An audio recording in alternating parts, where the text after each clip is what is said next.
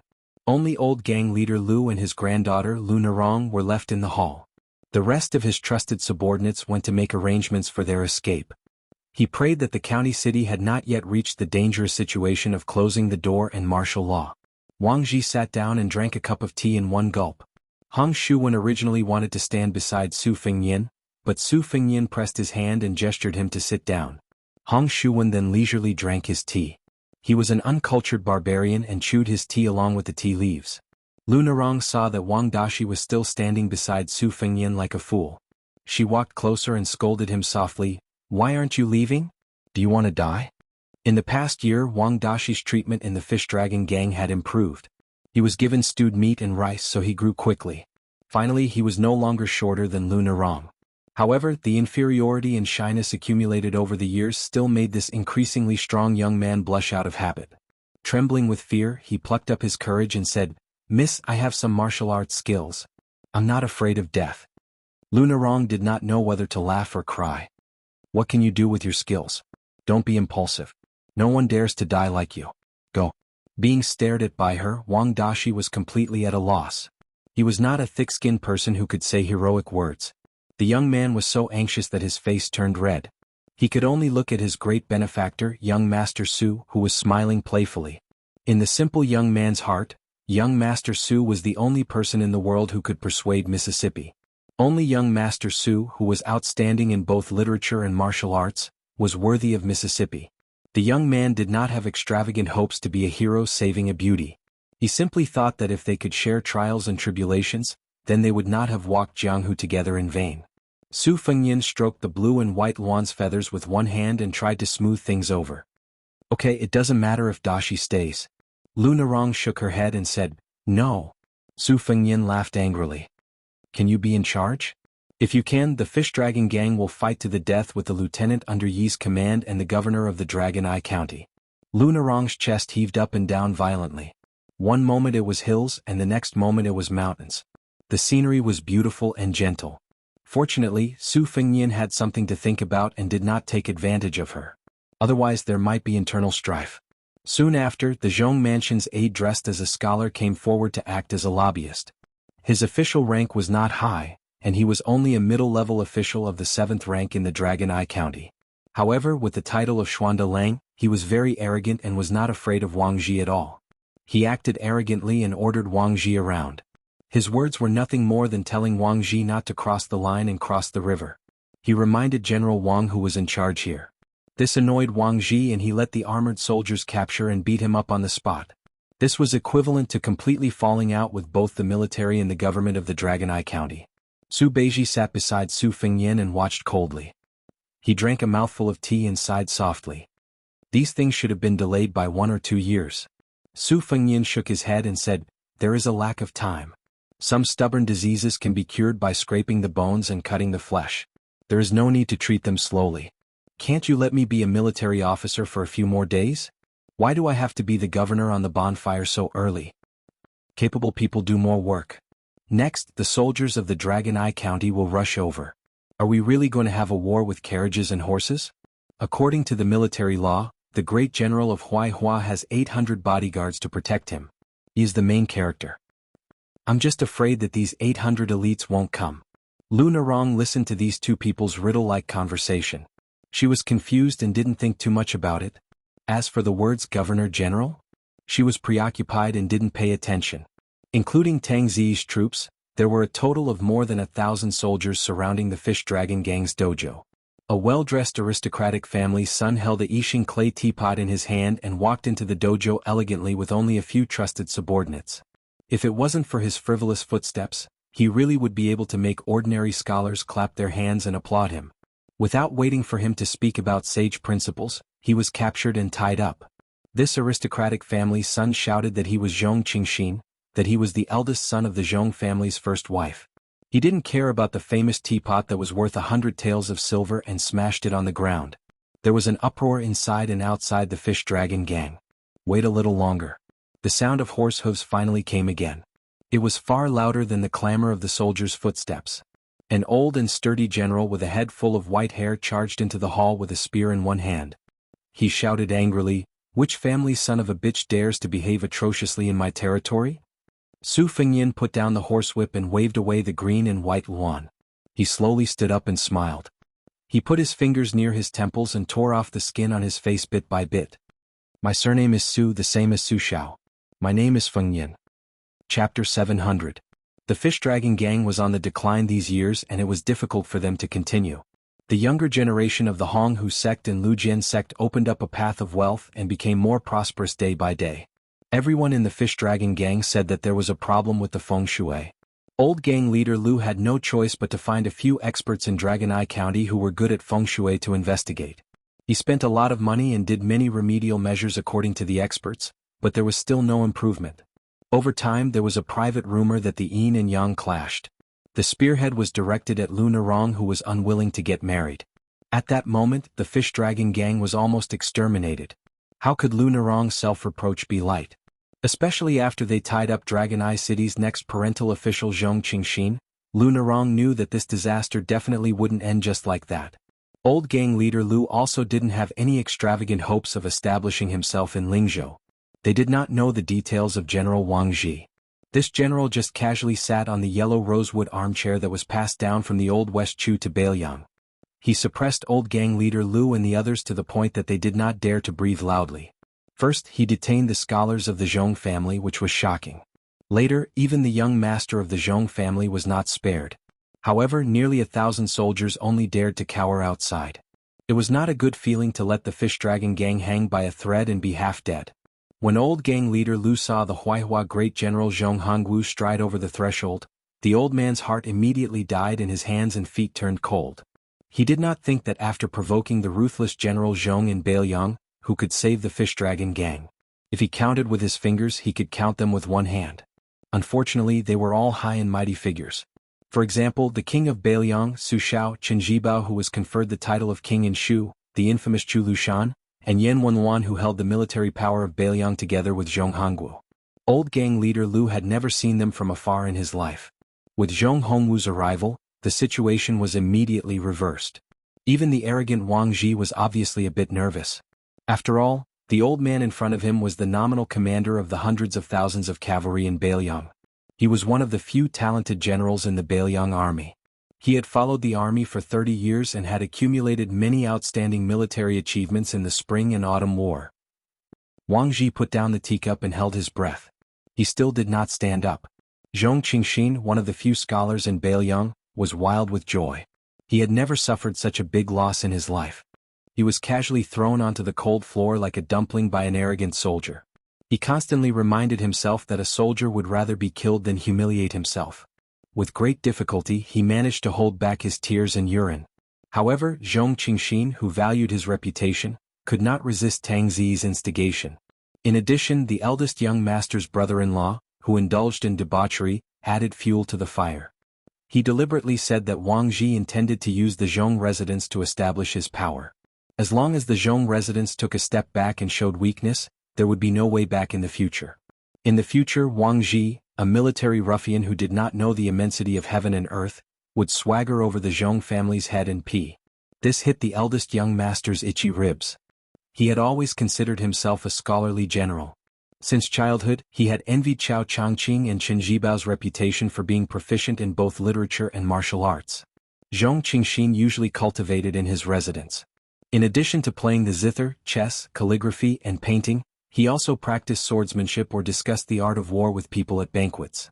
Everyone respected him as the only son of the Huaihua great general and did not dare to refute him. They just flattered him. Zhong Qingxin became more and more remorseful. He once personally carved a cross with the words, "Born 20 years later, regretting not being born in the spring and autumn period."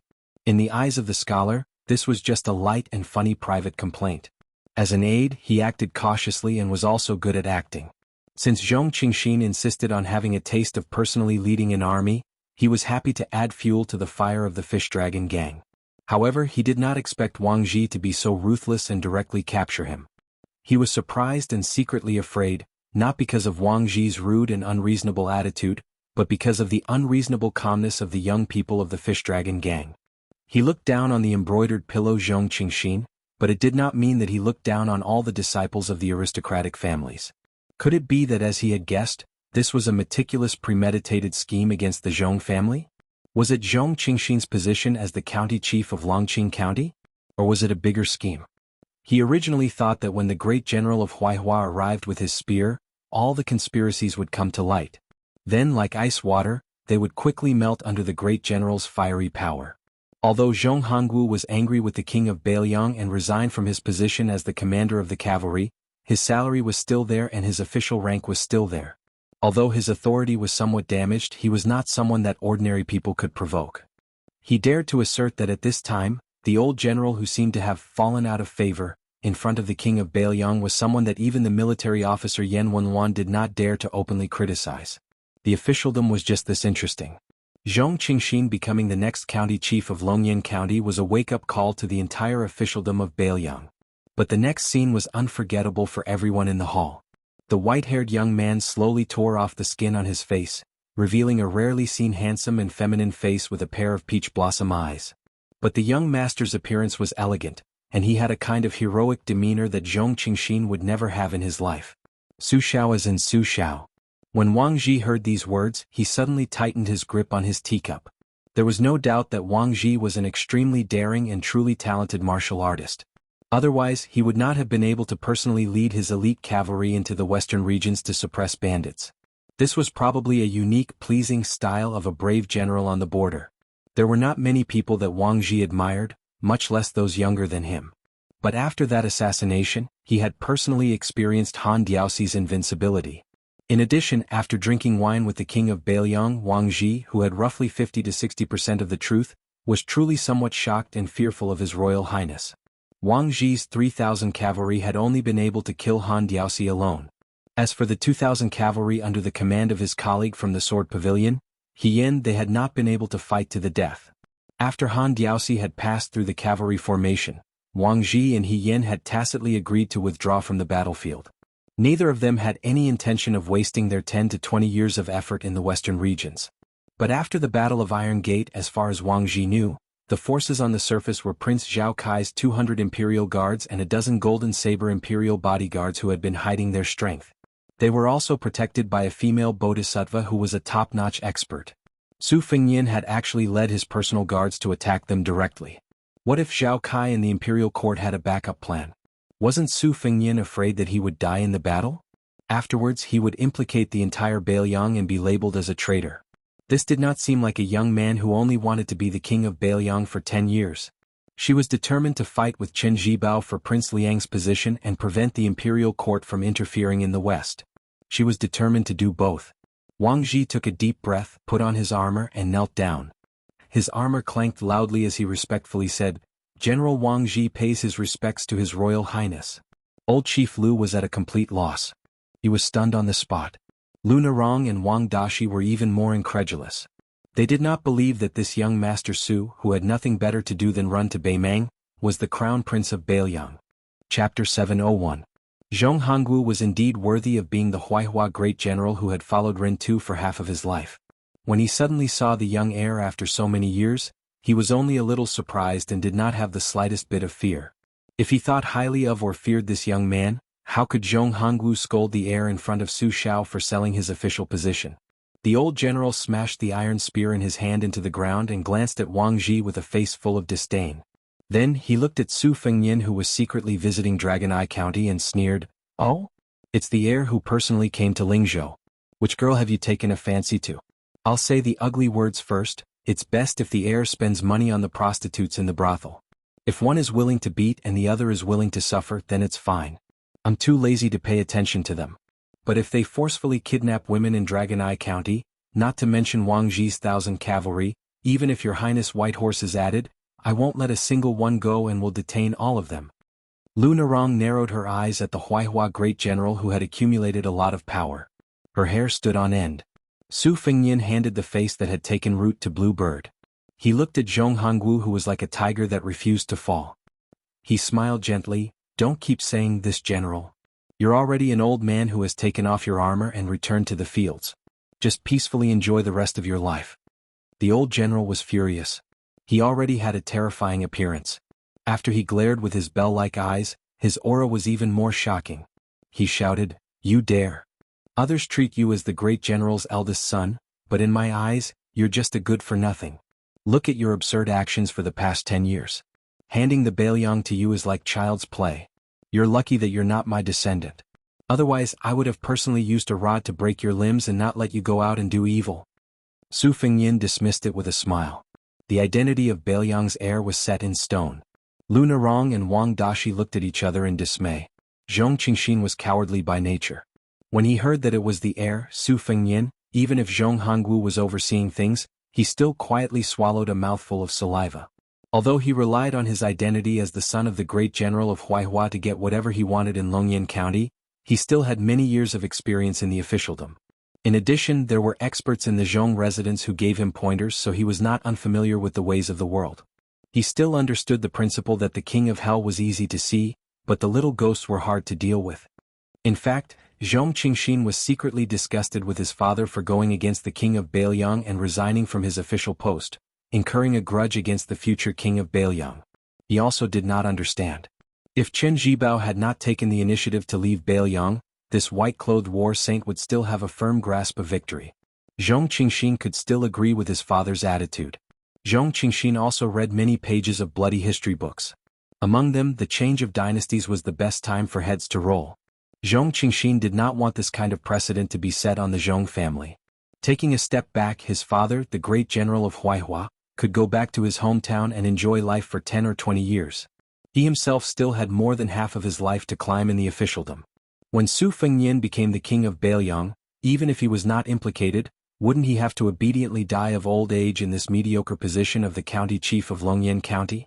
He, Zhong Qingxin, had always regarded the next administrator as a national treasure in his pocket. In the hall, Lu Narong was the most confused and bewildered. That relative of the steward of the Lingzhou general's residence who was spat on in front of the Fish Dragon gang's escorts? That descendant of a low-ranking official who did not have any chivalry and chose to stand by during the siege at Tuma Pass? That cold and eccentric person who only talked to Wang Dashi? That slippery young master who called himself uncle and nephew in Luqing and chatted happily? That ruffian who only warmed people's hearts when he bargained with the water seller at Yanhui Pass? That dog-shit Jianghu person who carried a saber but did not use it even once? How could he be the hereditary Shitzi of Bailiang? His surname was Su, but how could he be that Su Fengnian whom she should not have interacted with in this lifetime? The great general of Huaihua took Su Fengnian's smile as a matter of course and flinched. He waved his hand and ordered, "Release them."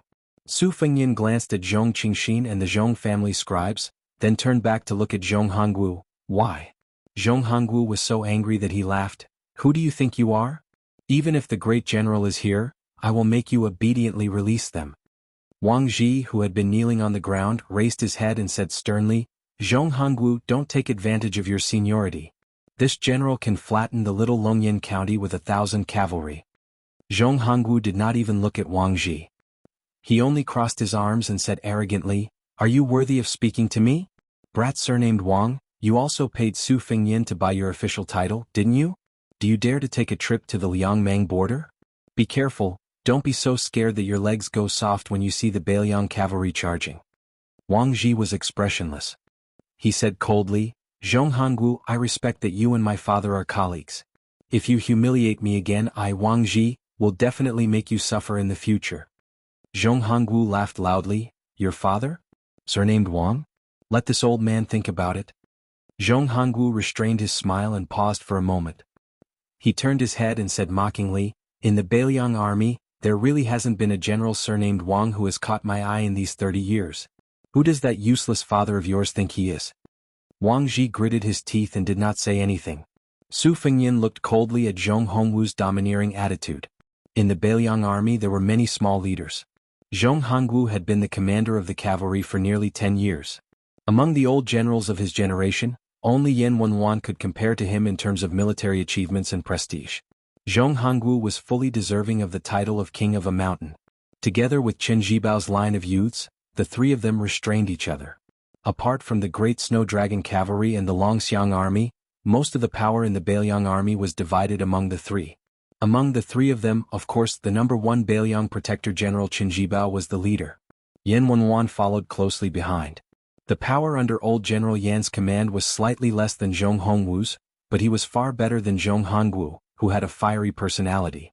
He knew how to manage and cultivate people, and his direct line of descent climbed up the ranks faster than Zhong Hongwu's. Excluding the 80 or so officers with real power, Yan Wenwan had close to 30 people under his command, which was far more than Zhong Hongwu's 10 people. However, the more this was the case, the more Zhong Hongwu did not understand the rules. For so many years, Su Xiao had been tolerating him.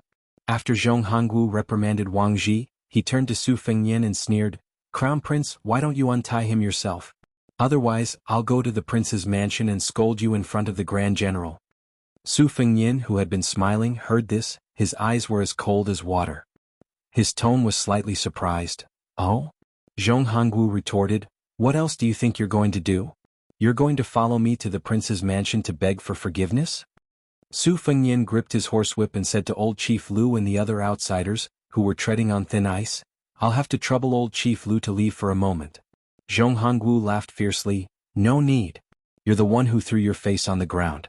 Don't blame outsiders for stepping on you." Su Fengnian didn't insist. He laughed, "I heard that Zhong Hongwu is a true second-level martial master? Invincible in the spring and autumn period?" Zhong Hongwu gripped the iron spear that stood upright on the ground. "Beating up Su Fengnian 200 times is not a problem." Qin Shiliang frowned and clasped his fingers. Su Beiji smiled knowingly. Qin Shiliang saw Su Beiji's relaxed expression from the corner of his eye. He quietly loosened his fingers. Su Fengnian nodded, "Okay, then I'll ask for advice." Zhong Hongwu heard this and looked around. He shook his head and laughed, "Let that little girl in green fight for you? Or let your henchman Wang Ji do it?" Su Fengnian, "Oh Su Fengnian, why don't you let them help you become the king of Beiliang?" Su Fengnian lowered one hand and extended the other. His sleeves swept in front of him. 12 flying swords hovered in the air. They were of different lengths and colors. Su Fengnian flicked one of the flying swords and whispered, "Tai Ah. Kill the second lieutenant of the hall." The first sword passed through the head. The second time he flicked the flying sword, Peach Blossom. Kill Tang Zi, the lieutenant of Yi. The third time he flicked the flying sword, Xian Lei. Kill Tang Duan, the Zhong Mansion's aide. The scholar died in the same way as the second lieutenant in the hall. He died on the spot. Zhong Hongwu's robust body trembled.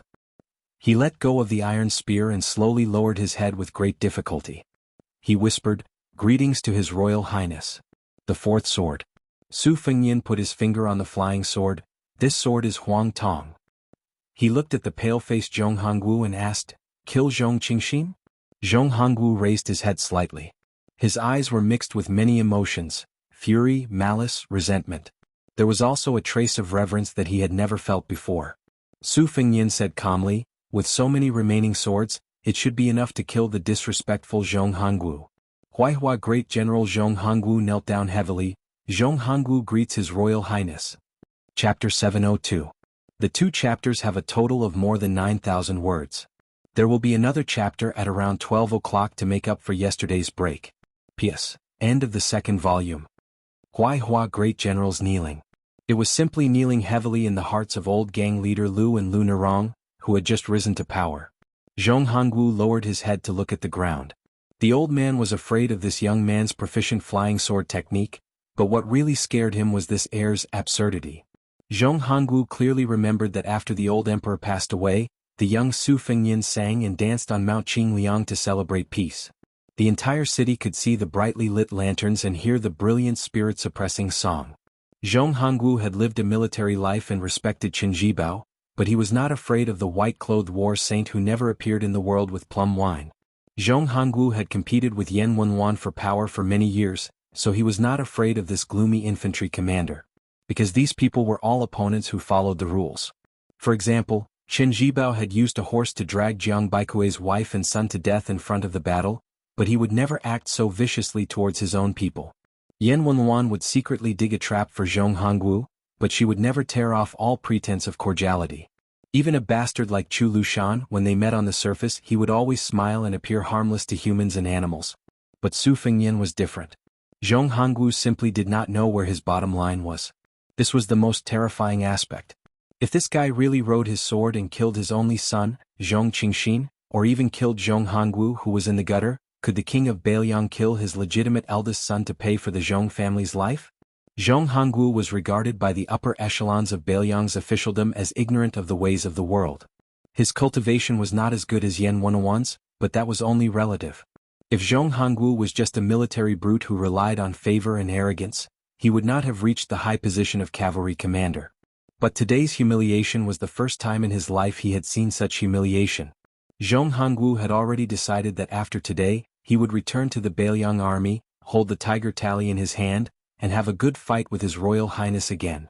If you want to be the king of Beiliang, I can't stop you. But if you want to be the king of Beiliang to your heart's content, you have to go through me, Zhong Hongwu, and the hundreds of thousands of steel cavalry behind me first. Even though this second-level Huaihua great general was furious and said that he could defeat 200 Su Fengyan at the same time, he played a trick and used words to block the young heir. In the hall, Su Fengyan, Su Beiji, Qin Shiliang, Bluebird, and Wang Ji were 5 people. It was obvious that the 2 weak scholars were not worth mentioning. If Su Fengyan let Bluebird or Cavalry General Wang Ji fight, it would be tantamount to admitting that he could let someone else do everything for him. He might as well just let some random person be the king of Beiliang. It was obvious that Zhong Hongwu was not the kind of general with a one-track mind. Unfortunately, after Dong Tai of the Wu family sword tomb, there was another freak who had mastered sword cultivation. No matter how good his calculations were, it was useless. Zhong Hongwu was not conceited enough to confront a freak who could control swords for 12 times. In other words, if he lost to Yan Wenwan, Zhong Hongwu would admit defeat. If he died in the hands of Qin Jibao who killed spear fairy Wang Xiu, it would be a glorious death. But if he died in this shabby place and in the hands of Su Fengyan, what would that be? Su Fengyan put his sword back into his sleeve and went to help Zhong Hongwu. When the old general slowly got up, he said softly in a voice that only the two of them could hear, "Do you want to go back and continue to be the Huaihua great general? Maybe it's too late. Yuan Zuozong will soon replace your position as the cavalry commander. As for Qin Jibao's vacant position as the governor of Beiliang, you and Yan Wenwan can forget about it." This was too much. This was a vicious method to remove the firewood from under the cauldron. Zhong Hongwu glared at the young heir who he had always disliked and said in a low voice, "Can Yuan Zuozong really convince the public? Isn't the heir taking it for granted?" The implication was that he, Zhong Hongwu, had been the only bodhisattva worshipped in this big temple for more than 10 years. He had countless disciples and disciples. The direct descendants were all led by the Huaihua great general. Yuan Zuozong might have enough prestige in the great snow dragon cavalry, but in the hundreds of thousands of cavalry, he might not be able to do so. Su Fengyan smiled and said, "Zhong Hongwu, I know you want to complain to Su Xiao. Don't worry, I will make sure you can't even enter the gate of Beiliang Palace." Zhong Hongwu said a few words in a low voice. Su Fengyan continued, "You may be thinking that my actions are destined to disappoint the soldiers of northern Liang. At that time, you can arrange your subordinates to incite incessant clamor for you to return to the army. You can rest assured that if anyone dares to speak nonsense, Yuan Zuozong will take advantage of the situation and kick them out of the northern Liang army. He is worried that there is no place to place Dang Yu's confidants." Zhong Hongwu's expression changed slightly. This time, for the first time, he began to really look at this young man who he had looked down on since he was born. Su Fengyan waved his sleeve and said to Wang Ji with a smile, "General Wang, why don't you untie young Master Zhong and help him up?" This casual wave of the sleeve had already frightened Zhong Qingxin, who was like a bird startled by the twang of a bow. He lay on the ground and cried, "Your Highness, you don't have to untie me. I'll just lie down." Zhong Qingxin was really afraid that the moody His Royal Highness would untie him. If he was unhappy, he would be beheaded by a flying sword. It was safer to lie on the ground and pretend to be dead. Complaints and revenge would have to wait until he safely returned to the Zhong manor. Anyway, Zhong Qingxin had made up his mind that as long as his father did not reconcile with the heir and come to his rescue, he would not get up. Su Fengyan smiled and said, "Your son seems to be the same as me. Why didn't you break his arms and legs so that he wouldn't run out and make a fool of himself?" Zhong Hongwu's face was ashen. He did not say a word. Su Fengyan patted Zhong Hongwu's shoulder in an extremely unruly manner. "I won't see you off. Remember to collect the corpse with young Master Zhong." Zhong Hongwu went to untie Zhong Qingxin with a dark face. He then picked up the corpse of his good friend's son, Tang Duan. As for the second lieutenant, he did not even look at him. Before Zhong Hongwu left the hall, he wanted to pull out his iron spear. Su Fengyan said flatly, "Stay." Zhong Hongwu turned his head and glanced at His Royal Highness, who did not give him any way out. He narrowed his eyes and smiled. Zhong Qingxin was startled. He did not care about his father's expression and hurriedly turned around and bowed. He flattered, "I heard that your highness's poetry is outstanding. I have an ancient inkstone in my manor called 108. It makes no sound when touched and it does not damage the ink. When I return, I will have someone give it to your highness to play with." Su Fengyan lived up to his reputation as the chief dandy of Beiliang. He smiled and said, "Your eyesight is better than your father's. Originally you could forget about being the county chief of Longqing County. Seeing that you are tactful, I will take up the position today." Beiliang's geography was long and narrow. Compared to the people of Gangnam-do, the number of registered households in the prefecture was a bit shabby. Therefore there was no need for local people to go out and become officials. It was funny to say that Su Xiao had personally destroyed the foundation of the Chuanqiu clan. Within the borders of Beiliang, which did not have a vast territory, there were no less than 20 embryonic aristocratic families in just 20 years. Those few local aristocratic families in Beiliang all chose to marry into the noble families. They were powerful and tyrannical. Qin Shiliang's so-called salt and iron protection, which made the official position of Lieutenant Yen a non-existent official, was due to their contribution. The father and son walked out of the fish dragon gang. Tang Zi's corpse was lying on the sand of the martial arts center. No one cared about it. Zhong Qingxin did not care about etiquette and walked in front of Zhong Hongwu. He was really afraid that a sword would pierce through his heart from behind. He practiced the sword purely for his own entertainment, but because of his family background, he knew that there were excellent flying sword techniques in the world. Among the retainers in the residence, there were two famous swordsmen. They often argued about whether Li Chuangang's sword spirit was stronger or Dong Tai's flying sword killing technique was better. As for the two swordsmen themselves, they put everything on the line and insisted on riding their swords. A few feet was the limit of their cultivation. This time, seeing Su Fengyan's 12 imperial swords kill people without leaving a trace was really an eye-opener for Zhong Qingxin. If it were any other time, he would have invited him into the residence to drink and have a good time. There was no harm in choosing any of those beautiful maids with swaying bodies. Zhong Qingxin sat in the carriage and finally felt relieved. He leaned against the wall of the carriage and asked carefully, "Father, what should I do? Should I be the county chief of Longqing County?" Zhong Hongwu sneered, Of course I'm not. This is what the great general bestowed to the Zhong family. It's not up to Su Fengyan to decide." Zhong Qingxin did not agree with this far-fetched statement, but he did not dare to talk back. When he saw Tang Duan's corpse, he quickly shrank back and moved further away. Zhong Hongwu saw this action and sighed in his heart. There was a reason why he did not allow his only son to join the army. Other than spoiling him when he was young, he naturally did not want Zhong Qingxin to go to the border to take risks and fight. It would be better to let those soldiers who lacked military achievements do it. As the Huaihua Great General, one of the top 5 in power in Beiliang, there was no need for him to add flowers to brocade. Other than this selfishness, it was also because Zhong Hongwu could see the general trend of the next 20 years better than anyone else. Now that the military was in control of the government, the drawbacks were gradually showing. Those county chiefs were destined to be replaced by literati. He did not expect the king of Beiliang to emphasize the civil and suppress the military, but at the very least, the civil and military sides would enter a delicate balance. This had always been the trend after the world was at peace. It was not something the great general alone could stop. Even if he was the king of Beiliang, Su Xiao or Ren Tu, he was no exception. Zhong Qingxin suddenly felt sorry for his precious 108 inkstone, which he cared about more than he cared about his concubine. He asked timidly, "Should I still send the ancient inkstone?" Chapter 703. Zhong Hongwu glared at him. Zhong Qingxin laughed awkwardly and said, "I won't see you off." Zhong Hongwu punched the carriage and said in a low voice, "Your Su Fengyan is not particular, so don't blame me for not doing things properly." Zhong Qingxin was stunned. He didn't look at the corpse that he had drunk and enjoyed with yesterday. He moved closer and asked, "Father, are you rebelling?" Zhong Hongwu was angry that he didn't fight. He calmed his breathing and asked, "The great general can tolerate civil officials betraying Beiliang, but how many generals have you seen that can live to betray Beiliang?" Zhong Qingxin lowered his head and muttered, "How would I know? Zhong Hongwu raised his hand and was about to slap him, but he stopped for a moment and didn't slap him. He retracted his hand and said slowly, "There has never been an undefeated general in the world.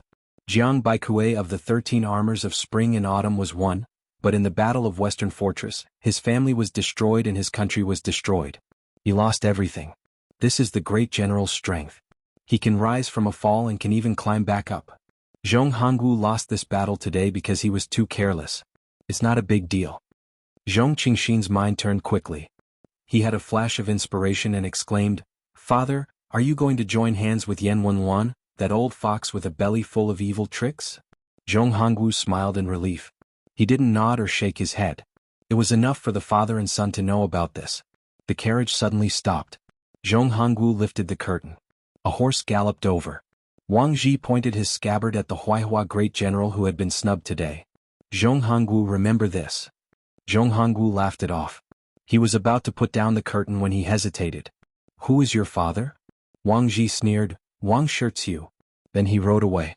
Zhong Hongwu slowly put down the curtain and suddenly realized that this traitor from the northern Liang had gone to western Shu to become a dispensable general in the great past Jianghu. Zhong Hongwu didn't take Wang Ji's words to heart. When the carriage was about to reach the great general's mansion, Zhong Hongwu was suddenly terrified. Some time ago, the great general personally led 10,000 steel cavalry down south, facing off against the 40,000 cavalry under Gu Jiantong's former command at the border between Lingzhou and Shuzhou. The king of Beiliang took action and put pressure on the border. He was Wang Ji, the son of Wang Shirzhu, the general of the Sword Pavilion. Prince Zhao Kai went to the western regions with the vase, and then he left without a sound. The crown prince's hair turned white for no reason. Zhong Hongwu clenched his fists and muttered to himself, "What have you done all these years?" Zhong Hongwu walked down from the carriage and said calmly, "Go and deliver the ancient ink stone." Zhong Cheng felt a mixture of worry and joy in his heart. He asked tentatively, "You want someone else to deliver it?" Zhong Hongwu finally delivered that resounding slap. The atmosphere in the Fish Dragon gang was very awkward. Old gang leader Lu and several old men knelt down and kowtowed to His Royal Highness. Their explanations varied. Some called themselves commoners, while others didn't forget to name themselves. They didn't even omit their own nicknames. Su Fengyin smiled and asked them to get up quickly. As for Lu Narong, who stubbornly refused to move, and the young Wang Dashi who was completely stunned, he didn't care. The old men were all people who had lived for 50 or 60 years. They soon took the initiative to leave. They were happy to see the turtle dove taking over the magpie's nest scene. Old gang leader Lu winked at his granddaughter Lu Narong and went to appease the gang members. He only dared to say that the storm had calmed down. He didn't even dare to say that His Royal Highness had personally come to the Fish Dragon gang. After Wang Ji left, the hall was filled with the Crown Prince's confidants who were qualified to know the secret of the assassination at Iron Gate Pass. Su Fengyin joked, "Shiliang, let's make a bet?" Qin Shiliang smiled and said, "Let's bet on whether the ancient ink stone will be delivered or not. Will Zhong Qing give it to you personally?" Su Fengyin nodded and said, "I bet that he won't deliver it, let alone young Master Zhong. If you win, the ancient inkstone will be yours." Qin Shiliang smiled confidently and said, "Then I'll use this ancient inkstone to grind the dragon painting and give His Highness the 3 dragons shaking the sea painting." Su Beiji raised his porcelain cup and took a sip of tea. He said slowly, "You're forcing Zhong Hongwu to side with Yan Wenwan." Su Fengyin sat back in the armchair, loosened the whip and leaned back. He said, "I'm afraid Yan Wenwan won't agree easily. But if the fire is too big, it won't be easy to clean it up. I'm also in a difficult position. Otherwise, I'll let Zhong Hongwu return and send a secret letter to Yan Wenwan, or send a confidant to deliver the message. That would be the best." Su Beiji shook his head and said, "Yan Wenwan knows the big picture and is known as the clay Buddha. Unless Zhong Hongwu spends a lot of money, he won't be able to shake this big Buddha. If he was still the powerful Huaihua great general, then there would be some possibility. Now that he's lost his power and fallen into the water, I'm afraid it'll be very difficult to drag the clay Buddha down with him." Su Fengyin said shamelessly, "Where there's a will, there's a way. We have to believe in Zhong Hongwu's ability." Su Xiao had previously asked Su Beiji and Qin Shiliang to submit secret memorials regarding the change in Beiliang's military structure. The two of them took different routes to achieve the same goal. Both of them wanted to cut the Gordian knot and directly start with the top brass. Chu Lushan, as the Protector General of Beiliang, made an exception to promote a large number of young and strong officers. This came from Qin Shiliang's memorials. And they had to force Zhong Hongwu and Yen Wenluan to withdraw from the border and retire behind the scenes. This came from Su Beiji's plan. The general outline was that if you don't withdraw, I'll make you have no choice but to withdraw. One was an overt scheme, the other was a conspiracy. Wang Dashi wanted to say something but stopped, not daring to interrupt. Su Fengyin turned his head and laughed. What's wrong? Wang Dashi realized in hindsight and blushed. He asked, Young Master Su, are you really Beiliang's His Royal Highness? Su Fengyin teased, Am I not allowed to roam the Jianghu like you? The youth scratched his head and laughed foolishly. You can. Su Fengyin laughed and asked, How's your practice of the fist technique I taught you? Wang Dashi blushed and said, I practice it every day. But young Master Su, oh no, His Royal Highness, you know I'm stupid. I can't practice it well. Su Fengyin laughed and said, You're smart, so I won't teach you this fist technique. Oh right, let me tell you, this fist technique was created by Wudong's Hong Shixiang. He's not smart, so you're very suitable to learn it. Wang Dashi was stupefied beyond words. Wudong's sect leader Hong Shixiang was an immortal who rode a crane down to Jiangnan and used a flying sword to suppress dragons and tigers. Sect leader Hong wasn't smart enough? Wang Dashi, who was indeed not very smart, was even more confused. The teapot and tea set were placed beside him. Su Fengyin turned over a teacup and poured a cup. He stood up and handed it to Lu Nerong, who was standing opposite him. Sit down and drink. Lu Nerong took the teacup but didn't sit down. She said with a sad face, I don't dare. Su Fengyin glanced at her. The Fish Dragon Gang will hang the flag tomorrow. That Wang Ji will support you. Lu Nerong bit her lip and shook her head. Su Fengyin had been with her for a long time. He knew that she liked to be stubborn, so he didn't find it strange. He didn't make things difficult for this Jianghu girl. He said goodbye and walked to the door of the hall. Before crossing the threshold, he whispered something to Blue Bird. Then Lu Nerong saw a copper coin thrown from afar. This time, Lu Nerong didn't deliberately turn a blind eye to it like last time on the hillside with thousands of miles of yellow sand. Instead, she caught the copper coin. That time, Su Fengyin explained some principles to her and said that one should be outwardly but inwardly. Lu Nerong lowered her head and said, The Fish Dragon Gang will hang the flag. Su Fengyin had already walked far away. Wang Dashi asked softly, Miss, are we never going to see young Master Su again? Lu Nerong nodded. Wang Dashi ran to the door. The grateful youth was full of sorrow. Sitting in the small carriage on the street, Su Fengyin said to Su Beiji, I originally wanted you to be the county chief of Longqing County to discuss the Zhong family. But after thinking about it, I decided not to let Zhong Qingxin be the county chief of Longqing County. It seems more disgusting. In fact, putting aside the disgusting people, you are like a carp jumping over the Dragon Gate. The more you jump over the Dragon Gate, the more exaggerated the better. Su Beiji looked straight ahead and smiled. Forget about me. Qin Shiliang frowned. Speaking was like looking at tea in a cup, like drawing a dragon on a piece of paper. Only when there was white space would there be lingering charm. Su Beiji's hidden meaning was clear to the three people in the carriage. Su Beiji did not want to be this carp. He was more than happy to be a wild carp in the river. Thus, he could only let Qin Shiliang, who was like a house carp in the Tide Hark Lake, be the remaining one. Who was higher and who was lower, the distance tested the horse's strength. Su Fengyin did not seem to notice the undercurrent in the carriage at all. He smiled and said, I just realized that these years of being a hedonistic son of rich parents were not in vain. Now, no matter what unreasonable actions I do, outsiders will not be surprised. The human heart is like a bowstring. The bow that is Beiliang has been pulled wide enough. Before the carriage left the city, Su Beiji was about to get off and did not see him off. Zhong Qingxin ordered dozens of retainer cavalry to follow from afar and came to deliver the famous inkstone. Inside the carriage, Qin Shiliang received the priceless inkstone. Outside the carriage, Su Beiji tactfully declined the prefectural governor Zhong Qingxin's gift of a famous horse. The latter did not dare to leave on the horse. He led the horse forward and walked side by side with this trusted aide of His Royal Highness. After a moment of conversation, Zhong Qingxin sincerely bowed in admiration. Qin Shiliang put down the sandalwood box and asked calmly, When will the world know that your highness personally killed the mountain chieftain of Mount Bubang, 5th Raccoon? Su Fengyin glanced at him and laughed, You clearly know the answer, yet you still ask me. Qin Shiliang's lips twitched. That day, a shocking secret spread out from Dragon Eye County to the entire northern Liang store with the force of a single spark setting the prairie ablaze. Crown Prince Su Fengyin personally cut off the head of Beimang's northern court great king, Su Huainan by the Ruoshui. He also personally cut off Fifth Raccoon's head in the Ruren Mountains. And no one doubted these two earth-shattering things. Because the one who spoke was Su Huainan's grandson, Su Beiji. 2 heads. Yixinliang.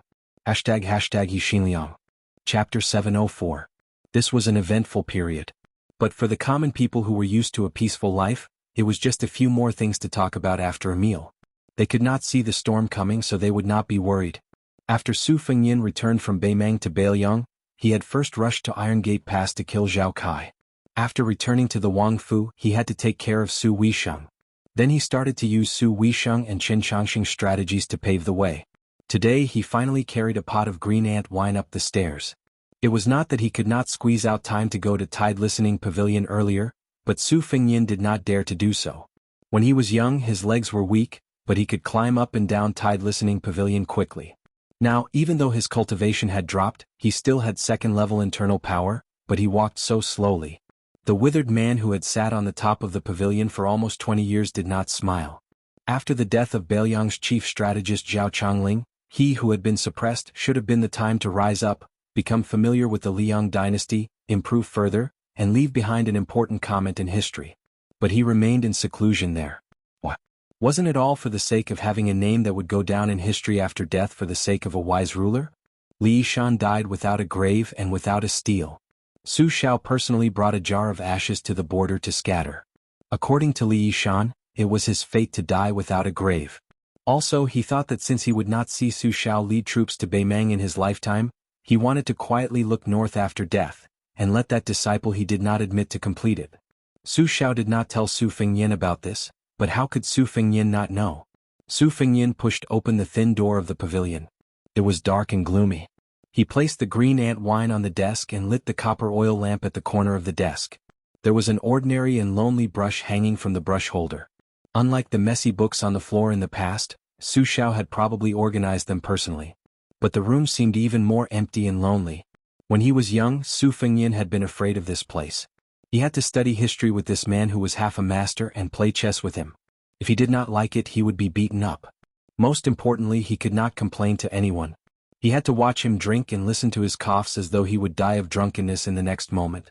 In the empty space of the desk under Su Fengyin's feet, there was a chess stool with vague engravings and 2 boxes of black and white chess pieces. He bent down and moved them to the surface of the desk. In the past, in order to test and improve the young Su Fengyin's memory, the master and disciple both raised their hands and pointed at each other in the air to play chess. They rarely used the chess stool anymore. Su Fengyin opened the chess box and took out a handful of black chess pieces. There was one person missing from the opposite side. In the past, Su Fengyin was often missing. This time Li Yishan was missing. In the future there would be fewer and fewer people.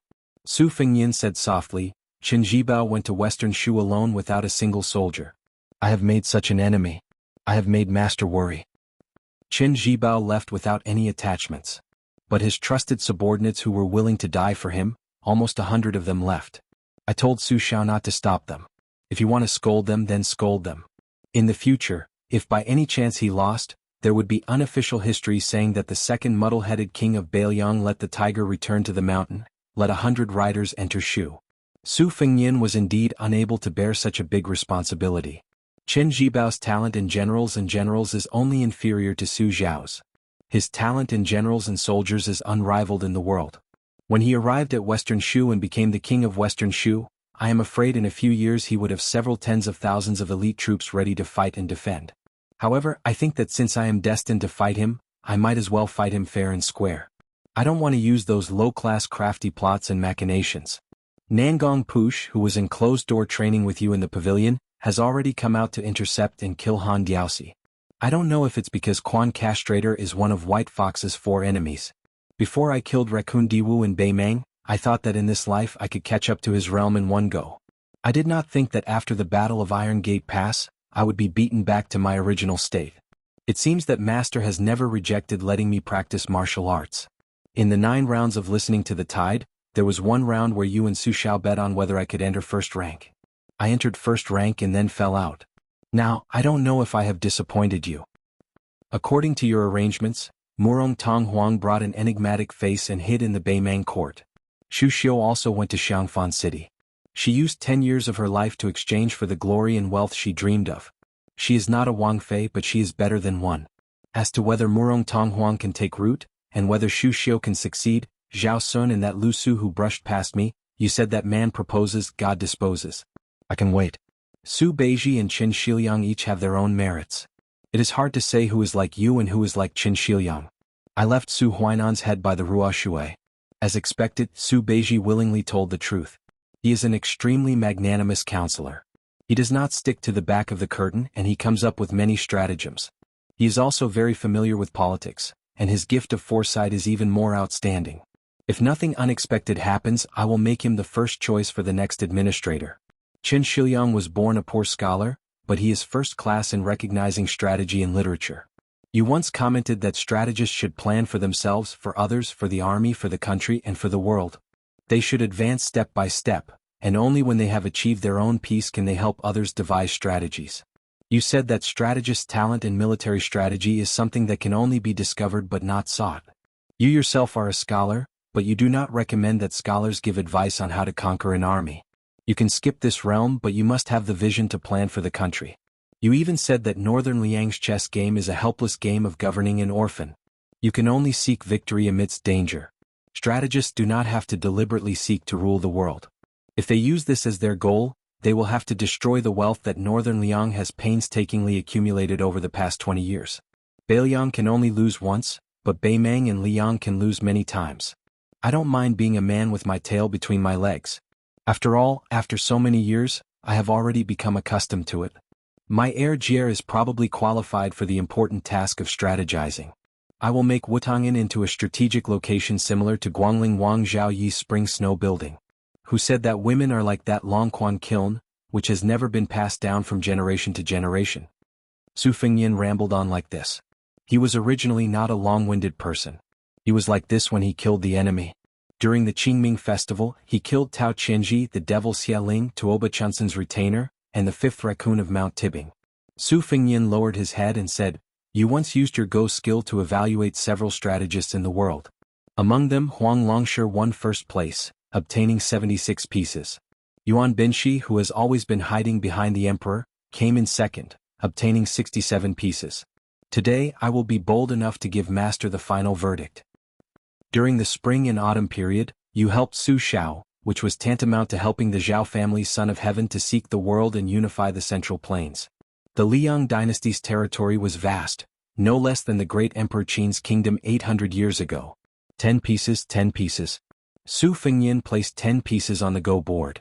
Seeing through the matter of foresight, Master almost single-handedly advised Su Xiao not to strive for the world and not to sit on that scalding hot dragon throne. 6 pieces. Step by step you drove Qin Jibao into Shu and obtained 4 pieces. After gently placing down 6 pieces, Su Fengyan grabbed a handful of Go pieces from the Go box. As for the matter of geography, under your guidance, the imperial court allowed Su Xiao to lead troops into Beiliang and be given the title of king of a different surname. He was far away from the capital and was able to guard the northwest gate of the dynasty and obtain 9 pieces.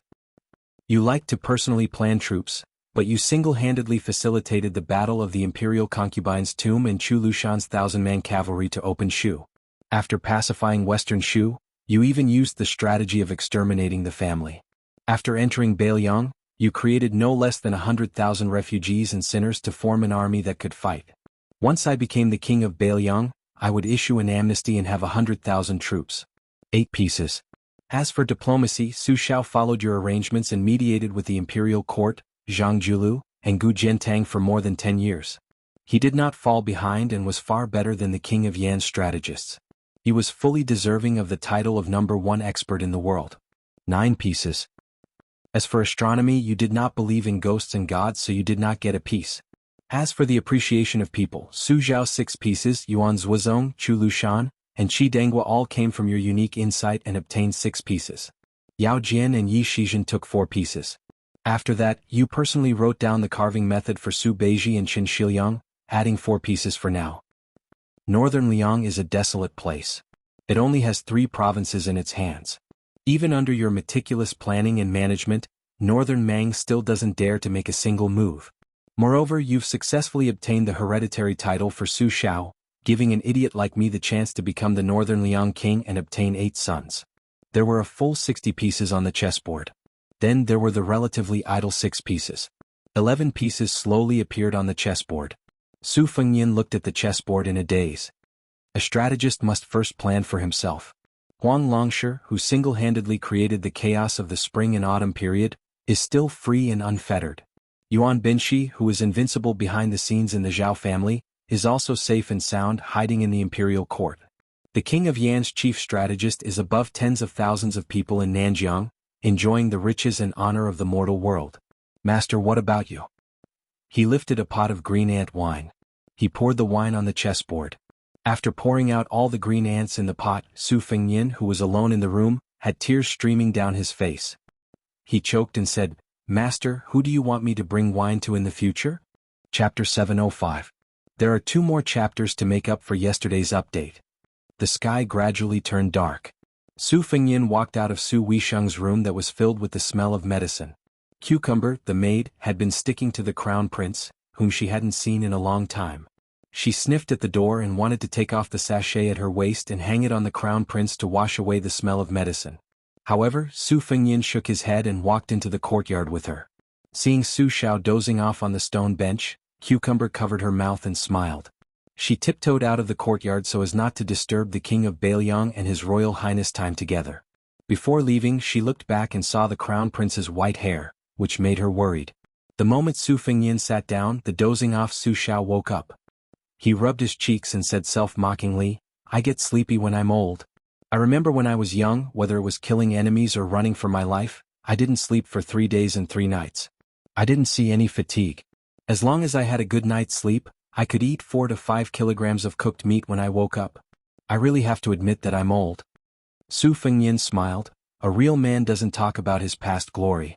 Who hasn't aged before? You're not a Taoist who hides in a cave to cultivate immortality. Moreover, with your comprehension you want to achieve immortality? You've been a level 2 master your whole life. Look at General Gu Jiantang, who's even younger than you, he's already on the martial ranking. Aren't you ashamed? Su Xiao wanted to laugh out loud, but he didn't dare to disturb his daughter who was recuperating in the room. He pulled up his sleeves and put his hands in his sleeves. He didn't look like the king of Bailiang, nor did he look like a general. Instead, he looked like an old man who didn't have to worry about food and clothing. He laughed softly, you don't understand. I'm already a father, and at my age I don't care about martial arts or the size of my official title. In the end, I'm still comparing my own son. Look at Gu Jiantang's children. The boys aren't good at martial arts and they look ugly. The girls aren't outstanding either. Gu Jiantang wants to compare himself with me, Su Xiao? I don't even want to talk to him. He can go play with his blade. Su Fengnian laughed mockingly, you're taking it easy. Su Xiao turned his head and looked at the yellow crane tower at the top of Mount Qingliang. He suggested, let's talk while we climb? Su Fengnian nodded. He waved his hand and called the head servant girl from his second sister's courtyard over. He asked for 2 jugs of warm yellow wine. He got up and handed one to Su Xiao. Drink less green ant. I feel like my throat is smoking. Since you've convinced yourself that you're old, drink more yellow wine in the future. It's good for your health. Su Xiao smiled and took the yellow wine. He took a small sip and walked out of the courtyard, following the main path of green stone toward the top of the mountain. When the king's mansion was built, according to the king of Bailiang's wishes, gold and jade would fill the hall. He wished he could just use gold to pave this path. Later on, his wife said that green stone slabs were fine. It also had a good meaning of the path to the clouds. One didn't ask for a meteoric rise. No matter how hard it was for one's children and grandchildren to walk, they would still reach the clouds. Su Xiao agreed without hesitation. Back then he personally participated in the hard work of carrying stones and paving the path. The father and son leisurely climbed the mountain.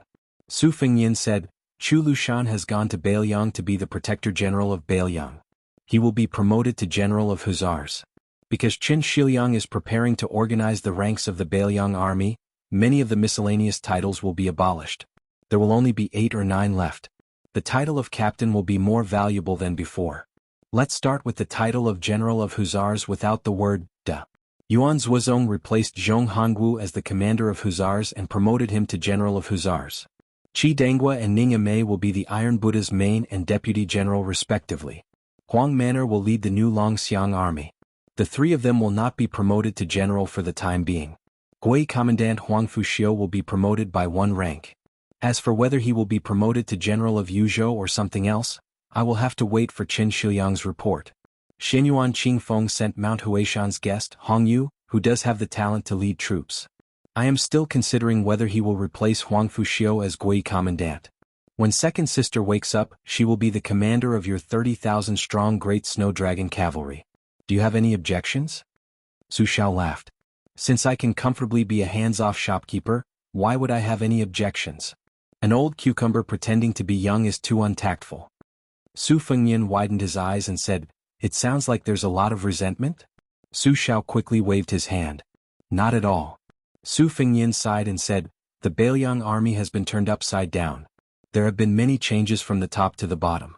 If there is a conflict and I cannot suppress it, you may have to come out to pacify." Su Xiao said calmly, "There will not be any major issues. The Zhao family has been ruling the world for 20 years. Our Su family has been ruling the Beiliang for almost 20 years. Father, if I ask myself, I do not owe any of the old men in Beiliang who are about my age. Also, I have a long line of good fortune. They should be satisfied. I know about Zhong Hongguo. If he dares to work with Yan Wenwan in secret, I do not mind letting him drink the northwest wind. He will not be a general, and even his title will be taken away. He will be content to be a rich family's farm shuang. As for Yan Wenwan, in the past he and Changling tried to persuade me to divide the river and rule the world together. All these years he has been called the leader of the emperor faction by Yi Shanxiao. He has roped in many old people who have complaints. The group of young generals that Yan Wenwan has raised are mostly the descendants of old generals who were disheartened and retired when they had no hope of joining the dragon." Su Fengyan drank a mouthful of yellow wine. "Almost 20 years of rotten meat. It is fortunate that you had the courage to have Yan Wenwan establish his own faction and not let this vine reach the cavalry. That is why the entire Beiliang cavalry did not fall ill." Su Xiao held the wine pot and sighed. There was nothing to be done. In the Spring and Autumn War, the 9 countries fought for supremacy. Our Beiliang army destroyed 6 countries in one go. We fought with our lives in exchange. How many heroes do you think died? I was not willing to be emperor. Later I entered the Jianghu. Fortunately, those who left were old soldiers who had connections to the Jianghu. But when I went on the expedition to Beimang, the emperor's decree was vicious. When I had no choice but to withdraw, the morale of the Beiliang army started to slacken. The reason was complicated, but the result was that they lost many of their captains. Many old people who wanted to make great contributions in one go faded out of sight. So it is said that it is difficult for a scholar to rule a country, but it is easy for a scholar to harm people. You have to be especially careful of Yuan Binshi, a strategist who is as famous as Yi Shanxiao. That secret decree came from his hand. In the Spring and Autumn War, the hard knives were used by me and Gu Jiantang's group of martial people. These soft knives that do not see blood were mostly his work. The blue-eyed Zhang Julu, who jumped so many steps as an insignificant yellow doorman, and became Grand Secretary 3 years later, was also instructed by him. In my opinion, scholars are naturally more knowledgeable than us who ride horses and carry sabers, but most of them have high vision but low ability. They cannot achieve great things. They are extremely knowledgeable but they rarely achieve great things. The truly frightening ones are scholars like Yuan Binshi, who can take advantage of the situation and display their ambition. Before the current emperor ascended the throne, he sincerely said, "I am willing to be Mr. Yuan's puppet." Therefore Yuan Binshi let him become the emperor. Zhao Heng, that woman, must have hated this Mr. Yuan, who made her lose the dragon throne. Haha, that resentful woman Zhao Heng. Before she died, it was rare for her to be a man. He used his death in exchange for Zhao Sun's hereditary succession. If he had this kind of mentality 20 years ago, there would be no such thing as the current emperor. That blind man called Lu Su, his eyes are blind but his heart is lively. He wrote 2 strategies and 14 strategies beautifully, even I can understand it. I heard you played chess with him at Yongzi Alley? Why didn't you directly capture him and make him Beiliang's strategist? Chapter 706. Su Fengyan shook his head. I didn't have time to take care of him at the time. Of course, the main reason was that I didn't believe in my luck, so I missed the opportunity. There are some regrets, but I don't really regret it. I've experienced Zhao Sun's ability as king of Jing'an. He's very good at enduring, but he's still not as good as his father. Without Lu Su, the king of Jing'an's vassal state would definitely have to be guarded by someone with great talent and bold vision. At that time, Beiliang would feel even more uncomfortable. It's better to let Zhao Sun fiddle around there. The vassal state has to enter the capital to meet the emperor every 4 years. If he dares to bring Lu Su along, I'm worried that he'll be poached. At that time, this once-in-a-century civil official vassal state would become the biggest joke. Su Xiao smiled with gratification. You're worthy of being my son, Su Xiao. You're so domineering. Su Fengyin smiled helplessly. Su Xiao laughed. Outside Dunhuang, 1 man and 1 sword guarding the city gate. That's quite domineering. No wonder that girl Sweet Potato is so dead set on you. Su Fengyin stopped when they were still some distance away from the top of the mountain. Together with Su Xiao, he looked at the panoramic view of Liangzhou. Yi Shizhen and Chu Lushan, one in the open and one in the dark, control the Beiliang spy agency. Since Lu Qiuer became the protector of Beiliang, she has to spit out a piece of meat. I plan to let Qin Shiliang take care of it. As for Yi Shizhen, do you have a suitable candidate in mind? Su Xiao asked softly, why don't you choose Su Beiji? Su Fengyin shook his head. I want him to be wholeheartedly focused on becoming the next administrator. He'll be too distracted if he's involved in the spy agency. Spies are small and meticulous, but the administrator requires big plans. Besides, Su Beiji's health isn't good.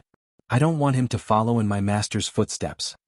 Su Xiao nodded and gazed off into the distance. As they continued to climb the mountain, Su Xiao said, Wu Qi should have already entered Shu from Beimang and joined Qin Jibao. Su Fengyin said bitterly, this trip to Beimang was very difficult, but I didn't even get to meet this uncle. Su Xiao shook his head and said, maybe you have, but you just don't know. You don't have to think too much about it. The fate between relatives has come to an end. Su Xiao continued, no one's son is born rich and no one's son can't die. My son is no exception. If he wanted to inherit the family business, he had to rely on himself. For the past 20 years, I have been waiting for you to grow up, while Qin Jibao has been waiting for you to die. My friendship with old Chen's family ended after he went to Iron Gate Pass and tried to kill you and Zhao Kai. This is also good. No one has wronged anyone. Fengyin, I forced you to travel 3 times. Don't blame me for being cruel. Su Fengyin joked, I know you are holding a grudge. I beat you with a broom so many times. Su Xiao almost laughed until tears came out of his eyes. He coughed a few times and drank some warm wine to calm himself down. Finally they reached the top of Mount Qingliang. The weather was clear and the view was excellent. Su Xiao's body was slouched and he squinted at the west gate. Among the 6 kings besides father, the king of Yan Xiaobing has the strongest army. When the emperor wanted to make Qin Jibao the king of southern Jiang, he had the intention of keeping Xiaobing in check. The king of Guangling, Zhao Yi, was born of the same mother as the emperor and was highly regarded. The beating on the surface was nothing more than an act for outsiders to see. The left servant of the province, Sun Shiji, was made the Guangling magistrate because he was worried that Zhao Yi's methods would be too extreme and cause criticism. It would be difficult to guarantee that the Liang dynasty would be the 3rd hereditary ruler. The emperor's treatment of these 2 men showed how close he was. The king of Jiaodong, Zhao Sui, because he was in charge of the Tu Liao, he inevitably had some friendship with me. Over the years he was dealt with by the emperor and Zhang Julu and Gu Jiantang. His situation was indeed a bit bleak. But although he was born in the emperor's family, his personality was rare and straightforward. After a heart-to-heart he was trustworthy. Not to mention the king of Jing and Zhao Sun, the king of Huainan of Xiongzhou, Zhao Ying, was originally very similar to the old emperor. It was just that he lacked fate. Moreover, he had to be pure and simple. Among the 5 kings he was the most severely suppressed and did not have any real power. This time the kings will enter the capital as usual. I definitely won't go, but Qin Jibao, who has not been made a king yet, is destined to go. Therefore it will be a big scene of the 6 kings entering the capital. Su Fengyin shook the empty wine pot and asked, the crown prince has not been decided yet? Su Xiao smiled and said, if nothing unexpected happens, the 4th prince, Zhao Zhuan, will be made the crown prince before the other princes are made kings. Who let this kid be favored by Yuan Benshi? Su Fengyin frowned and said, isn't it said that the eldest and not the youngest, the legitimate and not the illegitimate? Although Zhao Zhuan is the legitimate son, the first prince, Zhao Wu, is the legitimate eldest son. Su Xiao handed the wine pot, which was still half full, to Su Fengyin and said calmly, Zhao Wu's character is unyielding. Now that the world is at peace, what he needs is stability and stability. He does not need a crown prince who is suitable to fight for the throne. Zhao Zhuan is different. He has been smooth and slick in dealing with people for many years. He is destined to amaze the world with a single brilliant feat. Another important point is that their mother, Empress Zhao Ji, seems to have secretly instilled in them the idea that one day the older brother will be a general and the younger brother will be emperor. Although Zhao Wu has a bad temper, he has believed in Zhao Zi's words since he was young. He also has a very good relationship with his younger brother, Zhao Zhuan. I believe that there will not be too many twists and turns when the crown prince position, which has been empty for more than 10 years, rises to the surface. Fengyin, you have to know that the Green Party, which is attached to the first prince, is already divided beyond recognition. The group of scholars in the northern land who are fighting for power with the scholars in Jiangnan, although they have bet heavily on Zhao Wu, as long as Zhao Wu can smoothly go to the two Liao provinces to guard the border, Zhao Zhuan will certainly compensate these people when he ascends the throne in the future. For them, their immediate interest will not be damaged, but will instead increase. Right now their complaints will not be too big and they will not dare to be too big. As for the second prince, Zhao Bo, who is supported by the most powerful faction in the court, Zhang Julu and the emperor are only acting as a smokescreen. It is not worth mentioning. Su Fengyin took a sip of wine. Su Xiao smiled and said, the newly favored eunuch, Song Tonglu, is in charge of the Directorate of Ceremonies. After the cat Han Xing left the capital, although he has not directly become the head eunuch of the Directorate of Ceremonies, he has taken over the Directorate of Ceremonies from his master. The court knows that I will obviously not pay attention to the show of the crown prince ascending the throne and the princes going out, so they had Song Tonglu come to Bailiang in private and bring you 2 sets of the crown prince's makeup clothes. One is red and the other is white. The white set is specially made for you. In the end, they want you to go to the capital to watch the ceremony. Are you going? Su Fengyin asked. 9 deaths. Su Xiao shook his head and said, this time is different. It will be difficult to die even if you want to. The emperor and the empress will protect you from both sides. Now that the situation in Liang has been settled, especially since Qin Zhibao has become the king of Shu. If they still want Bailiang to fall into chaos, who will help them block the 1 million Beimeng iron cavalry? Without us in Bailiang, even if Gu Jiantang makes the eastern front impregnable, not to mention the emperor, the entire capital will be in a state of panic. Those bastards will only curse me fiercely. In private, they will be glad that they have the 300,000 iron cavalry of Bailiang. Su Fengyin asked, last time you entered the capital, as soon as you left the main hall, you crippled an official. What? Su Xiao smiled and said, that blind guy said the Bailiang cavalry is a watchdog. I beat him half to death. Look at the civil and military officials who dared to make a sound. Besides, Gu Jiantang also taught that guy a lesson afterward. Those words even scolded him, the great general. The death soldier appeared and disappeared mysteriously. He said softly, eunuch Song Tonglu is already outside the mansion. Su Xiao asked, are you really going to the capital? Catman hasn't been killed yet. Aren't you worried?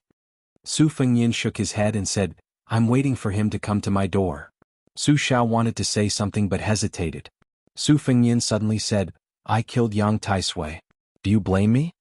Su Xiao said calmly, my old brother died a worthy death. The mastermind of the white clothes case in the capital city was the son of the Zhao family, and the mastermind was the sneaky Yuan Binshi. Han Diaoxi was one of the many masters. As for the celestial state master, it was someone else. Su Xiao said softly, let's go down the mountain. On the way down the mountain, Su Xiao saw Su Fengyin carrying 2 wine pots in his hands. He said with a smile, you want me to carry them? No matter how old you are, you can still put on armor and mount a horse. Carrying 2 wine pots is not a problem. Su Fengyin slowed down and looked at the blue stone under his feet. He said, I'm old but I can't die. Su Xiao sighed softly, I also want to hold a grandson. Chapter 707. The first 2 chapters have been updated with 10,000 words. The 3rd chapter, 6 Kings Enter the Capital, is at around midnight. P.S. Please automatically subscribe to this book. Song Tonglu, who was not even 30 years old, was the head eunuch of the Imperial Eunuch Bureau, the personal attendant of the emperor who was favored by the empress, and had a secret edict. He could only take a few disguised eunuchs and quietly enter through the side door of Bailiang Palace. When he saw Su Xiao at the entrance of the main hall, he didn't dare to look at him. He had the palace guard stay outside the door and quickly stepped over the threshold alone. With a plop, he knelt down solidly. His forehead left a bright red mark as he said in a muffled voice, Song Tonglu of the Imperial Eunuch Bureau greets the King of Bailiang and His Royal Highness. Su Xiao and Su Fengyin didn't sit down, but they also didn't move to greet this eunuch who already held great power. Su Xiao smiled lightly and said, Song Diao Temple, rise and announce the edict. The titles of Diao Temple and eunuch were not titles that ordinary eunuchs could use.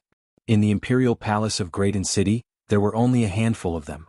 Other than Han Xingxian, who had been at the top for many years, Song Tonglu's master, the head of the Imperial Eunuch Bureau, who was only second to the Ceremony Bureau, was one of them. Song Tonglu had been personally bestowed the surname by the emperor and now had a chance to reach the top. It could be said that the student had surpassed the master. The entire court was dumbfounded. When Song Tonglu left the palace, he had already thought it through. If he announced the edict, according to the law, the vassal kings had to kneel. As for whether the king of Bailiang knelt or not, Su Shao could carry a sword into the palace and had the privilege of not kneeling to listen to the edict. However, if he stood there and announced the edict with a serious tone, it would probably be seen as a demonstration. From the beginning, Song Tonglu didn't want to be seen as arrogant. Even though he knew it was against etiquette, after he rose, he still pulled out the yellow secret edict from his sleeve. He bowed his head and walked quickly, handing it to the king of Bailiang with both hands, skipping over the announcement of the edict and ignoring it. Su Shao took the secret edict and casually handed it to Su Fengnian. He then had this rather sensible eunuch sit down. Song Tonglu sat upright and still looking straight ahead. However, out of the corner of his eye, he still caught a glimpse of the snow-haired Su Fengnian. He was shocked. For some reason, when he looked out of the corner of his eye, His Royal Highness was clearly lowering his head to read the edict. Song Tonglu was able to stand out among the tens of thousands of eunuchs in the palace and climb to the top step by relying on his extraordinary talent for observation. He immediately knew that the young heir had sensed his unintentional spying. He immediately lowered his gaze and only dared to look hard at his knees. Su Shao smiled and said a few words of greeting. Song Diao Temple has been hard on you. Song Tonglu quickly shook his head and said, I don't dare. This is my duty. Su Shao smiled and asked, Song Diao Temple, why don't you stay in Bailiang for a few more days? This king can entertain you to his heart's content. The young eunuch, who was startled by the mention of Song Diao Temple, quickly got up and knelt on the ground again. He said apologetically, Song Tonglu needs to immediately return to the capital to report. I may not even be able to eat a meal. I hope the king of Bailiang will be magnanimous enough to forgive me. Su Shao walked over and helped Song Tonglu up. It's fine. We don't need to be so courteous. Let's do it as smoothly as is appropriate. We won't delay Song Diao Temple's return to report. Let's go. This king will see you out. Even though Song Tonglu had trained in the palace for many years and did not lose to any top aces in terms of cultivating the mind, he was clearly a little absent-minded. He said respectfully, I really don't dare to trouble the king of Bailiang. Su Shao shook his head and walked out of the main hall with Song Tonglu. The imperial bodyguards had already handed their luggage to the steward of the king's mansion. The group walked on a quiet path that was not heavily guarded. The bodyguards also walked as if they were treading on thin ice. They took the opportunity to take a few more glances at the back of this king with a different surname. When they returned to the palace, they could boast to their colleagues that they had once been less than 10 steps away from the great king of Bailiang. Song Tonglu had been cautious for many years. Without leaving a trace, he trailed behind Su Shao by more than half a step. When they reached the main entrance, Song Tonglu did not dare to let the king of Bailiang see him off. He immediately stopped. The imperial bodyguards silently filed out, mounted their horses and waited in the distance. One of the bodyguards clicked his tongue and said, as expected of the great general who destroyed the 6 kingdoms of spring and autumn. Another person asked in a low voice, what's wrong? The bodyguard said in a low voice, there's a murderous aura when you walk. I don't feel it. What do you know? That's because your realm is not high enough. No wonder people say that the king of Bailiang can kill with just a stare. He can directly scare people out of their wits. Fortunately, Song Diao Temple did not offend him. Otherwise, wouldn't we be killed with just a stare? One of the oldest and calmest bodyguards did not know whether to laugh or cry when he heard the ridiculous conversation of the younger generation. At the door, Su Shao said softly, everyone says that when you were on duty at the Directorate of Credentials in the Song Diao Temple, you were cautious and conscientious. You were in charge of the ancient and modern collections of literature, pasting yellow papers and other trivial matters. You did everything in an orderly manner and you could even write good articles. I'm a rough man, so it's difficult for me to take care of these troublesome things, so I won't talk about it. However, there's one thing that I remember very clearly. The content of the hereditary edict of my family's year of Feng was written by you. Someone in the residence said that you wrote it well, and I'll remember this favor. In the future, if you need my son, Feng Yin, the new prince of Northern Liang, just let me know. I won't dare to boast that I'll help you settle it. Song Diao Temple felt as if he had been struck by lightning. He subconsciously wanted to kneel again. Su Xiao held his hands and scolded jokingly, "A man has gold under his knees. What is there to kneel for? Song Tonglu, if you have the chance to come to Bailiang Palace again, you don't have to remember this. This has nothing to do with your status. This king is indeed unreasonable and only cares about friendship." Song Diao Temple gritted his teeth and said with a trembling voice, "In the future, Song Tonglu will definitely do what I have to do. However, I won't say too much about unnecessary matters." Song Tonglu will only remember these words in his heart and pretend that the Grand General did not mention them. Su Xiao nodded, "This king will not see you out." Song Diao Temple's scholar bowed with his hands clasped in front and turned to leave. Su Xiao slowly walked back to the main hall. He saw that Su Fengyin had finished unpacking his luggage and was pinching the sleeve of a python garment. He was muttering to himself, "It looks pleasing to the eye and feels quite comfortable. When the flying sword leaves the sleeve, you have to be careful. If you cut it, who will sew it up?"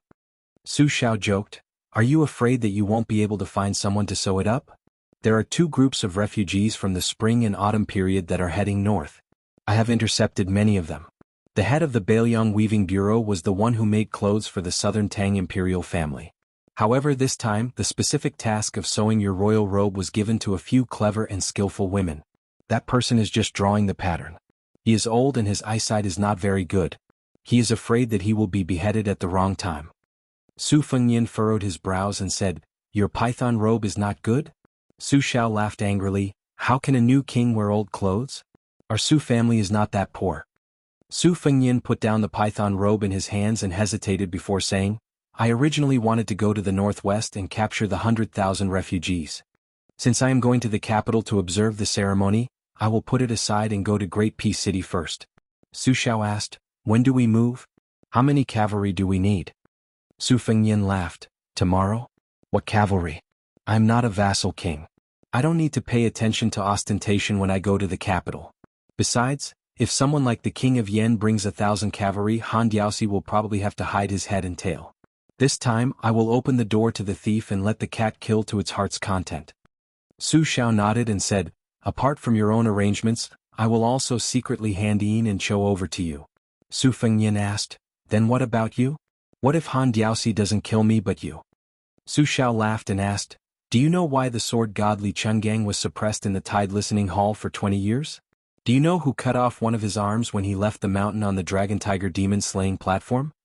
Su Fengyin was dejected and speechless. Su Xiao sat in his chair and said indifferently, "Go to the capital without worry. You don't need to worry about father's safety. There are as many people who want to kill me as carps crossing the river. I have plenty of ways to deal with them." Yin's sinister voice entered the father and son's ears again. "Nangong Push has already returned to the pavilion. Xinyuan Qingfeng is in the pavilion in the middle of the lake. Both of them are heavily injured." Su Fengyin asked, "Wu?" Yin replied stiffly, "Reporting to your highness, they are safe and sound." In the eyes of the earthly branch loyalists, the life and death of their comrades were insignificant. Su Fengyin stood up and went to the tide-listening lake. The young loyalist squatted by the lake, sulking. Su Fengyin walked over and saw him turn around with a guilty expression. He laughed and said, "Go eat your meal and then come with me to the capital tomorrow. There will be plenty of opportunities to exchange blows with Han Diaoxi." The youth jumped up and smiled brightly. "Really?" Su Fengyin raised his leg as if he was going to kick him into the lake. This lively and not gloomy youth grinned and jumped into the lake himself, happily paddling to the opposite shore. Su Fengyin smiled knowingly and walked toward the pavilion in the middle of the lake. As he approached, he saw Xinyuan Qingfeng sitting dejectedly against a pillar. Su Fengyin narrowed his phoenix eyes and sat down lazily. He mocked, "Both of you are Shin finger experts, but Han Diaoxi, the number 2 Shin finger expert in the world, is much more powerful than you, old Taoist?" Xinyuan Qingfeng said sternly, "Wait until I reach Heavenly Phenomenon." Chapter 708. Su Fengyin said softly, "Have you forgotten that Han Diaoxi is best at killing Heavenly Phenomenon cultivators with his finger? That's why there's the saying that those below earth immortals are invincible. Don't feel aggrieved. When it comes to martial arts realms, comparisons are odious. There will always be a higher mountain. I know you want to become someone like Wang Xianji, but before that you still have to relax. There are many things that can't be rushed. There are 800 unorthodox paths and 3,000 heretical paths.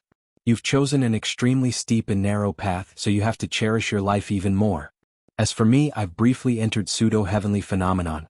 It can be considered a fleeting moment, but there's one thing I can tell you. Once you ascend, you might become the first heavenly phenomenon cultivator in 300 years to be struck by heavenly tribulation. Heaven's net has long arms. You won't be able to escape. Xinyuan Qingfeng's face instantly paled. Su Fengyin stood up. Come with me. Since you've given me your proof, I can do a big business with you without worry. What I'm giving you is priceless. Even if you give yourself to me, I don't think you'll lose out. For the first time, Xinyuan Qingfeng didn't retort. She quietly followed behind Su Fengyin. It seemed that her failure to encircle and annihilate Han Diaoxi had caused her arrogant and lawless character to settle down. Su Fengyin pushed open the door and entered the tide-listening pavilion. He brought Xinyuan Qingfeng directly to the 8th floor. The red robe appeared in the corridor, displaying Xidigarba's compassion. Su Fengyin smiled. Don't force yourself and enter. You'll lose your cultivation for nothing. The door opened and closed. Xinyuan Qingfeng saw an unforgettable scene. 9 imperial jade seals of different sizes. They hovered in the air. They hovered in the same position as the 9 kingdoms of spring and autumn. Su Fengyin stood still with his hands clasped behind his back. Calmly he said, Later Sui, West Chu, Southern Tang, Western Shu, Northern Han, and Great Wei. After the fall of these 6 countries, the names of the countries recorded in the history books were all destroyed by Su Shao. In order to commend Su Shao for his military exploits, the Liang imperial court bestowed 5 imperial jade seals to the Su family except for the missing West Chu emperor's seal. Back then, De Chu was regarded as the orthodox of the Central Plains largely because it had been passed down from the Emperor Qin's seal of destiny. Later on it was separated by the spring and autumn period. Various countries had copied it or simply reprinted it. There were all kinds of names for it such as seal and treasure. Of the 9 pieces you see, 3 of them are imitations made to make up the number 9. The tide-listening pavilion has 9 floors for a reason. I know what you want to ask. Since the imperial court only bestowed 5 and imitated 3, where did the last one come from? We're in the same boat, so there's no harm in telling you. Bailiang Palace secretly hid the little princess who carried West Chu's fate. Do you see that smallest imperial jade seal? It's only 4 inches wide, but it's the genuine yellow Emperor's Yang seal of the Great Qin. As for the Yin seal, I've entered Emperor Qin's mausoleum in Beimang. However, that person wanted to keep it for himself and was only willing to show me the tip of the iceberg. I only wanted to save my life and escape, so I didn't have time to look into it. My younger brother, Huang Manor, won't be able to enter heavenly phenomenon for the rest of his life. Hong Shixiang abducted my older sister, and in order to return the favor, he severed the fate of the 5 nations.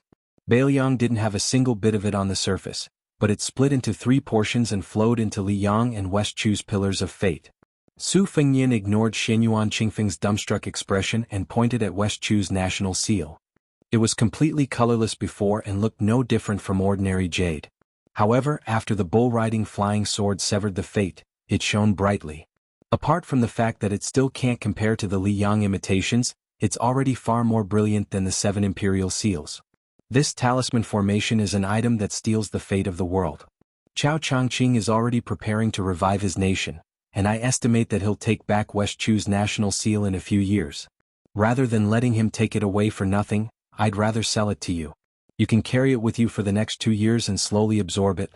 When you reach heavenly phenomenon in the future, you can use it to resist the heavenly tribulation. Although the fate of the imperial seal is only 100th or 1,000th of that of a dynasty, if you monopolize it, I estimate that you won't become the shortest-lived heavenly phenomenon expert in the world. Xinyuan Qingfeng asked in a low voice, Then what about your little brother that my father said could only reach the finger-profound realm? Su Fengyin's lips twitched. At least you still have some conscience. 1 less Great Qinyang seal which is bound to be lost, but there are still 8 remaining. Moreover, I'll never let my Huang Manor enter heavenly phenomenon in this lifetime. This talisman formation is just a precautionary measure. Besides, Huang Manor is different from you. Even if this talisman formation is beneficial to him, it's only a temporary solution. In the end, whether it's your current finger-profound realm or your future heavenly phenomenon realm, it's like a child's play in front of Huang Manor. Xinyuan Qingfeng said calmly, but I won't stop at heavenly phenomenon. Su Fengyin dismissed it with a smile. He stepped forward stealthily and reached out a hand to grab the West Chu imperial seal. Like a python drawing water, as the imperial seal was pulled towards Su Fengyin's hand, a series of mysterious ripples visible to the naked eye appeared in the air. The other 8 imperial seals trembled incessantly. When Su Fengyin grabbed the imperial seal, the ripples on the surface of the water gradually became as calm as a mirror. Su Fengyin turned around and handed the imperial seal to Xianyuan Qingfeng. Her expression changed drastically, and her entire hand turned from red to purple. Su Fengyin gloated. Hot? Don't let go. Xianyuan Qingfeng endured the stabbing pain in her heart and said angrily, Why doesn't it feel strange in your hand? Su Fengyin said self-deprecatingly, There's no pitiful wretch in the world who has more luck than me. If I, as the eldest son of Su Shao, wanted to hold this West Chu imperial seal before the Iron Gate Pass intercepted and killed Zhao Kai, I'm afraid I'd have to break one of my arms if I wanted to live. Xianyuan Qingfeng almost fainted from the pain, but not only was she unmoved, she even tightened her grip on the imperial seal. Su Fengyin sighed inwardly. What an unreasonable crazy woman. He said, Half of your life is yours and the other half is mine. Do you agree? Xianyuan Qingfeng said straightforwardly, Yes, but it'll only count if I survive after I enter heavenly phenomenon. Su Fengyin smiled helplessly. Would it kill you to lose out a little? Xianyuan Qingfeng snorted coldly, but there was an inexplicable smile in her eyes. Su Fengyin walked to the door. Go downstairs yourself later. Xianyuan Qingfeng simply drifted out as soon as she stepped out of the door. Su Fengyin shook his head and closed the door. After going downstairs, he easily found White Fox in the outer corridor, who was in a daze. Su Fengyin comforted her. Hey. It's not shameful that you can't beat Han Diaoxi, who's number 10 in the world. It just means you haven't entered the top 10 yet. White Fox, who was hanging from her waist, didn't say anything. She turned around and walked into the building. Su Fengyin asked, I'm going to the capital tomorrow. Han Diaoxi will most likely come after me. Are you interested? White Fox stopped in her tracks. Are you that afraid of death? Su Fengyin muttered, You're so heartless. White Fox turned around and smiled. Don't worry. My state of mind won't be affected and stagnant because I can't kill Han Diaoxi. I'm the same as your Bailiang cavalry. We're on the path of fighting to support ourselves. There will be a few big defeats in the future. It's fine as long as I don't die. Su Fengyin didn't give up and asked again, You're really not going to the capital? White Fox said playfully, Why? Do you think you'll lose face if you don't bring me the number 1 beauty in the world with so many beauties in the capital? Murderous intent, murderous intent. Su Fengyin, whose crooked intentions were exposed, fled downstairs in a panic. White Fox didn't chase after him. After crossing the threshold of this floor, her state of mind calmed down inexplicably. She said sadly, I didn't expect this place to become my home. Where should I die in the future? The afterglow faded and the twilight gradually deepened. Su Fengyin unknowingly came to the lakeside cottage among the reeds. He didn't look for Pei Nanwei, who lived here alone. Instead, he walked along a dirt path that led to the tide-listening lake. Perhaps it was because she had stepped on it so many times that it was flat and soft. The autumn reeds that were taller than a man gradually turned frosty white. The wind blew like fluffy snow. A wooden ferry that was dozens of feet long was built beside the lake. Su Fengyin took off his shoes and socks and put them aside. He lay back and closed his eyes to rest. After an unknown period of time, he heard a faint sound. The barefoot woman sat down beside him with her arms around her knees. After a long silence, she finally said, Now I'm happy. You're worse off than me. It's karma. Su Fengyin didn't open his eyes. He said softly, Reed ropes made from reeds can be used to hang and ward off evil spirits. Spring reeds can be used to make flute membranes. Whether it's to ward off evil spirits or flute membranes, the reeds are not for you to make scarecrows to curse me. Pei Nanwei rested her chin on her knees. A cool breeze brushed her face. She said softly, According to the laws of the vassal states, this year the vassal king is going to the capital to meet the emperor. Are you going? If you're going, take me with you. I've never been to Great Peace City in my life. I want to take a look. After that, I'm willing to die of old age here. Su Fengyin stood up. He broke off a reed and sat on the edge of the wooden bridge. I'm going to the capital, but I'm not taking you with me. Pei Nanwei said calmly, Fine. Then I'll continue to make scarecrows to curse you to die a horrible death. Su Fengyin turned his head and said, Do you believe that I'll slap you into the water with one slap? Pei Nanwei shook her head. Su Fengyin turned his head and ignored this woman who had always been muddle-headed. Pei Nanwei sat next to him and then lightly kicked his foot. Take me with you? I only have one unfulfilled wish in my life. I can be your servant girl. Su Fengyin firmly said, no. Not only will I serve you tea and call you grandpa, but I'll also massage your shoulders and call you Gongzi. I don't care. I'll play chess with you and help you study. How much is it worth? When you're not happy, this servant will smile and be willing to be hit. I have tender feelings for the fairer sex. Warm the bed. What? Warm the bed. Good, it's a promise. We'll leave for the capital tomorrow. Remember to bring some elegant and beautiful clothes so you can wear them. Don't forget rouge and powder. It's not good to put on too much. Just a little is enough. Then there's the time to warm the bed. I'm not going. You're really not going? This place is pretty good. You want to fight with me? Su Fengyin stood with a smile. He bent down and placed the autumn reed on her lap.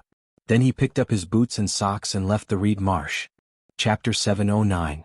3 chapters, more than 13,000 words have been updated. P.S. I won't stop updating tomorrow. A carriage slowly drove out of the western gate of the prefecture city. The coachman was a muscular young man with dark skin.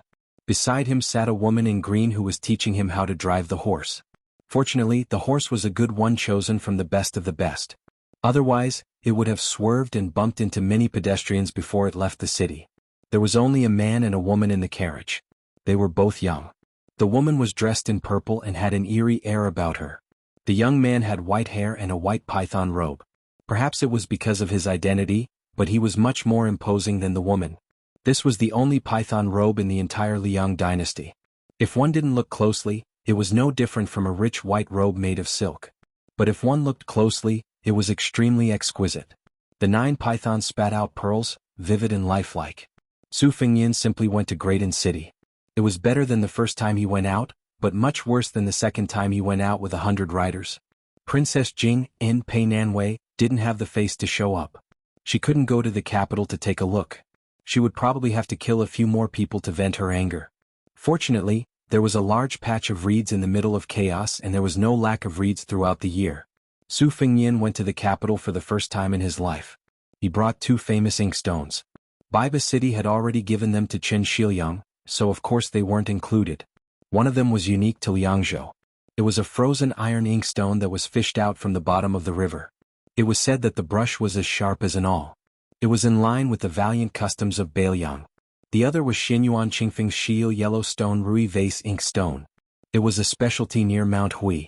Hui and Zhou's inkstone were competing for the title of the best inkstone in the world.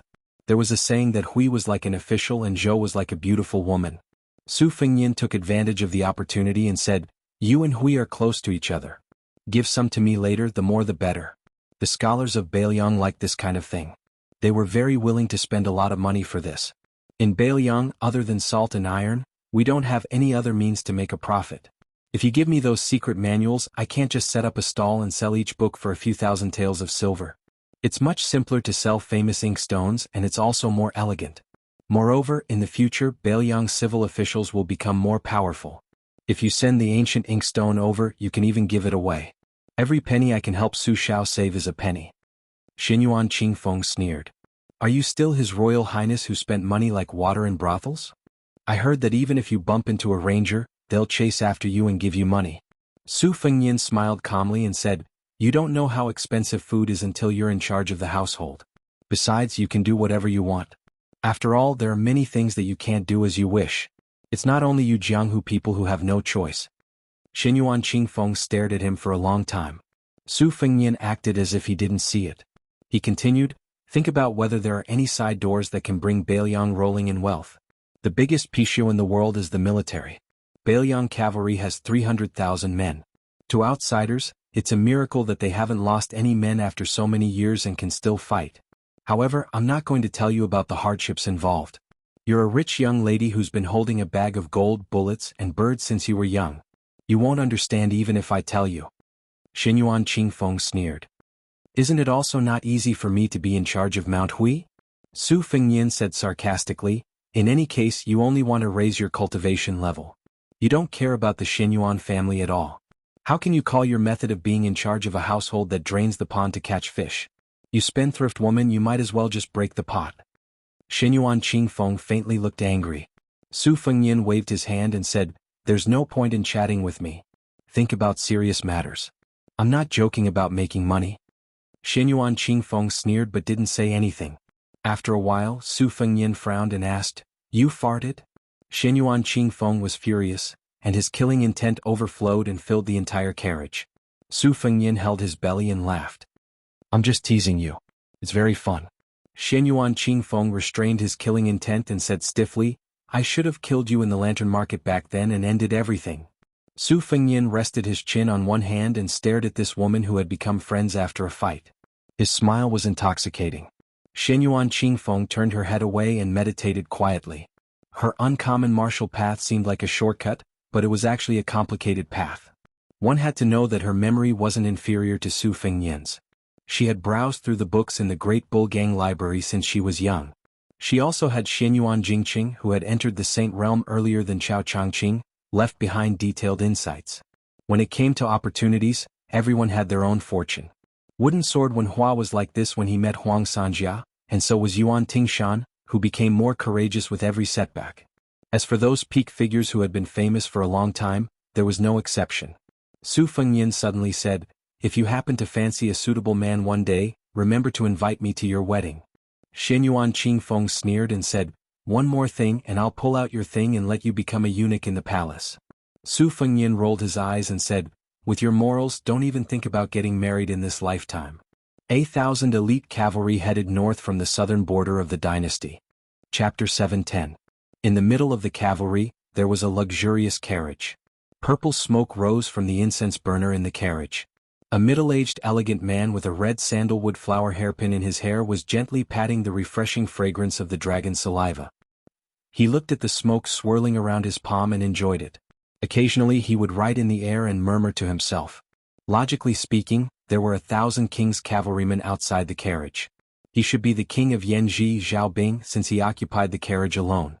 Hearing a rider knocking on the outer wall of the carriage for more than 10 times, the scholar-like handsome man lazily lifted the curtain. The strong man outside was dressed in casual clothes. He smiled and asked, "Naylan, are you sure you don't want to try riding a horse?" Seeing that the king of Yanji was about to put down the curtain, the rough-looking rider said helplessly, Okay, I'll call you UC, okay? You really need to exercise your body. It's always right." The scholar smiled and said, "There are many ways to maintain one's health. There are hundreds of ways to maintain one's health." The rider felt a headache. "I'm afraid of you. You sit in your carriage and I ride my horse. Well water doesn't interfere with river water." The scholar smiled and said, "Come up and sit. I'm just in the mood. I'll read the Yin Fu Jing for you." The rider pretended to be angry. "Are you the king of Yanji or am I the king of Yanji?" The scholar still smiled faintly. "There are 10 accidents in the world. When people see that there is nothing in front of them, they are relieved. If you want to get on the carriage, I'll tell you about the accidents of this trip to the capital." The rider snorted coldly, "This time I won't fulfill your wish." The gentleman who was called Naylan and then changed to Yusi smiled and put down the curtain. The rider sighed heavily and obediently got on the carriage. The rider king of Yanji Zhaobing. The scholar was the dynasty's most famous strategist, Naylan Uci. King of Guangling Zhao Yi took 800 cavalry to the north of the capital. Before leaving, he made a special trip to say goodbye to the administrator, Sun Shiji. As a result, he was given a big cold shoulder. There were more than 10 carriages in this cavalry group, and the 2 largest carriages belonged to the vassal prince, Zhao Yi's son, Zhao Yuang, whose weight added up to 700 caddies of meat. The road that had long since been cleared of passers-by was spacious and quiet. The carriages traveled side by side. Crown Prince Zhao Yuang, who was as fat as a pig, pulled open the curtain and shouted, "Father, isn't that old son too arrogant? Not even giving you face? Are you trying to rebel?" Inside the carriage, Prince Guangling was like a small mountain. The 2 beautiful maids could only sit on his thighs. Zhao Yi threw a glance at one of the beauties. She smiled charmingly and lifted the curtain. Only then did Zhao Yi say lazily, "Piawer, thank you for your auspicious words. It would be better if the Grand Preceptor rebelled." The chief strategist of the Spring Snow Building rolled his eyes. Beside him was a famous general of the dynasty, Lu Sheng, who was riding a red horse, looking majestic and heroic. The 2 formed a sharp contrast. The strategist with 2 tufts of goatee lifted his sore buttocks and rode closer to Lu Sheng, who would be the 9th general after entering the capital. He asked softly, if Sun Shiji really flirts with Chao Changqing and is determined to restore the country, when the time comes, Beimeng will coordinate from the inside and outside. Not to mention that General Gu will have no time to care about the northern front. The troops stationed in the capital will also not dare to easily go south to help. Our king of Yen in the south will be happy to sit on the mountain and watch the tigers fight. The people of West Chu who wanted to rebel were like wildfire that could not be burned away by the spring wind. Our Guangling Dao without you, General Lu, is really a house full of misfortunes, but when it rains, it pours. The Liang dynasty had a total of 8 generals. Bailiang had the vassal King Su Shao and the protector General Chen Zhibao. In the imperial court, there was the minister of war Gu Jiantang and the old general Gong Sun Yongla who had dominated the Liangliao Pass all his life. The other 4 were also old generals who had outstanding military achievements in the spring and autumn period. However, these 4 mostly retired and returned to their fields. Only one of them entered the Ministry of Revenue, which had nothing to do with them. Lu Shengxiang was about to leave the Guangling Dao and be promoted to Assistant Minister of the Ministry of War. He would be on the same level as the Tangxi sword immortal of the Lu family in Gangnam-do. During the spring and autumn period, there were many exciting battles such as the battle at the Imperial Concubine's Grave, the bitter battle at the Western Wall, the 10-year-long battle at Xiangfan City, and General Gu Jiantang's invasion of Xiongzhou. However, the 2 battles that were praised by the militarists as the most agile were Chu Lushan's opening of Shu and Lu Xingxiang's invasion of Dongyue on a snowy night. Lu Xingxiang was one of the few famous generals in the world.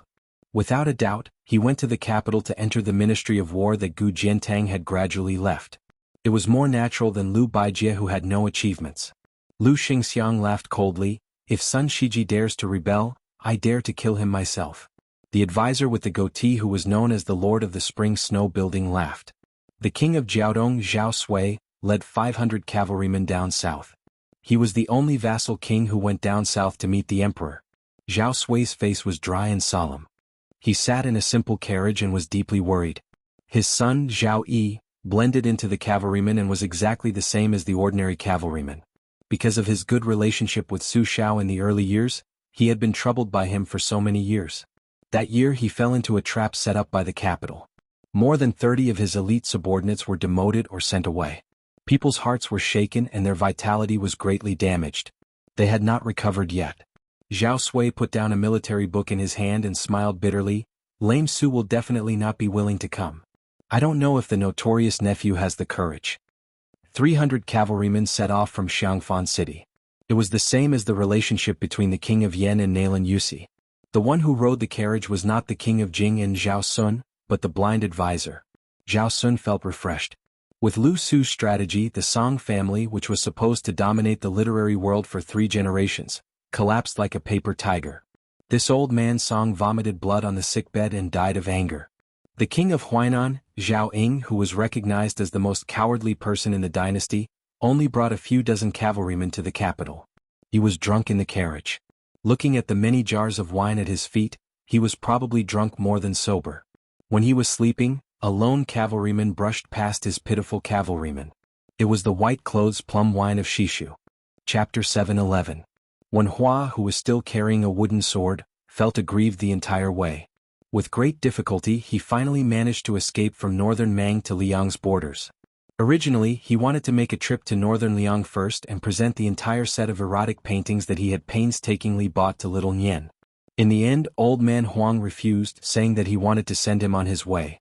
When Hua was so angry that he was about to die, the penniless wanderer immediately prepared to walk to northern Liang, but he never thought that old man Huang would threaten him that he would not be able to meet him in the capital after he left. Even after when Hua let loose a torrent of abuse, he still insisted on going to northern Liang. For the first time ever, old man Huang softened his tone, saying that they would meet sooner or later, and that they might even meet in the capital. Only then did old man Huang give up on Wen Hua's idea. The 2 of them bought a worn-out carriage. Wen Hua, on the other hand, was already very content with his life. However, after traveling for a few li, he urged old man Huang not to ride a carriage. They were both people of the Jianghu who had practiced martial arts, so they needed to train and temper their bodies. Thus the 2 of them might as well ride a horse. How could old man Huang not know that this brat wanted to ride a horse alone to show off his wealth? so that he could show off his meager prestige. In truth, he did not agree at first, but later on he could not stand Wen Hua's nagging and had no choice but to fork out money to buy him a mule. Even until now, the wanderer, who was so useless that he only had a wooden sword, did not pay attention to particular things. Riding a mule like a fine horse, he was still very proud of himself.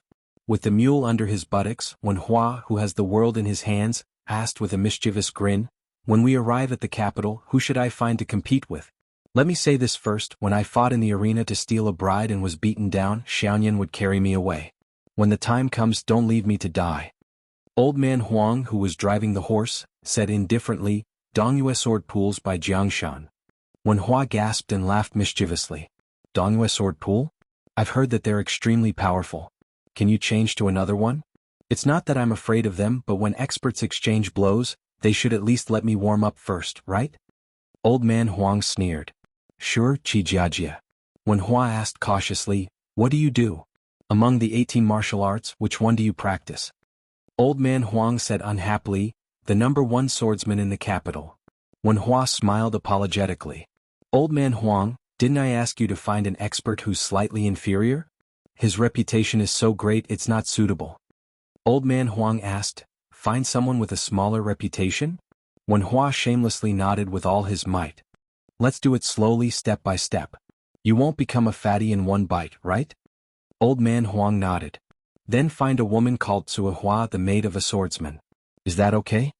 Wen Hua really did not have the face to say no. After pondering for a while, he felt that a maid could not be that fierce. He patted his chest and said heroically, "Sure, why not? If you're a man, you can't say no." Old man Huang glanced at him. Wen Hua was enraged.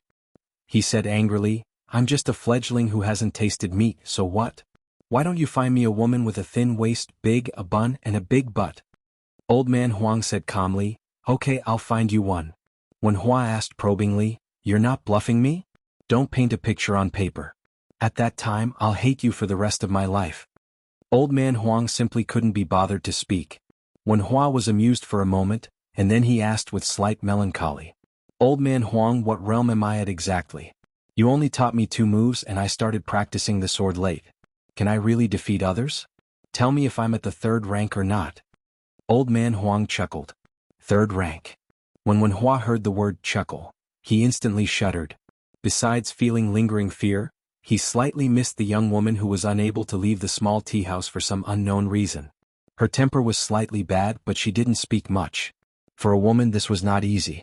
Wen Hua didn't think too much about her, and he asked carefully, "Then you should at least be at the 4th rank, right?" Old man Huang said impatiently, "Why do you care about all this? If you encounter an enemy, just strike once. If the first strike doesn't work, strike a second strike. If you can't beat them, then scram." Wen Hua made a habitual action of touching his crotch, and he sighed.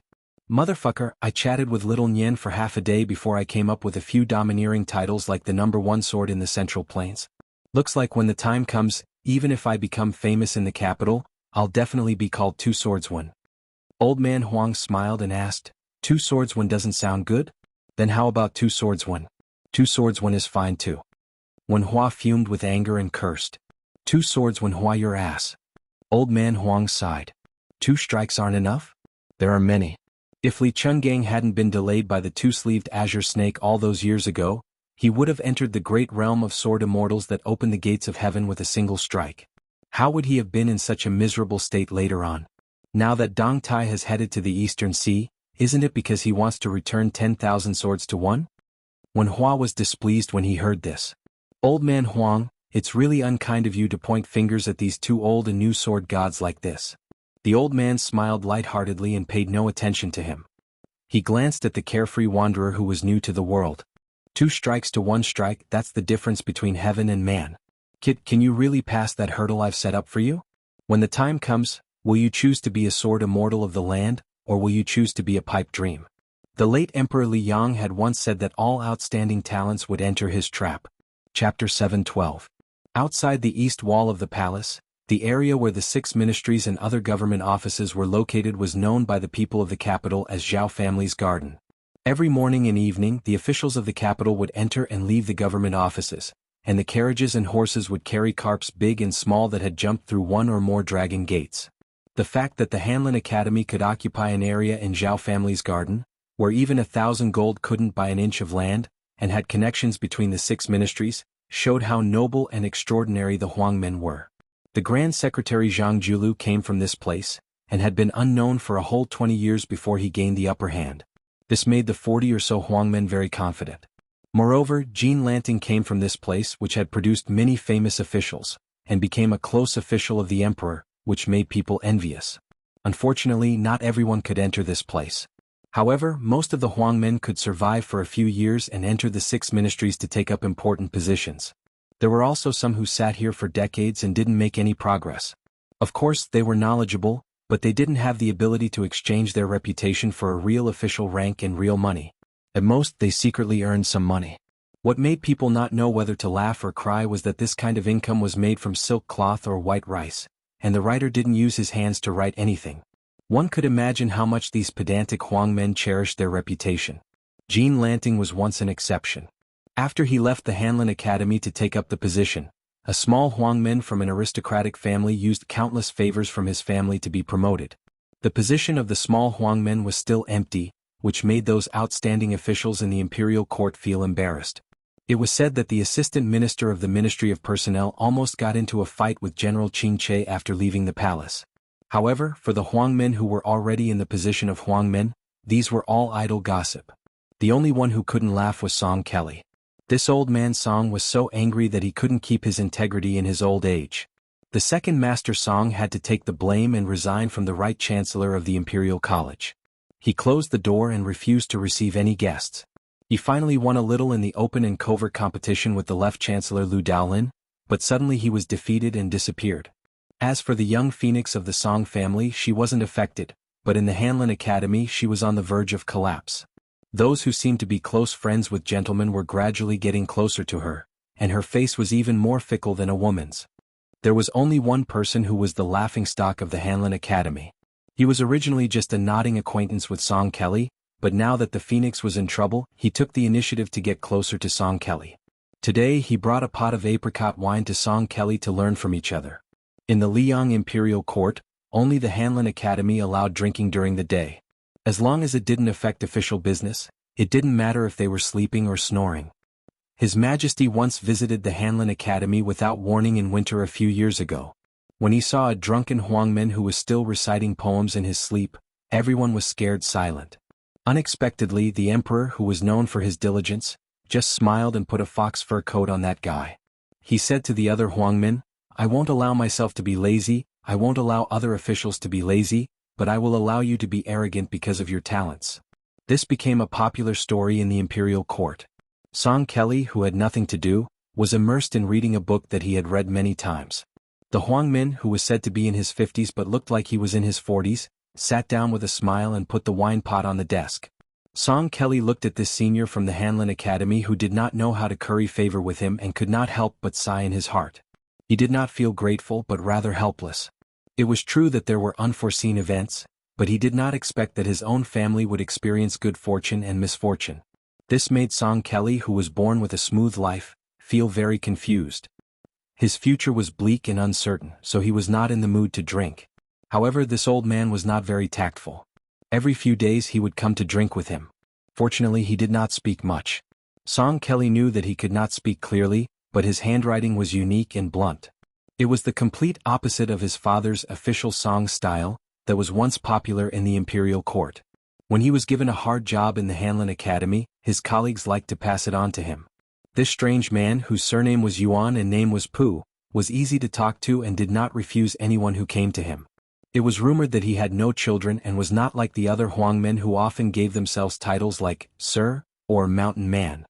After Song Kelly entered the Hanlin Academy, he had never seen Yuan Pu go to a brothel with his friends to get drunk, nor did anyone come here to ask him for help. Although a gentleman did not associate himself with friends, it was rare to see someone as lonely as Yuan Pu. Probably because he felt inferior and could not speak clearly, Yuan Pu, who was still a Huangmen at his age, continued to drink when he saw that Song Kelly was not drinking. Song Kelly could not stand this man's attitude. He put down the book and asked softly, "Yuan Huangmen, forgive me for being blunt, but are you trying to burn the Song family's cold stove?" Are you thinking that the Song family will rise again in the future and I will cherish your friendship during this period? The Huangmin smiled and shook his head. If it were someone else, Song Kelly would not believe it easily. However, for some reason he believed it when he saw this man. Song Kelly became more curious and could not help but ask, "Then why are you inviting me to drink now?" The silent Yuan Pu picked up his brush and laid out the paper. He did not write too much, but he wrote quickly and slowly. After he finished writing, he put down his brush and turned the paper around. Song Kelly glanced at him and said, "An ordinary man is brave and impolite, and a scholar is brave and immoral, and a country is in chaos. A gentleman's courage does not lie in winning against others, but in winning against himself." Song Kelly said bitterly, "Are you saying that I am weak? But my words carry little weight. How can I turn the tide? His Majesty is furious. Not only did my father refuse guests, but he also kept his mouth shut at home. What can I do?" The Huangmin, who did not look old but was actually quite old, picked up his brush again and turned the white paper back to write another sentence. There are 3 things that a gentleman does not care about. He does not care about his family, he does not care about his family, he does not care about his country, he does not care about his country. Song Kelly thought for a while and still shook his head. Confucianism cultivates one's family and rules the country. It does not mean that one cannot have both. The Huangmin pressed the paper and turned it. Then he smiled and wrote the words Confucianism on the paper. He gently pressed down the pen and erased the word Confucianism, and added the word family. Song Kelly nodded and did not refute this. This person then wrote another line of words. Public and private, the boundary between human and ghost. Song Kelly was not stupid. He understood immediately. Does the Huangmin want to say that the word public is divided into big and small? But not only do I lack the heart of a small public, I only have selfish motives? The Huangmin nodded. If he was not a bookworm who did not know the ways of the world, why would he be so straightforward?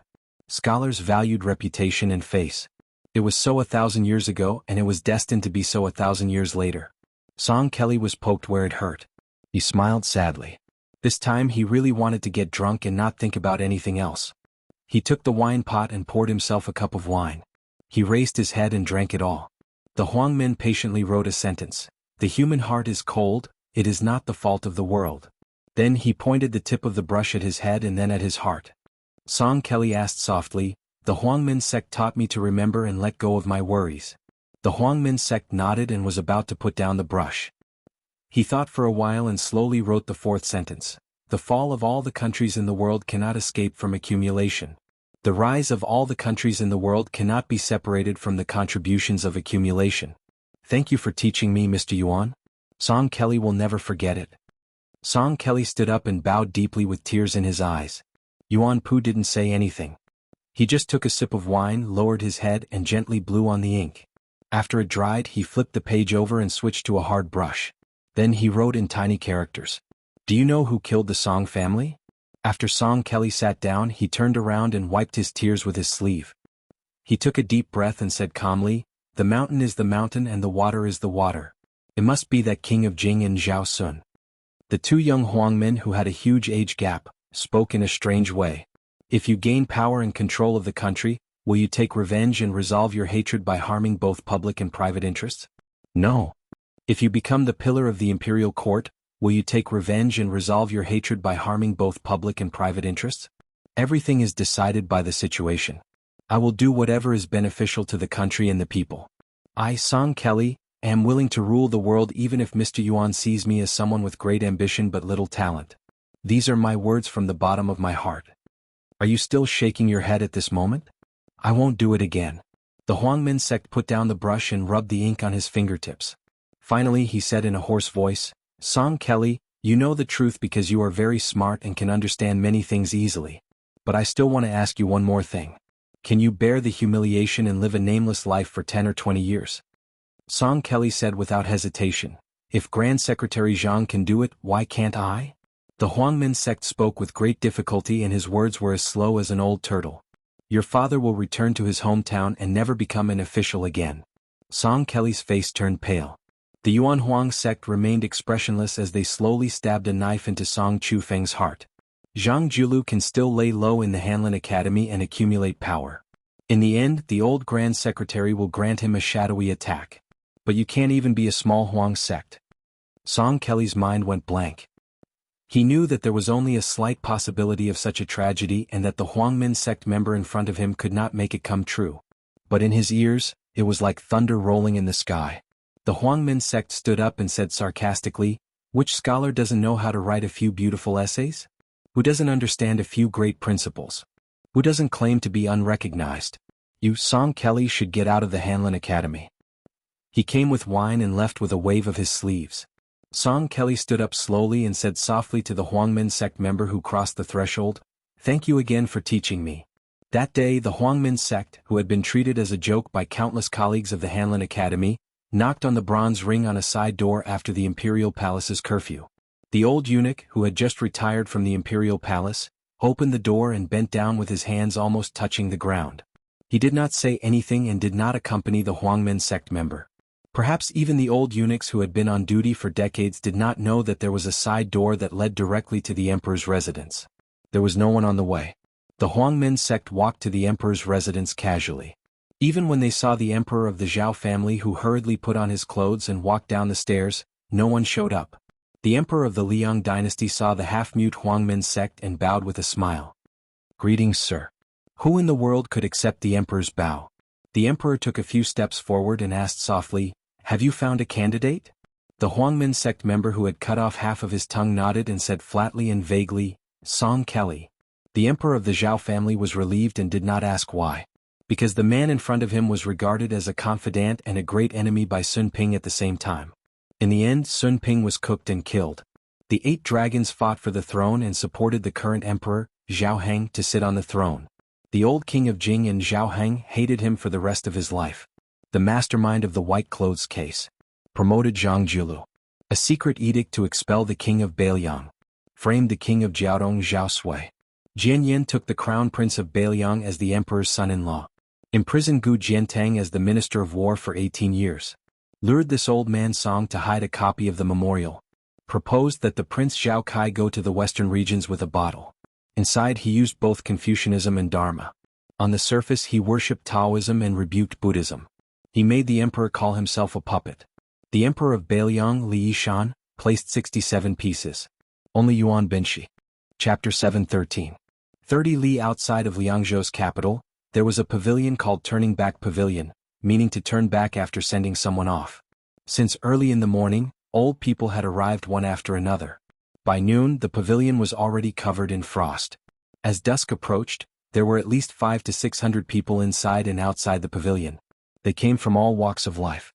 Not all of them were citizens of the city, but there were also old people who had come from hundreds of li away.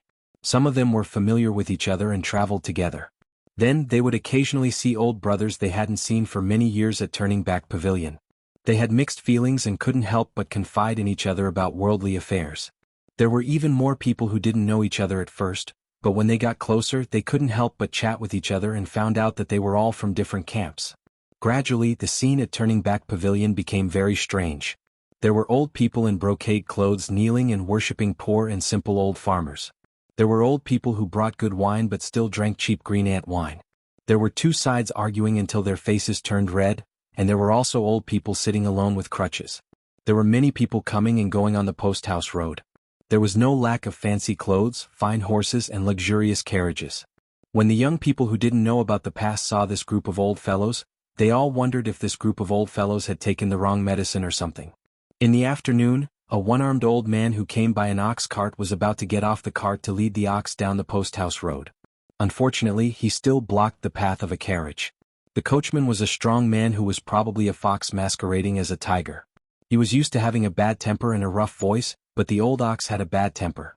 The coachman from a tyrannical family jumped off the carriage, disdaining the old man for not having eyes. He scolded him that a good dog wouldn't block the way and was about to whip the lonely old man's head. As for whether the old man was dead or alive, he didn't care. However, when the coachman swung his whip, the shabby old man who was leading the ox easily caught it. The old man then apologized a few times and let go of the whip. After that, he continued to reason with the old ox. This made the coachman, who was in the prime of his life, feel that he had lost all face. He was furious and wanted to kick the old bastard to the ground so that the master in the carriage wouldn't see this scene and dislike him for not doing things well.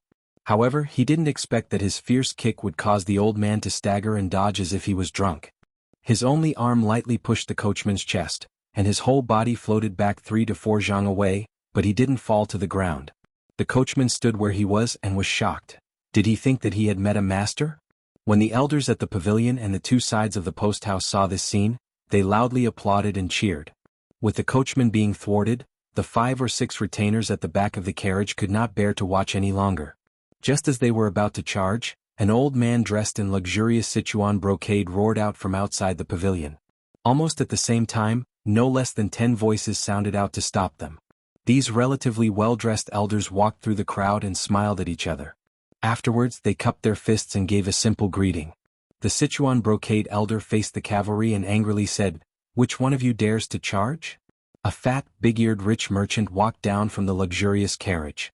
Seeing the Sichuan brocade elder, he was so scared that his liver and guts were about to burst. He ordered the lackeys to retreat and gave the coachman a heavy slap.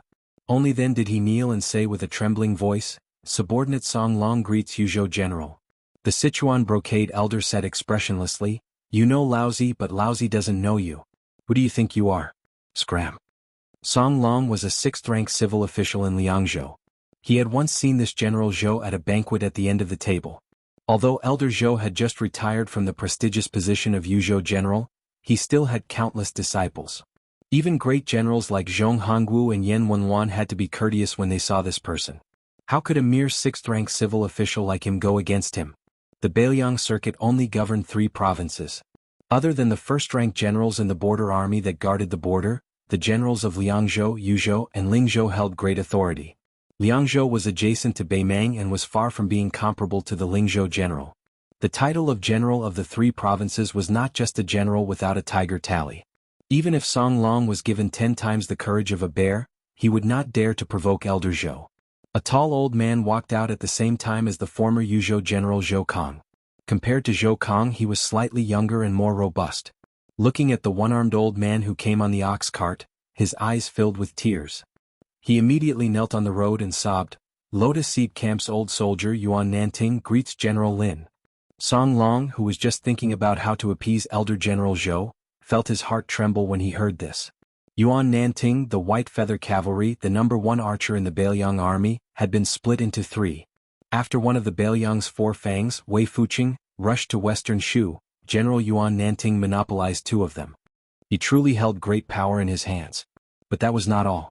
Who was this General Lin that could make a 4th-rank general, Yuan Nanting, kneel? Song Long, who had been struck by this unexpected disaster, even had the thought of dying. At this moment he couldn't care less about Elder General Zhou's military order, to get lost. He also knelt down and kowtowed with all his might. He didn't care which great bodhisattva in the Beiliang army General Lin was. He only cared about burning incense and kowtowing. Zhou Kong had held the position of Yuzhou general for more than 10 years.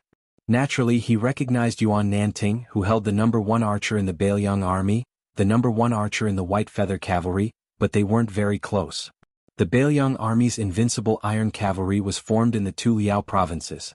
Later when they went south they became braver and braver as they fought in the War of Spring and Autumn.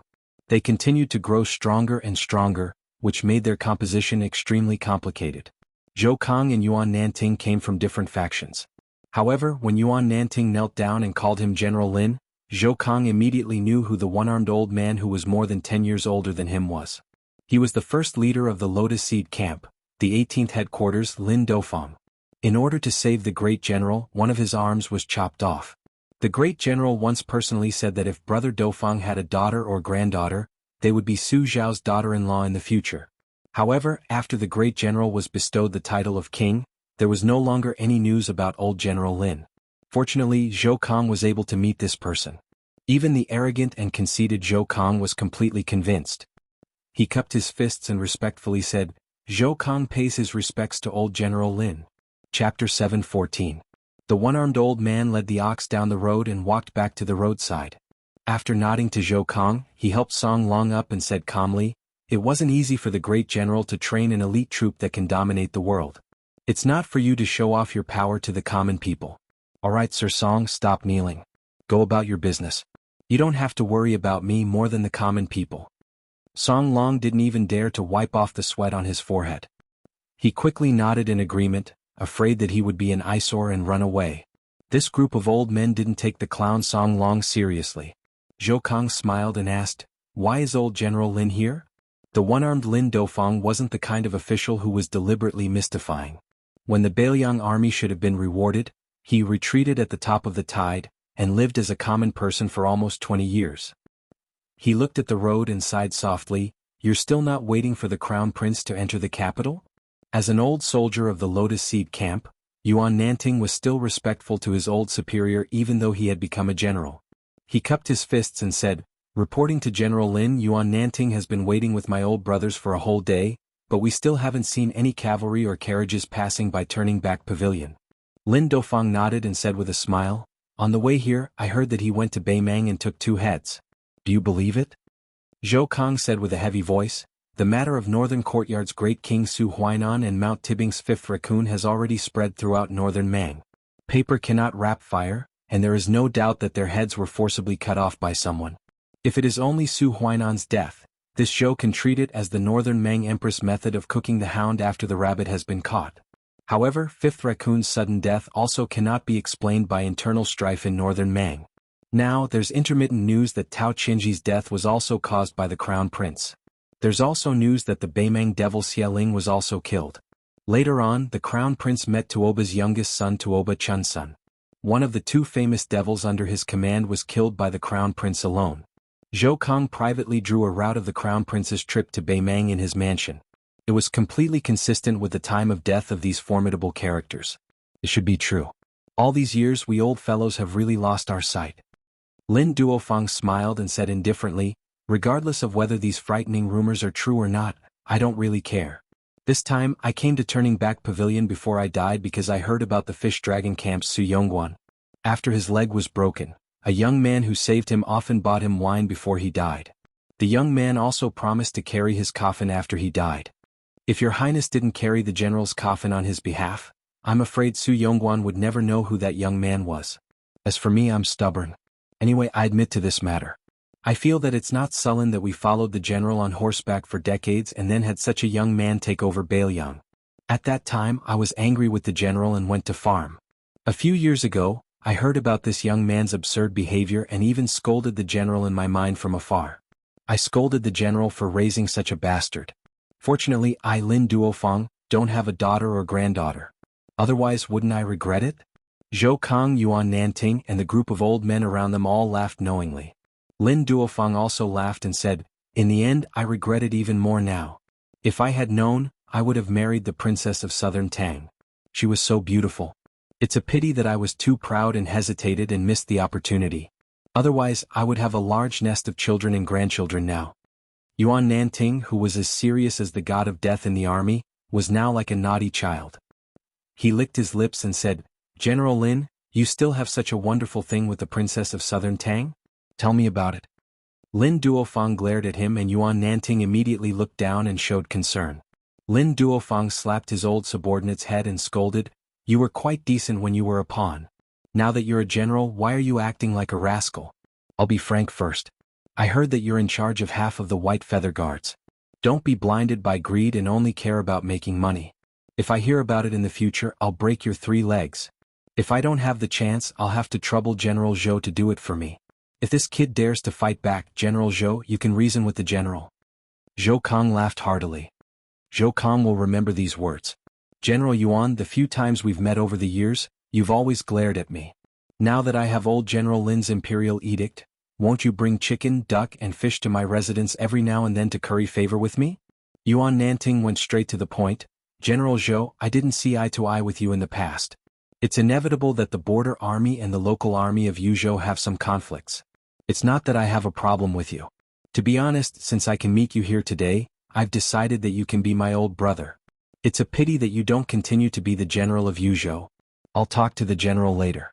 If I don't want to be the general of Yuzhou, I can't be the general of Liangzhou." Zhou Kang shook his head and laughed, "I'm different from Brother Yuan. My body can't take it anymore, so I won't shamelessly compete with the young people for a job. But if there's a day when I need to ride a horse into battle, I can still drink a few bowls of wine and eat a few kilograms of beef every day. If I risk my life, killing dozens of northern barbarians will be a piece of cake." Lin Dofang suddenly said, "I think he didn't bring any cavalry to the capital this time. Maybe we've missed it. Zhou Kong was stunned. Yuan Nanting laughed and said, "That's good. The general's eldest son, our future king of Bailiang, should have this kind of pride." A large group of old people around him nodded with a smile. Although they didn't get to meet His Royal Highness and waited in vain for a day, they didn't regret it. A simple carriage slowly passed by and drove out of Turning Back Pavilion. It seemed to hesitate and stopped for a moment. A man with white hair and white clothes walked out of the carriage. Under everyone's gaze, the man bowed deeply. He bowed to the old soldiers. When Lin Dofang saw this person, his eyes were filled with tears. He patted his coarse sleeves and knelt down. He said loudly, "Lin Dofang of the Lotus Seed Camp respectfully sends His Royal Highness to the capital." Zhou Kong followed closely behind. He knelt down and said in a deep voice, "Zhou Kong of Yuzhou respectfully sends His Royal Highness to the capital. I, Yuan Nanting, respectfully sends His Royal Highness to the capital. Chu and of the 18th Headquarter Camp, respectfully sends His Royal Highness to the capital. Old Soldier He Turan of the Cavalry Army respectfully sends His Royal Highness to the capital." 600 old soldiers faced the young man who bowed for a long time. One after another, 600 voices of farewell. Chapter 7:15. Inside the carriage, Xianyuan Qingfeng closed her eyes and focused. She looked indifferent, but in fact, her mind was in turmoil. When she opened her eyes and saw the white-haired young man in the white python robe slowly returning to the carriage, she smiled and asked, "You've endured for so many years and secretly practiced your saber technique, all for this day?" The carriage moved slowly. Su Fingyin didn't pay attention to her at all. Xianyuan Qingfeng was used to going head-to-head with this guy. She felt uncomfortable if she didn't provoke him. She continued to ask, "The people in the capital don't dare to touch the king of Bailiang. Even if you have a firm foothold in Bailiang, won't you be drowned in their spit when you go to Taiyin City? At that time, when you meet the loyal officials who provoke you, or the sons of some officials from the capital who rely on stepping on you to make a name for themselves, will you avoid them and suck it up? Also, other than Linlang King Zhao who died without heirs and your mortal enemy Qin Jibao, there are 5 other kings who are eyeing you covetously. Most of them have a grudge against Bailiang, not to mention that Tai and City is Han Diaoxi's territory. At that time, if I stand by and do nothing, you'll only have that celestial phenomenon otherworldly item left. And the human cat is good at killing celestial phenomenon experts. Won't you be walking right into a trap? Aren't you afraid of waiting for 20 years and not even becoming the king of Bailiang?" Su Fingyin kept his mouth shut. Xianyuan Qingfeng had probably been isolated to the extreme after her cultivation deviation. It wasn't easy for her to find someone she could sit with as an equal. She was as talkative as a married woman and didn't think there was anything wrong with a one-man show. Facing the mirror, she carefully applied yellow flowers and asked with a playful expression, "Who will you marry in the future?" Su Fingyin frowned and said, "Xianyuan Qingfeng, can't you stop for a moment? How about you drive the carriage?" Half of Xianyuan Qingfeng's face slanted out of the mirror. Her eyes were purple and her lips were scarlet. She smiled at Su Fingyin and said, "Aren't you afraid that I'll take you directly to the bull gang?" Su Fingyin lifted the curtain. In his field of vision was a desolate scene of yellow grass and trees. It was frost in the north and insects were burrowing into the mud. If it was the south, it would have been long dead. Su Fingyin. For some reason, he remembered his first trip. Including this trip to the capital, he had left home 4 times. It seemed that his first trip was the most desolate but also the most unforgettable. Half of Xianyuan Qingfeng's face was exposed from the mirror. His eyes moved as he stared at the young man with gray hair. Su Fingyin finally opened his mouth and said, "I'm doing business with you with a clear price, and I don't mind you taking advantage of me. But if you're still not satisfied and watch the show when it's time for you to make a move, I have plenty of ways to make your life a living hell." Xianyuan Qingfeng laughed loudly and said, "Are you threatening me?" Su Fingyin's eyes were cold. In the next moment, a red robe that looked like a big red peony slid into the carriage. 6 arms held the purple robe. A woman and an otherworldly item flew out of the carriage. Half an hour later, Xianyuan Qingfeng returned to the carriage with a gloomy expression. Blood seeped out of the corner of her mouth. For the next 10 days before Lidong, the two didn't speak a word. In Great Peace City, the center of Wei Wei World, an inconspicuous carriage stopped outside the gate. It was mixed in with the heavy traffic and didn't even receive a cold glance. During this period of time, Zhongtian City was bustling with noise and excitement. First, it was old Master Song and his family who were in trouble. In just one night, their building was overturned. Everyone on the streets and alleys were talking about it. Most of them felt that it was not worth it for old Master Song to leave behind a secret memorial to seek a good reputation in history. It was just a small matter.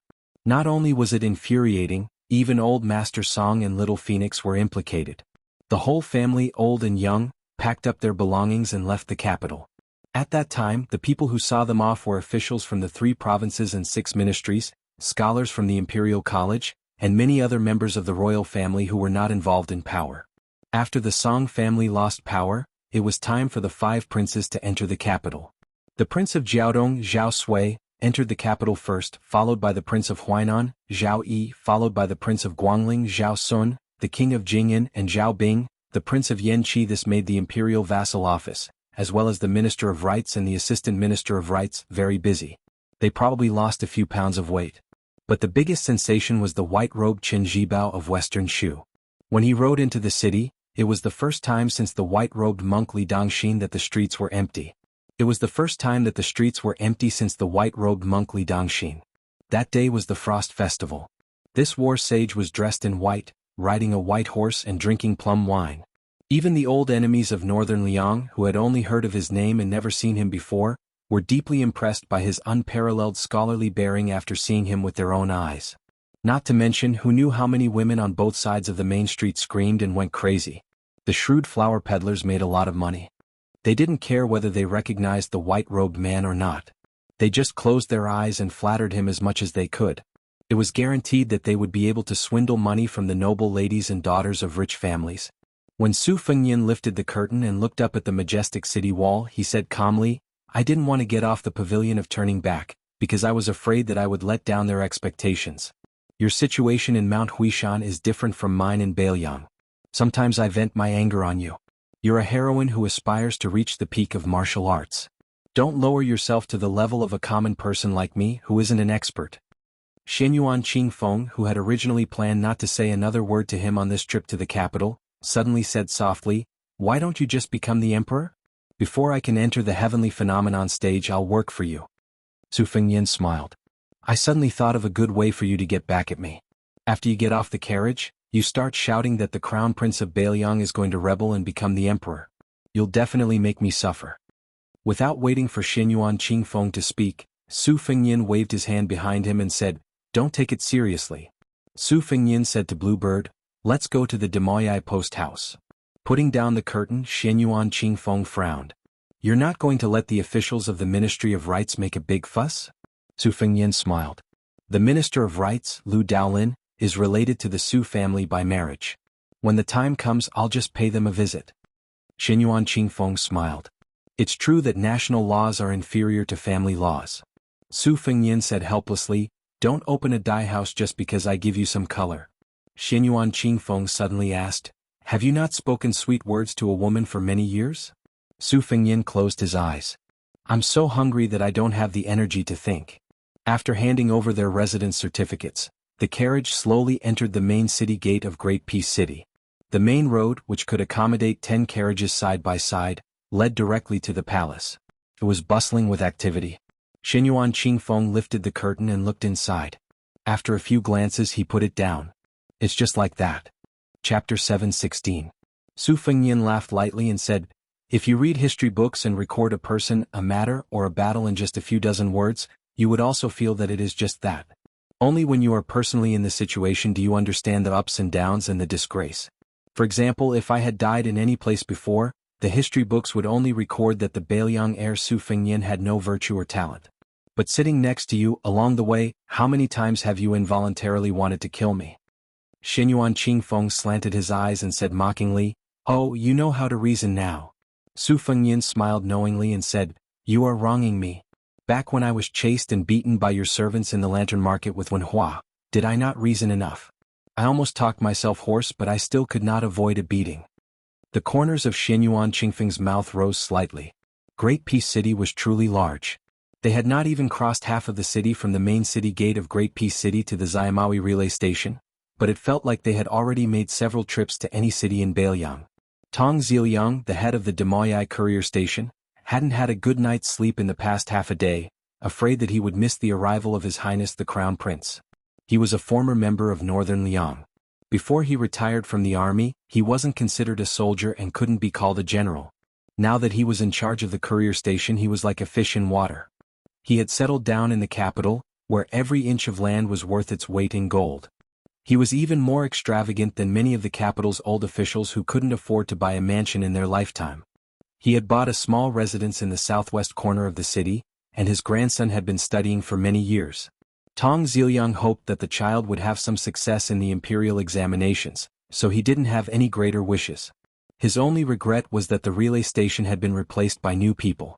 Today, other than him, who was an old member of the Bailiang army, there was no one else who could be considered a soldier under the general's command. In the past, he could always drink with his old brothers in the relay station. Now he could not find anyone to drink with. Tong Ziliyang stood under the dragon claw locust tree outside the relay station and waited. His subordinates all laughed at him for thinking too highly of himself. Even if the infamous heir of Bailiang entered the capital, he would stay in a grand residence specially arranged by the Ministry of Rites. At the very least, he would not lack beauties, fine wine and good food. Would he be willing to stay in the relay station? But Tong Ziliyang did not explain anything and just stood there. In the past, he had waited time and time again for the king of Bailiang to return with merits and for the generals of Bailiang to return with glory. The only time he was disappointed that no one came. During the Battle of the Western Wall, General Feng and Ma Ling, 14 generals including Ma Ling, went to the palace. The carriage stopped. A young handsome man with white hair got off and walked toward Tong Ziliyang. He smiled warmly and said, "Tong Ziliyang, you've worked hard." Tong Ziliyang asked in astonishment, "His Royal Highness?" As soon as he asked, Tong Ziliyang wanted to slap himself a few times. Looking at the unfamiliar but noble white satin robe of the man in front of him, who else could it be but the heir? Otherwise, which member of the imperial family would be willing to look for trouble? Tong Ziliyang knelt on the ground and said in a low voice, "Tong Ziliyang of the Horseway pays his respects to His Royal Highness." Su Fengyin helped him up and said with a smile, "Su Xiao asked me to pass on a message to Tong Ziliyang. Be careful of your unmarried daughter. Don't let Su Fengyin meet her lest he be harmed." Tong Ziliyang stood up in a daze and couldn't help but laugh. It was difficult for him to restrain himself. Su Fengyin walked with him to the door of the post house and said, "I'll be staying here for the next few days. I'll come here however Su Xiao used to come. There's no need to specially arrange anything." Tong Ziliyang nodded and said, "I'll definitely do as His Royal Highness says." Behind him, Wu whispered, "Sir Ziliyang, remember to give him more food." Tong Ziliyang laughed and said, "Don't worry about that. There's enough food and meat." Behind them, Bluebird and Xinyuanzi were very eye-catching. Su Fengyin suddenly turned his head and saw a middle-aged poor scholar with a pure yang scarf on his head. Behind him was a handsome boy carrying a black sandalwood sword case. Su Fengyin first let Wu follow Tong Ziliyang into the post house to eat. He walked toward the assistant minister of the Ministry of War who had become popular in the capital in just 2 years and said with a smile, "Greetings, Sword Immortal Tang Shi." The assistant minister of the Ministry of War, Lu Baijia of the Lu family. Sword Immortal Tang Shi smiled and said, "Fortunately, Your Highness didn't ask this rotten scholar about benevolence and morality. Now that I'm an official in the capital, I've been called assistant minister so many times that I've almost forgotten that I'm a swordsman. That's why I purposely let my boy servant come with a sword. I wanted to disregard the dignity of an elder and exchange swordsmanship with you, but I didn't expect to be humiliated." Su Fengyin flattered. Assistant Minister Lu has a unique insight. Lu Baijia shook his head helplessly and said, "After becoming an expert, I've become more thick-skinned." Su Fengyin accepted all these words and asked, "Shall we go in and have a seat?" Lu Baijia nodded and said, "I'd like to ask you about the way of the sword." Su Fengyin blushed and said, "Uncle Lu, aren't you afraid of being blind?" Lu Baijia said indifferently, "Not to mention that Li Chenggang personally taught me the two-sleeved green snake and Dong Tai gave me the 12th sword. Even if I, Lu Baijia, am a frog at the bottom of a well. I should know that even if the 5th raccoon stood there and let me stab him a few times, I might not be able to kill him." Su Fengyin was silent. Lu Baijia joked, "Don't worry, no one in the capital believes that you really killed the mountain master of Mount Bubang. They all say that it was done by the king of Bailiang's men of sacrifice. It has nothing to do with you." Su Fengyin was about to speak when the boy servant with the sword on his back shouted in shock, "Teacher, there's a ghost on the locust tree." Lu Baijia turned around and knocked him on the forehead. A red robe was hanging on the lush dragon claw locust tree. Lu Baijia didn't even look at it and said softly, "Xianji?" Su Fengyin shook his head and said, "It's already a celestial phenomenon." Lu Baijie laughed and said, "I'm indeed worthy of being called a frog at the bottom of a well." Su Fengyin held back his laughter. Lu Baijie was puzzled. When she saw the woman in purple from Mount Huishan, she sighed deeply. Even with Tangshi Sword Immortal's excellent state of mind, she couldn't help but have mixed feelings. She went straight to the point and said self-deprecatingly, "In the officialdom, there are only old men with white hair and eyebrows. After seeing you today, I know that a little success in the officialdom will lead to a big disappointment in martial arts. If I had known earlier, I wouldn't have come." It was late autumn and the capital was clean. Tong Ziliang, the post housekeeper, saw that there were many people, so he simply moved the table to the courtyard and did everything himself. He didn't give anyone in the post house a chance to get close to Su Fengyin. The locust tree in the courtyard and the dragon claw locust tree outside were a pair. The people at the table under the tree were Su Fengyin, who had come to the capital to observe the ceremony, Lu Baijie, Mount Huishan Shenyuan Qingfeng, Blue Bird, the young man of sacrifice, and the boy servant with the sword on his back. There was one more. The boy servant pointed at the gloomy locust tree with a pale face and said with grievance, "Teacher, look, I didn't lie to you. There really is a female ghost on the tree." Chapter 717. There was a table of people under the tree and a ghost on the locust tree. One was a happy face and the other was a sad face. This time Lu Baijie was too lazy to reprimand him. After Tong Zhuhui left the courtyard, he opened his mouth and said, "Since I already know that Mr. Chao is bringing Princess Jiang Yan to restore West Chu, I have been targeting the Guangling Road's deployment ever since I entered the Ministry of War. If your Highness has the opportunity to see Mr. Chao, I hope that you can apologize for me.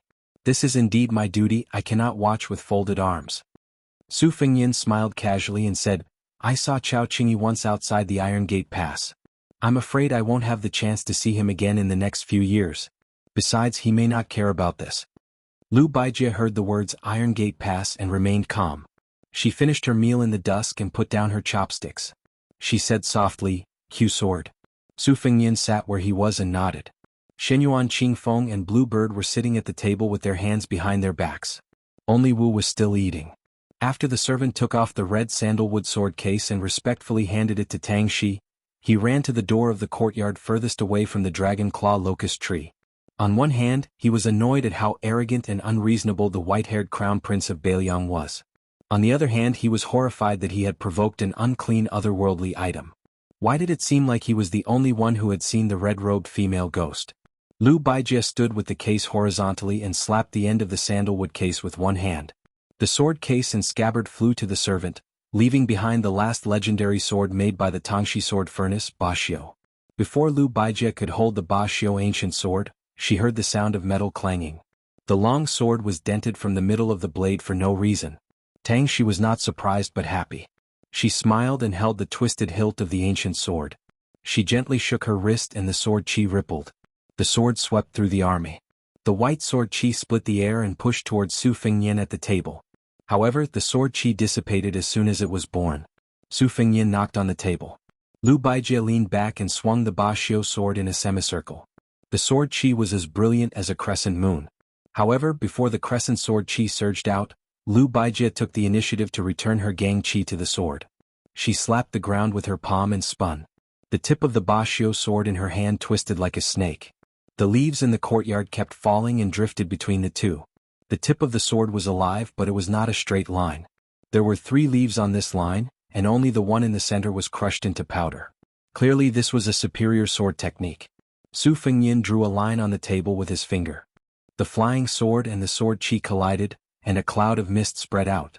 Sword Immortal Tang Shi stepped forward as if she was treading on gang chi. Her sword chi surged, and the fallen leaves on the courtyard were wrapped up by the sword chi. They rose with the wind and the sword chi became thicker. Lu Baijie abruptly withdrew her sword and threw the Bashio sword to the attendant and the sword case. The attendant hurriedly caught the ancient sword and put it back into the scabbard. Only when he focused his eyes did he see that around his teacher, who was praised for having a divine sword, more than 10 flying swords had stopped trembling slightly. He was shocked. He turned to look at Su Fengyin.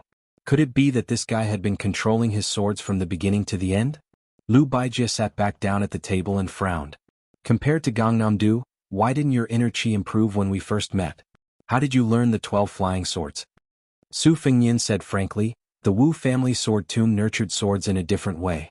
After a flying sword embryo was perfected, not to mention a second-rank inner chi, even a third-rank inner chi would be able to control the sword and fly dozens of feet in the air. It was said that the Wu family's young children could kill butterflies with their bamboo horse flying swords, and it wasn't an exaggeration.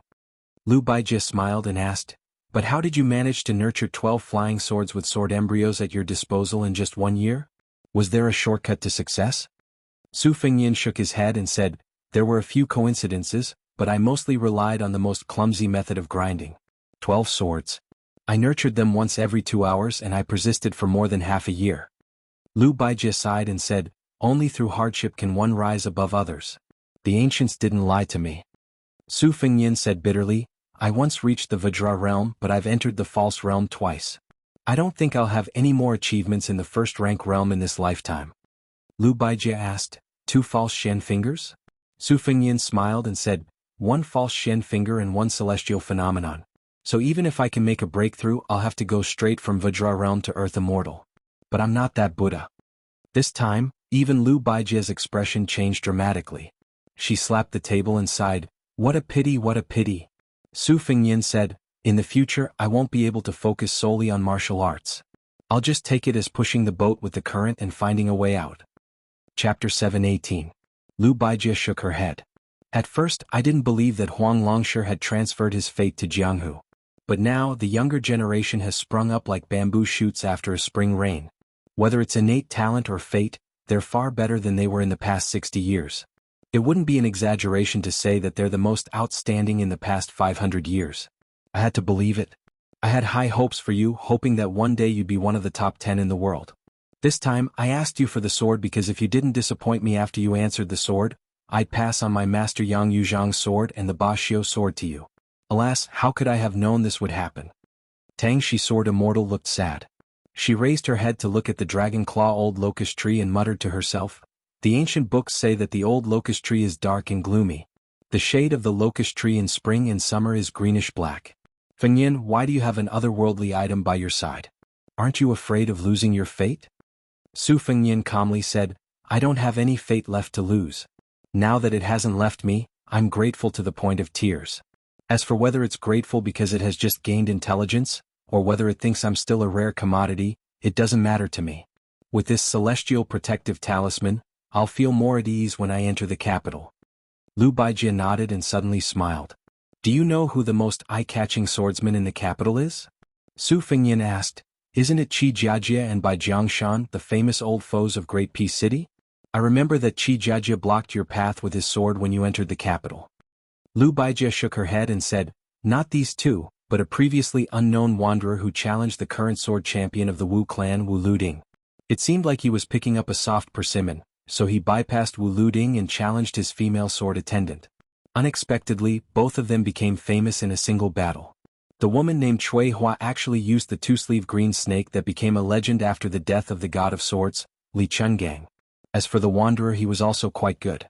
It was said that he only used 2 swords, and even though he was defeated, it was still an honorable defeat. I missed that match." Later on, the wanderer went to challenge Bai Jiangshan and Qi Jiajie for 2 more matches. I personally went to watch both matches. This young man's swordsmanship is extraordinary. Those 2 sword moves can be said to be the pinnacle of swordsmanship. It's as if when one cultivates the sword to such a level, one would be able to stand at the very top and look down on all the other mountains, and one would no longer have the desire to climb to the top to admire the scenery. But everyone can see that no matter who he fights, he only has the ability to use 2 sword moves. Back when Wang Xinji first entered Jianghu, she walked the complicated path of learning from various masters. That young swordsman is different. Can be said that he is the complete opposite. Su Fengyin said bluntly, "It's 2 sword moves rather than 1 sword move.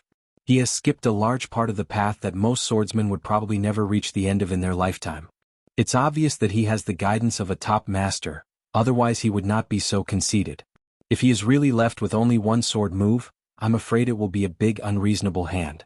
At that time, only Sword Crown Wu Luding, Beimang Sword Aura, Dragon and Tiger Xinxia, Wudong Wang Xiaoping, and a few others would be able to fight with him. Entering the Dao through the sly path, why do I feel that it's a bit like Huang Sanjia?" Speaking of this, Su Fengyin's attitude waned. Didn't she also disdain to ride a sword and directly barge into the gate of the imperial sword of half a sword immortal? Lu Baijie smiled and said, then it's fortunate that this young man came to challenge me 3 days later.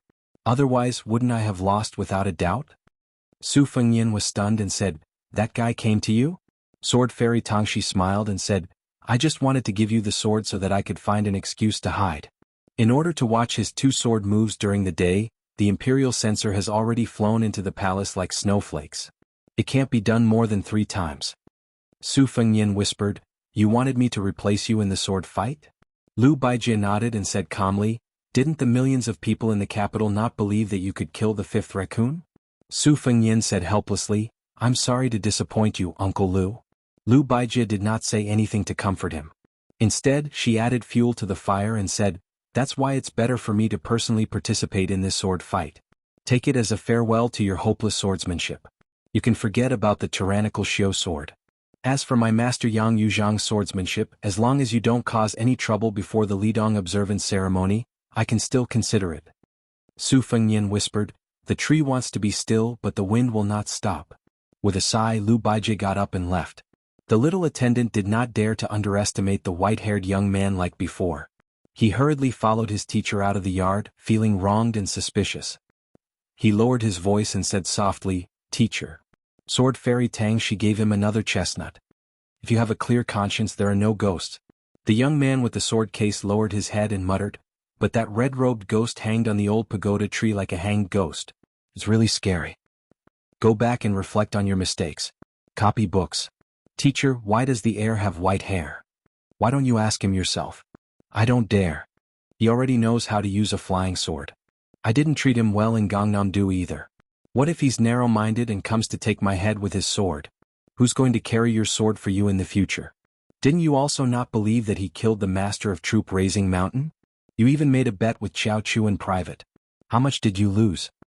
Hey, it's only a few coins of silver. I think I lost too little. Look at you. When you're young, you're lucky to have met the girl you like. If you're confident that you can make her happy and stable in the future, then hurry up and say it. I haven't studied enough. I'm not learned enough and I haven't learned the sword art well. Teacher, why don't we do it a little later? As you wish.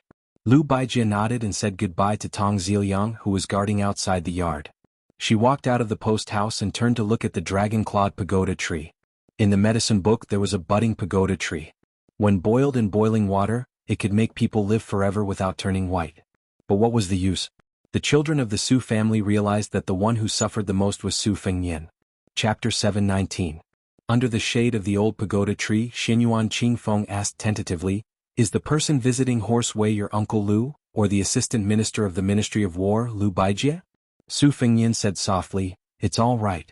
Using the identity of Sword Immortal Tang Shi, asking for the sword and gifting it to clear our relationship. Lowering myself to greet a junior as a senior, I don't need to meddle with Lu Daolin, the Minister of Rights. Uncle Lu isn't an ordinary person, but he's in a high position in the imperial court. He has to think for his family so he can't do both. I know what's good for me so I won't embarrass him. If it were anyone else, they wouldn't dare to visit me personally under the emperor's nose. They'd probably just find someone to pass on the message to Horse Wei. Xinyuan Qingfeng sneered, officials are indeed much more cunning than the Yellow River. Su Fengyan laughed, that's already considered simple and straightforward. Xinyuan Qingfeng skimmed over this foul matter and asked curiously, who do you think will be the first to come to Horse Wei to make trouble for you? Su Fengyan thought for a moment, then said slowly, there are many influential people in the capital, but those who dare to come to my door directly can be counted on one hand. Princess Sui Zhu, who is absolutely irreconcilable with me, is definitely one of them. Then there are a few others. As he said this, Tong Ziliang knocked on the door a few times, then reported, Your Highness, Her Highness the Princess is visiting Horse Wei incognito. Xinyuan Qingfeng was stunned. Su Fengyan, who had always been a jinx, stood up with a self-deprecating expression. I'll go take a look.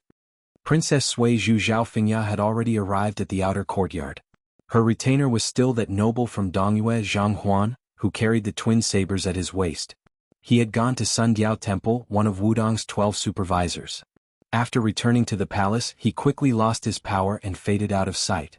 She saw Su Fengyan, who had nothing but a jade belt around his waist, and clicked her tongue. You don't even dare to wear a saber now? What, are you afraid someone will challenge you to a duel and expose you? You even said you killed the 5th raccoon of Mount Tibbing. Who are you trying to fool? Su Fengyin narrowed his phoenix eyes, which many women could only dream of, and smiled. If you believe it, then it's... Zhao Fengya was furious. Furious? Uncle Su Ziliang, why did you come here? Don't you think it's embarrassing? Su Fengyin said indifferently, Su Xiao asked you to take me to try some snacks in the capital. I think we should forget about it. Zhao Fengya spat. You're such a big pile of dog shit. I can't wait to take a detour. Of the Princess Zhao. Of Zhao's. Of the. Fengya of you. Of.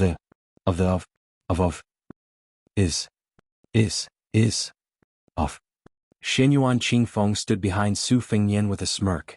He was obviously gloating. Zhang Huan, who had 2 Changdang swords at his waist, did not dare to let his guard down when he saw Su Fengyin. When he saw the young lady in purple, it was as if he was facing a great enemy. Her Royal Highness, who did not know the immensity of heaven and earth, was really suffering in silence for provoking others. Jianghu was different from officialdom. In officialdom, the more cunning the old fox was, the more vicious he was, and the more respected he was. In Jianghu, it was better to bully a white-bearded old man than a young man. After the Jianghu people passed their prime, most of them were like chess pieces. Their level of improvement was much lower than when they were young. The crown prince of northern Liang was a far cry from the Wudong mountain. Zhang Huan had already felt that he couldn't fathom the crown prince's strength. Moreover, there was also the seductive and gloomy woman. Her aura was so strong that Zhang Huan didn't even need to draw his saber to admit defeat. Su Fengyin smiled and said, That's good. I don't need to dirty the princess's feet. Everyone is happy. Princess Sui Zhu turned around and said an earth-shattering prophecy, How dare you kill the prince? I'd like to see how you, Su Fengyin, can walk out of Great Peace City alive. Su Fengyin looked up at the empty autumn sky and said casually, Look, a sparrow came and left. Zhao Fengya turned around angrily. Zhang Huan did not dare to stop her. She walked to the bottom of the stairs and pointed at Su Fengyin, who was standing on the stairs. Say that again. Su Fengyin lowered his head and smiled at the tip of the shrewish and arrogant lady's small nose. Her freckles were small and playful. I was talking about a sparrow. What does it have to do with the princess? Zhao Fengya did not turn her head and shouted, Zhang Huan, kill him. Zhang Huan had no choice but to slowly draw a relatively long sword. Then there was nothing. Confused, Princess Sui Zhu turned her head to look. Just as she was about to reprimand him, she saw a scene that made her shriek. Behind Zhang Huan, a female ghost in a crimson robe was floating. She was laughing happily as she stretched out her 6 arms. One of them pressed down on Zhang Huan's arm that was pulling out the knife, while the other pressed down on Zhang Huan's head.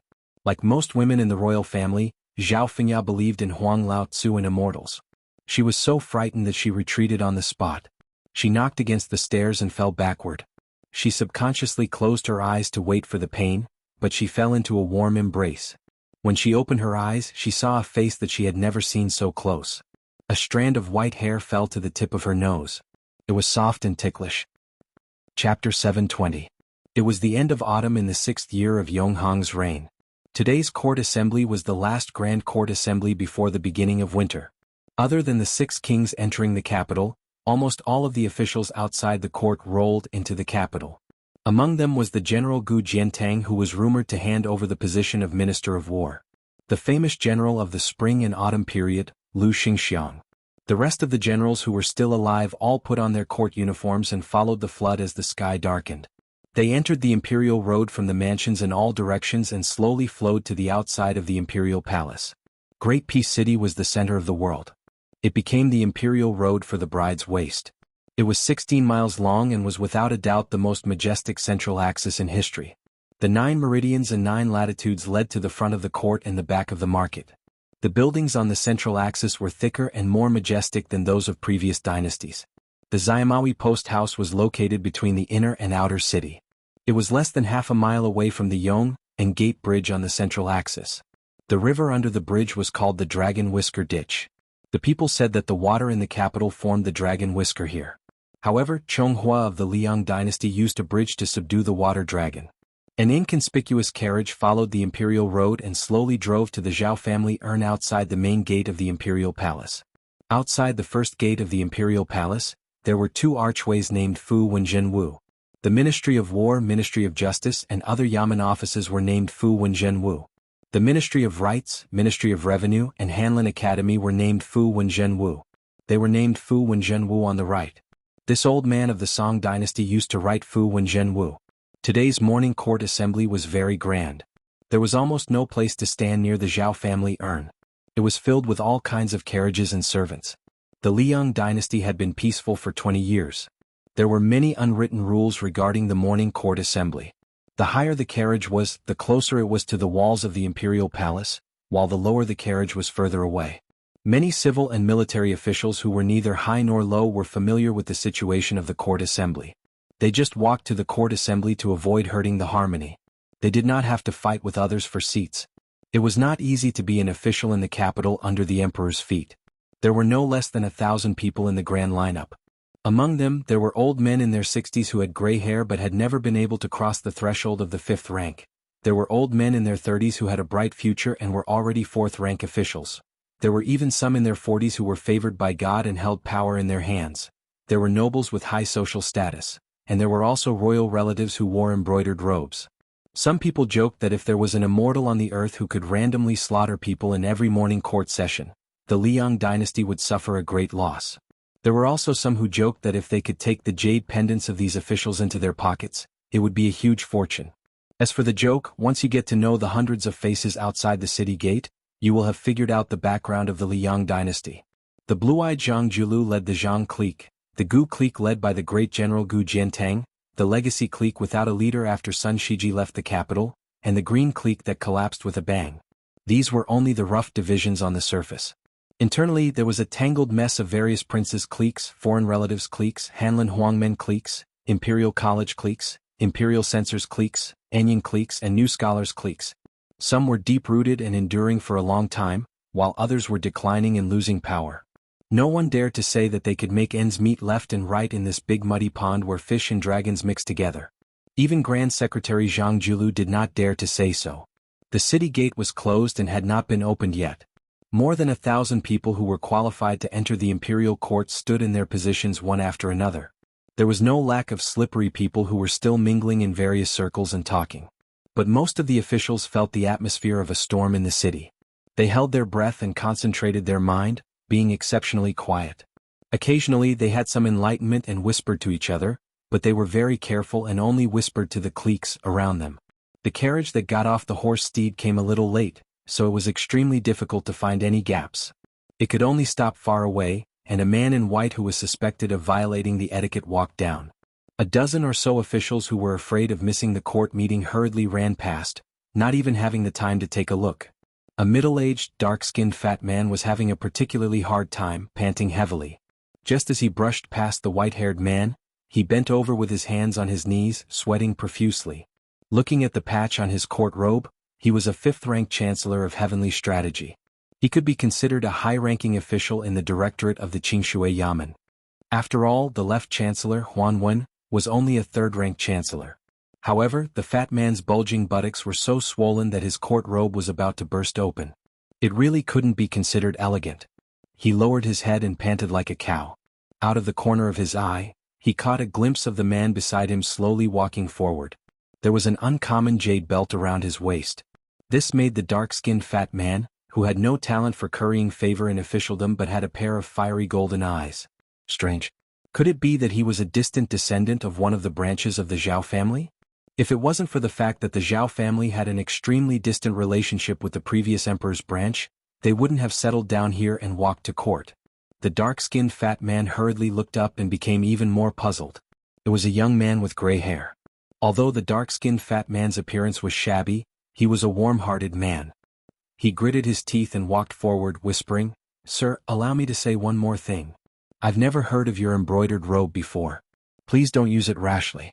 If this sir inherits the title of a prince of the previous dynasty, you can't wear this court robe right away.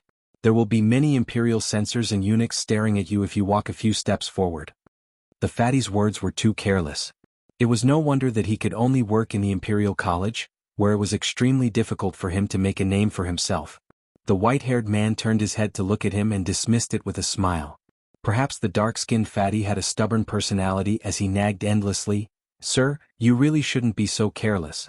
A few years ago, there was a distant son of a royal prince who hadn't seen the world, and no one talked to him about the rules. In the end, he went to court according to the old calendar. Before he even entered the door, he was stripped of his official robe and demoted 2 ranks on the same day. Today is the most important court session in more than a decade. Sir, you really should listen to my advice and quickly go back and change into a set of court robes. It's better to be late and be punished than to be wrong and be beaten. I see that official robe of yours. If placed in the current Yonghong era, only the Prime Minister and some of the great scholars would wear it to court." The white-haired man frowned and walked forward in silence. The dark-skinned fatty who was walking on his right caught a glimpse of the saber hanging at the young man's waist. He slapped his thigh hard and said with a sad face as if his family had suffered a disaster, "I say, sir, you really can't be a coward anymore. Going to court with a saber, you are." The white-haired man in the white official robe was naturally the Crown Prince of Beiliang, Su Fengnian, who was attending the court session of Liang for the first time in his life. He chuckled softly and said, "Mr. Chancellor, are you saying that I'm courting death?" The dark-skinned fatty smiled embarrassedly and waved his hand hard. He said awkwardly, "I can't afford to be Chancellor and I can't afford to be Mr. Chancellor." The dark-skinned fatty, who was equivalent to an assistant minister in the Imperial College, finally didn't continue to insensibly mention that he had overstepped his boundaries. After all, he wasn't so blind as to be at the bottom of a pot. However, it was obvious that the dark-skinned fatty was worried about being implicated. He subconsciously distanced himself from Su Fengnian, but his conscience was really tormenting him. After walking for a while, he took only 50 or 60 steps and said in a low voice with a bitter face, "I say, sir, may I take the liberty to ask, where do you work? Do you have a solid backer in the court? Can you talk to a noble in the palace? If you don't have the last 2, I really advise you not to go to the morning court. The capital is not like other places. There are many rigid rules." Chapter 721. Su Fengnian, who had a Beiliang saber hanging from his waist, chuckled softly. "This is indeed my first time entering the capital. No one has reminded me of the rules. My father is still alive and this set of clothes was sent to my residence by the imperial court at the last minute. I shouldn't have broken any rules. As for the saber, if it really did break the imperial court, I'll just take it as a lesson. At worst, I won't enter the city gate or go to the palace hall and leave the capital with my tail between my legs. In any case, when I entered the capital, I didn't see any officials from the Ministry of Rights receiving me." Hearing that the python clothes were newly bestowed by the imperial court, the dark-skinned fatty felt as if a heavy burden had been lifted off his shoulders. He thought that this young man who didn't know the fierceness of a tiger would definitely be stopped outside the city gate. Mending the pen after the sheep were lost, he raised his thumb and praised, "Let's not talk about other things. This young man has enough courage and boldness." Su Fengnian and the dark-skinned fatty walked together, slowly walking at the end of the central axis of the road. Although the dark-skinned fatty was poor as an official, he was still a noble who had entered the first-class imperial college. He still had the qualifications to walk a few dozen steps forward. Don't underestimate the significance of these few dozen steps. How many officials in the capital were ranked at the bottom the first time they entered the imperial court? They stood at the furthest distance and still ended up so miserable on their last visit. Being even one step closer to the city gate was a great blessing. Otherwise, why did they say that outside the imperial court, the pot calling the kettle black? The more they walked forward, the more the dark-skinned fatty felt that the atmosphere was strange. This made the Imperial College's Chancellor of Heavenly Strategies, who was used to being ignored and looked down upon, feel uncomfortable all over. He walked straight forward. Following the young heir who had popped out of nowhere, it was as if they were splitting the river and cutting the waves. Some of the officials who had originally looked down on him with their noses in the air now had complicated expressions in their eyes. Their expressions were abnormally stiff. They tore apart the line on both sides and retreated a few more steps. The dark-skinned fatty had already seen the faces of most of his colleagues in the Imperial College. Just as he was about to sneak in and shut his mouth as usual, he saw that the left chancellor of the Imperial College, Huan Wen, was actually not with the Grand Secretary this time. Instead, he was looking at him with a smile. This made the dark-skinned fatty, who was most afraid of Chancellor Huan's unique smile, feel his hair stand on end. The little chancellor, who had become a laughingstock because of his poor appearance, approached the Imperial College's team. The left chancellor, who was privately known as Lord Huan, patted the fatty's shoulder and laughed, "Wang Tong Lu, you're really something." Many of his colleagues from the Imperial College beside him also had a playful look in their eyes, which made the dull dark fatty even more confused. The skinny left chancellor smiled and said, "Bronze Furnace, when did you get on board with Bailiang? You've been hiding your strength. Don't forget this, old man, when you're successful in the future." Wang Tonglu scratched his head in confusion and asked in confusion, "Old man, what are you talking about? I don't understand." Huan Wen cast a sidelong glance at the young man who should have died in the womb 21 years ago. He curled his lips and joked, "Look at that one. Have you been wondering all along the way why that brat dares to wear a white python robe and carry a sword to court?" Wang Tonglu nodded his head vigorously like a chick pecking at rice. "Yes, yes. I've been trying to persuade him for a long time, but that young master only smiled at me and didn't listen to me. It made me very anxious." Even though the left chancellor had experienced the ups and downs of the officialdom, he didn't know whether to laugh or cry having such a slow-witted subordinate. He slapped Wang Tonglu's shoulder heavily and said, "You idiot, you must have gone silly from helping to compile the new calendar. Didn't you see that on the way here, everyone looked at you as if you were the god of plague?" Wang Tonglu was so anxious that his face flushed red. One could see the redness on his black charcoal face, which was enough to see that he was burning with impatience. "Old man, don't keep me in suspense. If you don't tell me, I'll say my stomach hurts and I don't dare to go to court." The left chancellor laughed loudly. "That brat is the Bailiang heir who was said to have taken the heads of Su Huainan and Diwu Raccoon. This fox assuming the tiger's might is a once-in-a-century occurrence." The dark fatty's legs went soft. Fortunately, Huan Wen was there to support him. The old man laughed angrily. "Quickly stand up straight.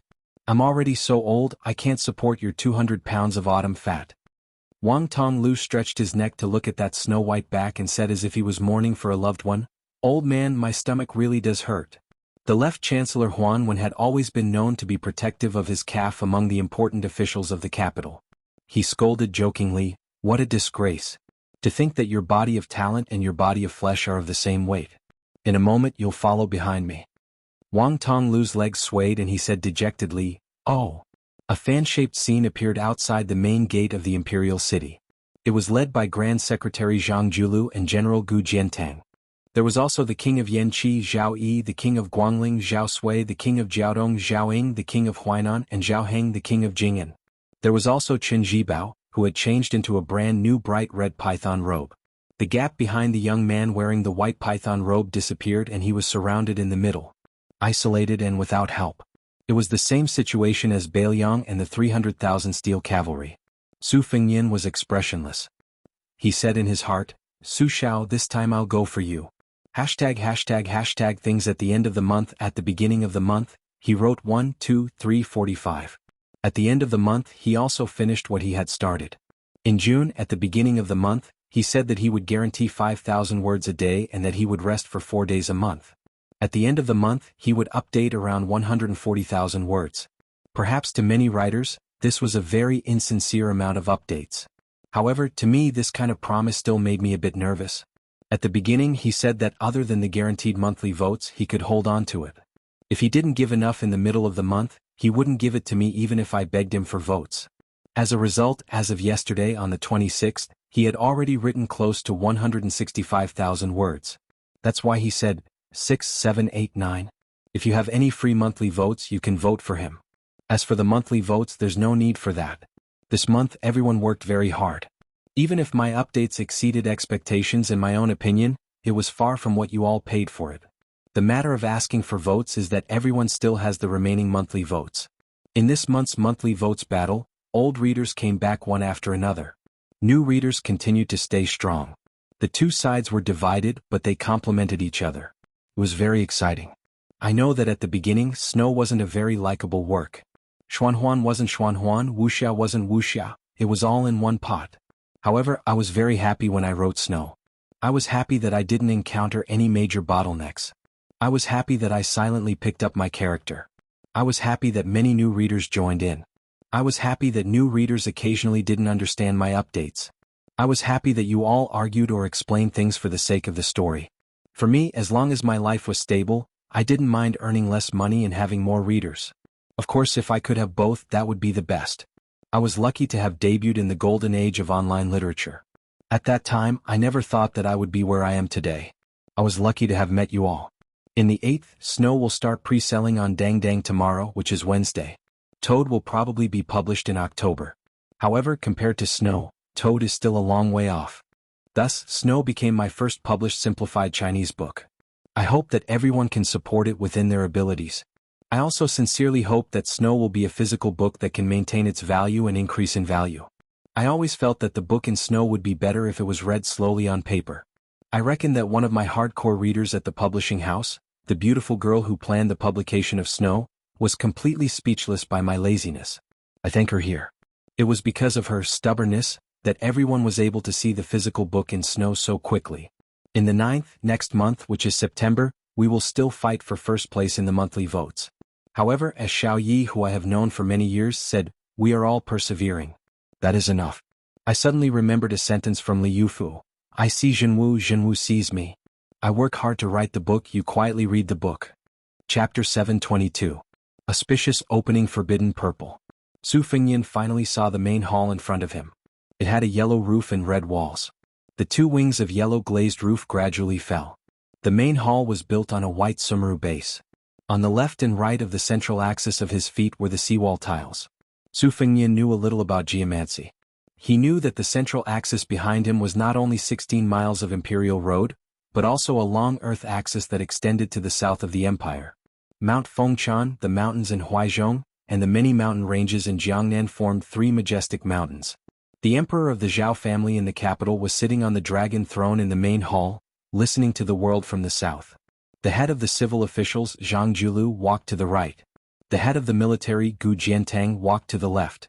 The five kings of the imperial family all walked slowly around Zhang Julu. Only Qin Jibao and Gu Jiantang walked side by side. Su Fengyan, as the son of a king, should not be in front. But no one raised an objection. The imperial censor shut up and the eunuchs kept quiet. Among the five kings, the king of Jing and Zhao Sun walked behind Zhao Ying, the duke of Huainan. Zhao Sui, the duke of Jiaodong, intentionally or unintentionally, fell behind his nephew Zhao Sun. He walked in front of Su Fengyan but did not say anything. It was like a crumbling old wall, sheltering the young man from the wind and rain for the last time. Su Fengyan kept his gaze down and silently counted his steps. When the glorious dragon wall appeared in his vision, he was about to start climbing up the steps. When he stepped on the white jade steps, he gently turned his head back to look. There were a lot of people moving around, and the sound of jade hitting jade could be heard. His figure slightly stagnated. The old civil official behind him, who once carried the coffin and remonstrated with the king of Bailiang, subconsciously retracted his foot and snorted heavily. Obviously, he was dissatisfied with the young prince's ignorance. Su Fengyan retracted his gaze and did not care about the elder's demonstration. He turned around and climbed step by step into the main hall. There was a dragon throne in the main hall. In front of the hall was the Pill Emperor. There were copper tortoises, copper cranes, and sundials. There were 18 cauldrons on the upper and lower terrace. When the powerful officials who had the qualifications to enter the main hall stood in place, the Son of Heaven, dressed in a yellow dragon robe, finally appeared. The several princes also quietly entered the hall.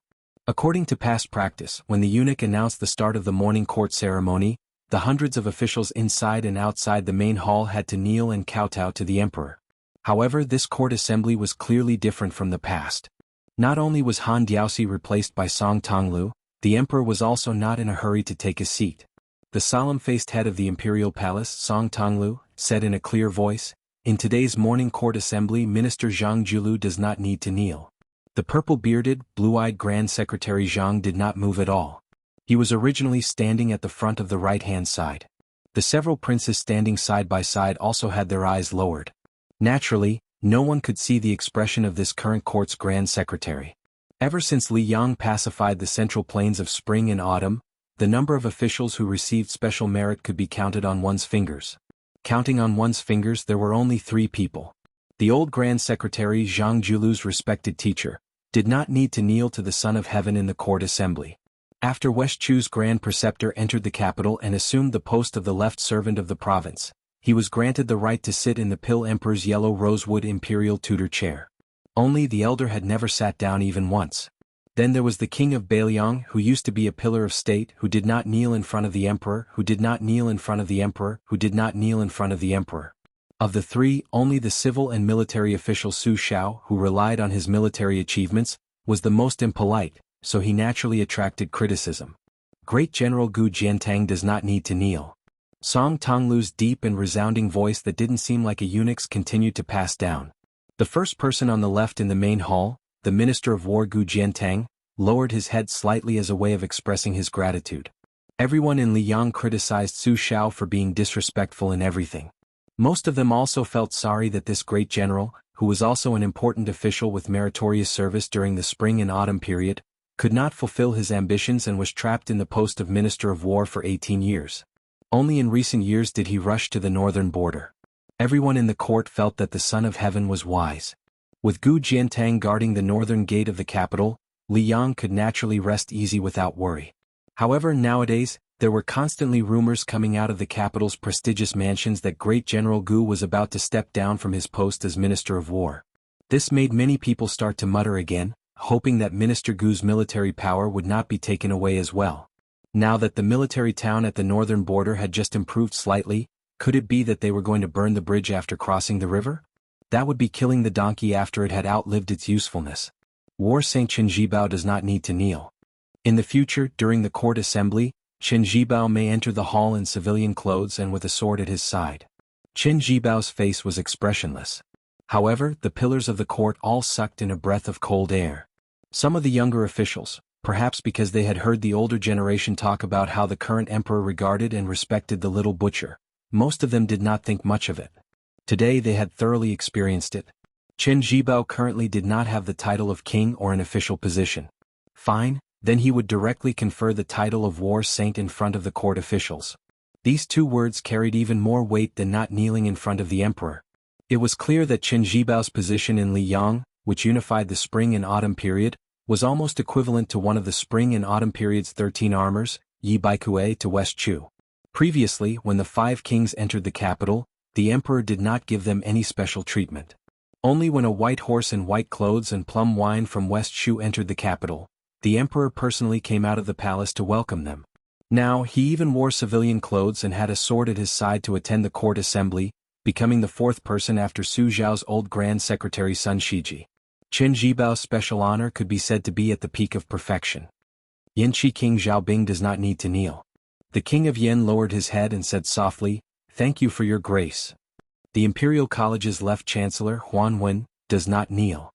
The wizened old man, Huan Wen, gave a carefree smile and calmly accepted it. Huan Wen was an anomaly in the Liyang Imperial Court. He was famous for not fighting. Not fighting once was nothing, but Huan Wen had not fought for more than half his life. Back then, among the old Grand Secretary's favorite students, Huan Wen's poetic talent was publicly acknowledged to be above Zhang Julu's. Before the old Grand Secretary passed away, Ku Enyan alone entered the Hanlin Academy as the Yellow Gatekeeper. It was said that it was Huan Wen who gave the position to Bai Yen while he sneaked out of the capital and became a small foreign official, slowly climbing up the ranks without arrogance or impetuousness. Afterwards, when he returned to the capital to resume his post, the emperor originally intended for him to enter either the Ministry of Personnel or the Ministry of Rights. However, at that time, those 2 third-rank high positions just happened to be his close old friends. As a result, Huan Wen ran off to the Imperial College to serve as the chancellor. Behind closed doors, he wholeheartedly studied knowledge. When it came to the Imperial Court's important officials, their reputation was high and they could be mentioned on equal terms with Huan Wen. However, in their later years, this old man Song's son and the current Minister of Rights, Lu Daolin, were just a few people. Xiongzhou's Yao Baifeng does not kneel. Chapter 723. A scholarly old man at the back bowed slightly in return, neither servile nor overbearing. Yao Baifeng had always been a free and unfettered scholar in the Liang dynasty. He himself was a first-rate Confucian scholar, one of the 5 heroes of the Yao school. His reputation was no less than the 3 heroes of the Song school. He even used his home school to contend with the private school of Qi Yanglong of the Yinxue Palace. When Zhang Julu was young, he had asked Master Yao many times. When Bai Yen turned 20, he carried his books and traveled to study. The first place he went was the Wenji building of the Yao family in Xiongzhou.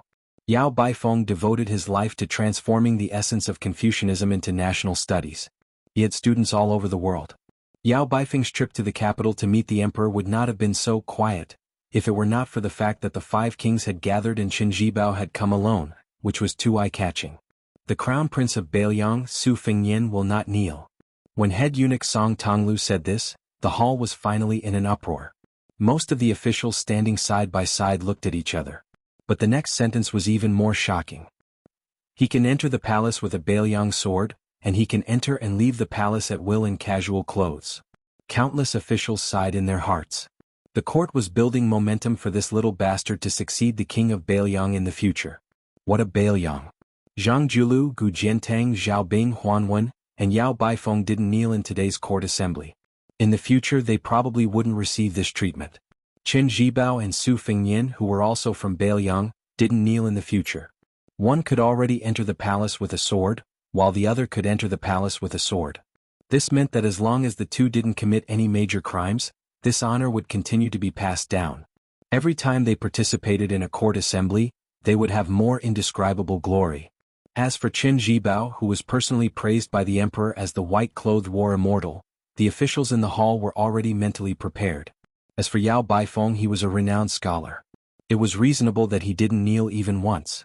But this Bailiang heir, Su Fengyin, what virtue and ability did he have? Some officials who hated Bailiang and feared the butchers glanced sideways at the young man whose hair was as white as an old man's.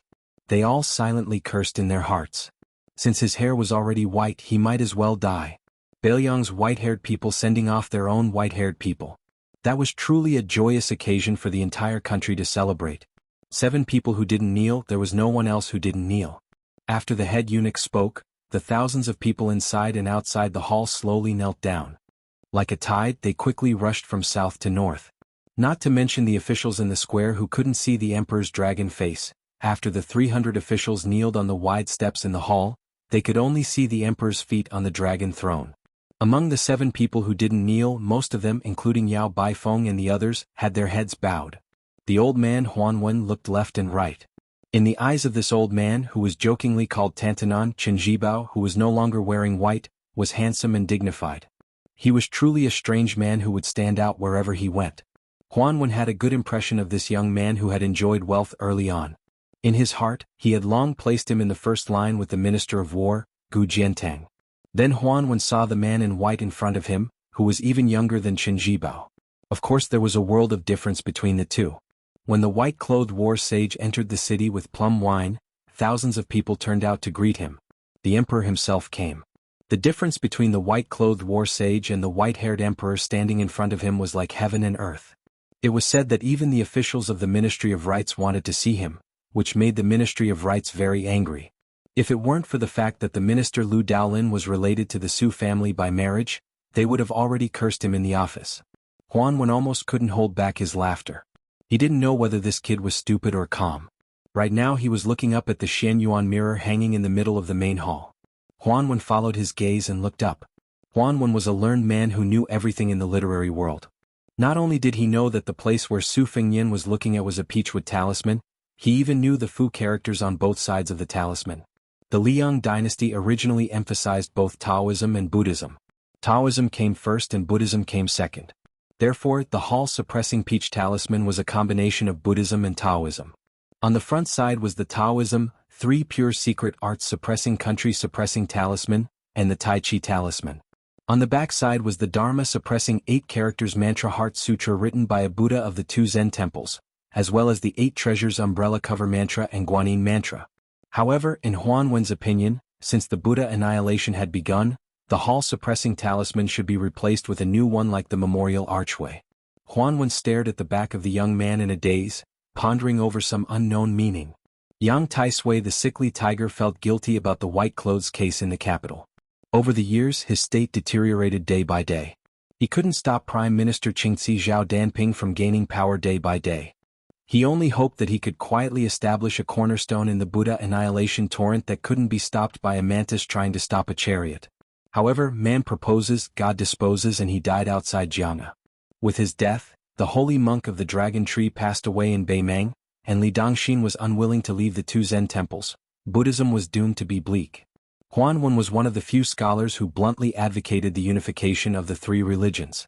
Unfortunately, on this matter, Old Man Huan also knew Green Eye's difficulties, so he didn't want to add more trouble to the Grand Secretary. The Emperor interrupted Huanwen's thoughts with a shout, "Rise, all my beloved officials." Huanwen collected some of his emotions and began to close his eyes to rest and nap. The old man had already known about the shocking news from the morning court, so there was no need to talk about expectations. Although he was also involved, Huanwen had long been accustomed to the mandate of heaven, so he didn't find it strange. Today no one dared to be tactless and talk too much. They could only listen attentively. Imperial edicts were issued one after another. Looking at the expressions of the civil and military officials, one could tell that there would soon be an aggressive shaking of the court and the common people.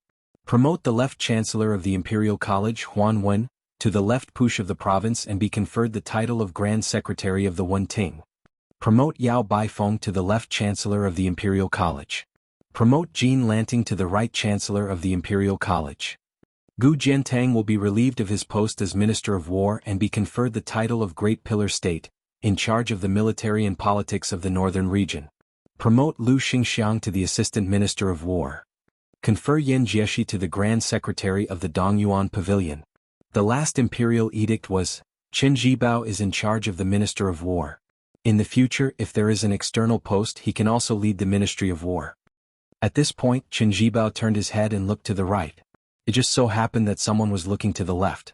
On the dragon throne, the emperor had a playful look in his eyes. Chapter 724. The court session was dismissed with a light sentence. Nothing happened in the hall, but the entire dynasty was in a storm. Any single promotion today would be enough to make the capital talk about it for months to half a year. But once it happened, it was easy to make people dumbfounded. Hundreds of court officials stood up and slowly walked out of the hall. Most of the old people went to congratulate Huan Wen, grandfather Huan, who had been transferred to become the left servant of the province. Regarding Tantanan's promotion, it could be said that they were happy to hear about it. No one was jealous or jealous. Some of the younger and more popular court officials flocked to Jin Lanting, calling him brother. It was very lively. They originally thought that Jin Lanting would polish his position as the emperor's personal attendant for a few more years before returning to take up an important position. They never thought that he would leap to become the right chancellor of the Imperial College left behind by Song's second master. This was a dignified secondary third rank in his early 30s. He had even become the leader of tens of thousands of imperial students, becoming famous in one fell swoop. Everyone knew that Jin Lanting, this outsider, was destined to be irresistible in the officialdom. They couldn't help but wonder if he really was the next template of Grand Secretary Zhang. After Jin Lanting returned the greeting to everyone, he quickened his pace and walked toward Grandfather Huan and the new left chancellor, the head of the Yao family. He respectfully bowed with his hands folded in front. The two elders smiled as they helped this young man, who could no longer be described as a new noble. The three of them entered and left the Imperial College. They were originally of the same origin, so their relationship was imperceptibly closer. Moreover, Jin Lanting had long been half of Yao Baifeng's student. Leaving the hall, they formed a circle. These three were the core, and the other was Zhang Julu, Gu Jiantang and Chen Zhibao. Unexpectedly, no one dared to go up and greet them. Then there were the Lu brothers, Lu Daolin, Lu Baijia and Lu Xingxiang. In the future, the Ministry of War would form an interesting scene of two Lu assistant ministers. The vassal kings all dispersed, occasionally chatting with the officials of the capital, but it was all superficial, neither painful nor itchy.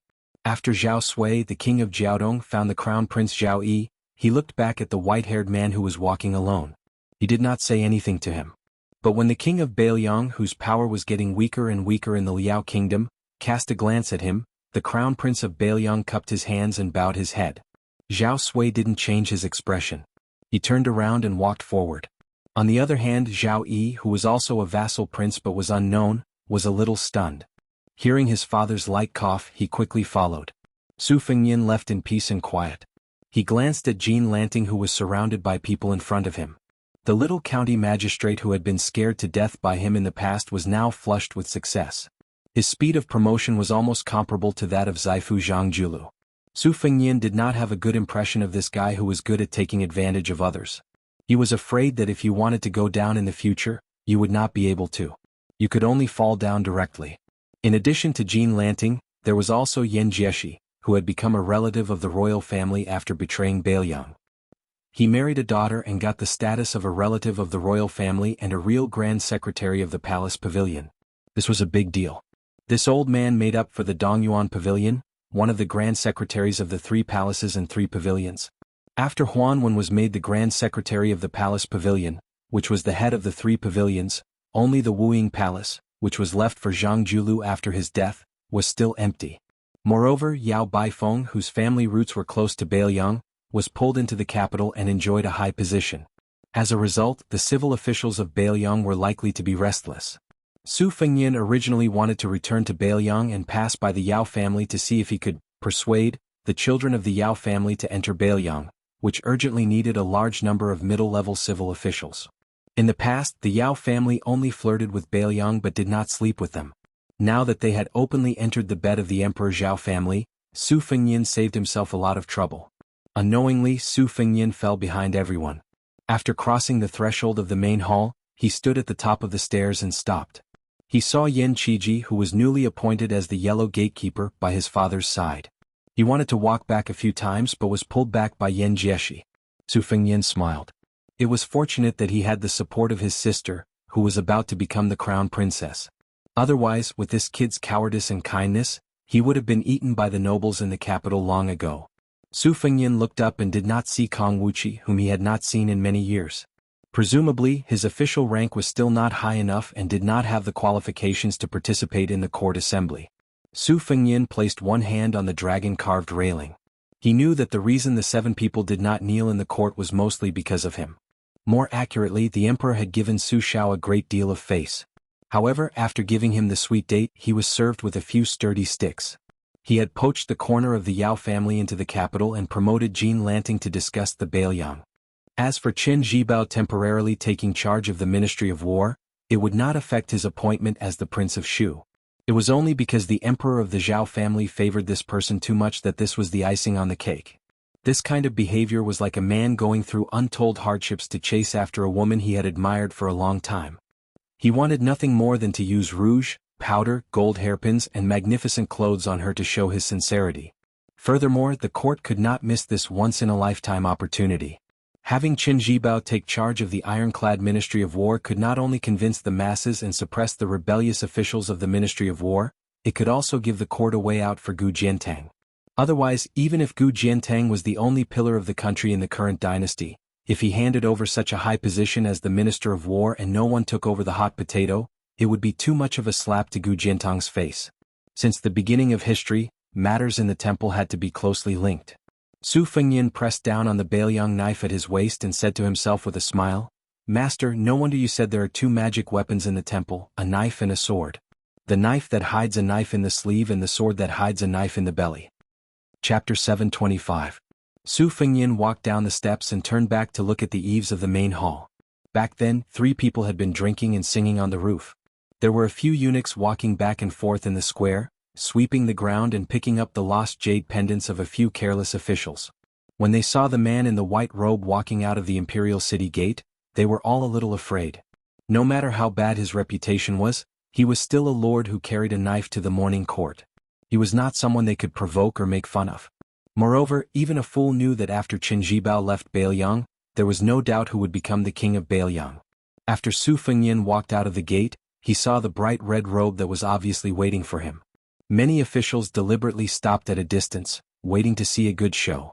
Chen Zhibao had gone to Shu alone and then entered the capital alone. Everyone would only feel that no matter how much power this new Minister of War had, it was not rude at all. Even the butcher and 300,000 cavalrymen couldn't help Su Fengyan. Everyone thought that if this guy could become the emperor's son-in-law as soon as possible, everything would be over. After Su Fengyan came closer, the two walked side by side under the wall. Su Fengyan laughed softly and asked, "Last time when you went to Shu, I didn't have time to see you off. You don't blame me, do you?" Chen Zhibao said gently, "It's okay. When you become the king of Beiliang, I may not be able to attend the ceremony. We don't owe each other anything." Su Fengyan laughed it off. Chen Zhibao was no longer wearing white robes. The white-haired man beside him was wearing a white robe. It was hard to predict the future. After leaving Beiliang, Chen Zhibao, who turned into a dragon in the wind and rain, said indifferently, "If you do well, Beiliang's crown prince, are you confident that you can be the king of Beiliang?" Su Fengyan asked, "If I can't do it, are you going to do it?" Chen Zhibao turned to look at the heir of Beiliang, whom he hadn't interacted much with. He smiled and said, "Your temperament is indeed like that of a general." Su Fengyan went straight to the point and asked, "How many years did you serve as the Minister of War before you went to Shu to be conferred the title of king? When the time comes, will you still lead the Ministry of War?" Although they were mortal enemies, Chen Zhibao was very open and candid. He calmly said, "First, you'll be conferred the title of king, but you won't just be a vassal for a year or two. Then you'll be conferred the title of king, and you'll have to violate the rules and lead the Ministry of War for a year or two. Therefore you still have a few years to accumulate your strength. However, by the time I run out of patience, Beimang will be marching south on a large scale. At that time you will be attacked from both front and rear. If you still can't conquer the western regions, then you will have to wait for the resources that the Supreme General has accumulated to be exhausted. However, I can tell you clearly that as long as we fail to defend our business, the Su family will have no choice but to flee to the western regions. At that time I will definitely be the first to kill you. If you die in the plum wine, at least you will live up to your status. It will be better than being assassinated by the imperial court." Su Fengnian slid his hand across the city wall and didn't say anything. The heir of Bailiang, who was known to be glib-tongued, was a man of few words. Instead, it was the usually serious Chen Zhibao who spoke more. "I've waited for so many years, but you didn't die in an unexpected disaster. I don't mind waiting a few more years for you to die in the struggle between the two dynasties. Bailiang's 300,000 cavalrymen belong to my adoptive father. As his former adoptive son, I don't dare to fight for them. However, you are someone who hasn't even experienced the spring and autumn war. It's not that you are good at hiding your strength and biding your time, and it's not that you can easily obtain them just by hiding your strength and biding your time.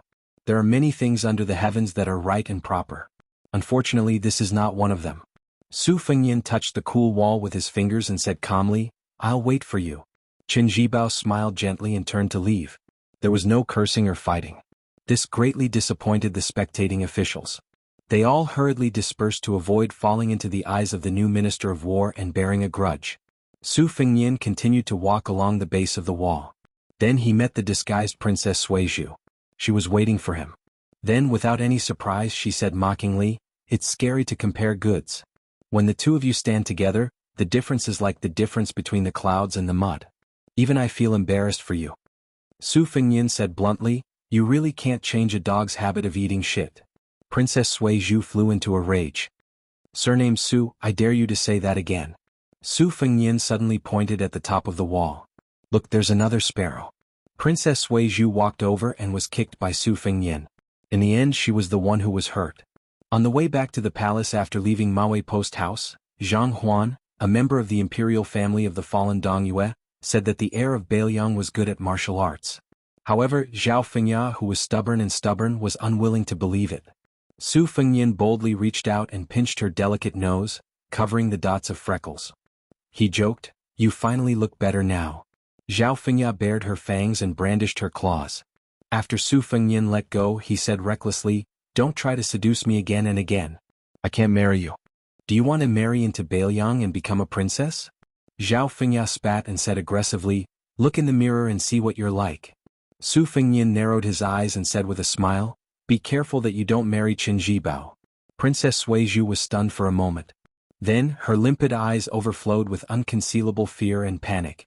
Su Fengnian turned and walked away saying, "I was just saying. But I always jinx it." Zhao Fengya caught up and punched Su Fengnian hard in the back. Su Fengnian did not respond and turned to the carriage. Princess Suizhu gritted her teeth and said, "Do you know that there is a 6-character prophecy in the imperial astronomer? Rats eat food.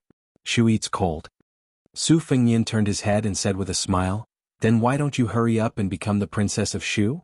Zhao Fengya sneered and said, "Can you really let this happen? Once Chen Zhibao becomes a relative of the imperial family, even if you become the king of Bailiang, will you have a good day?"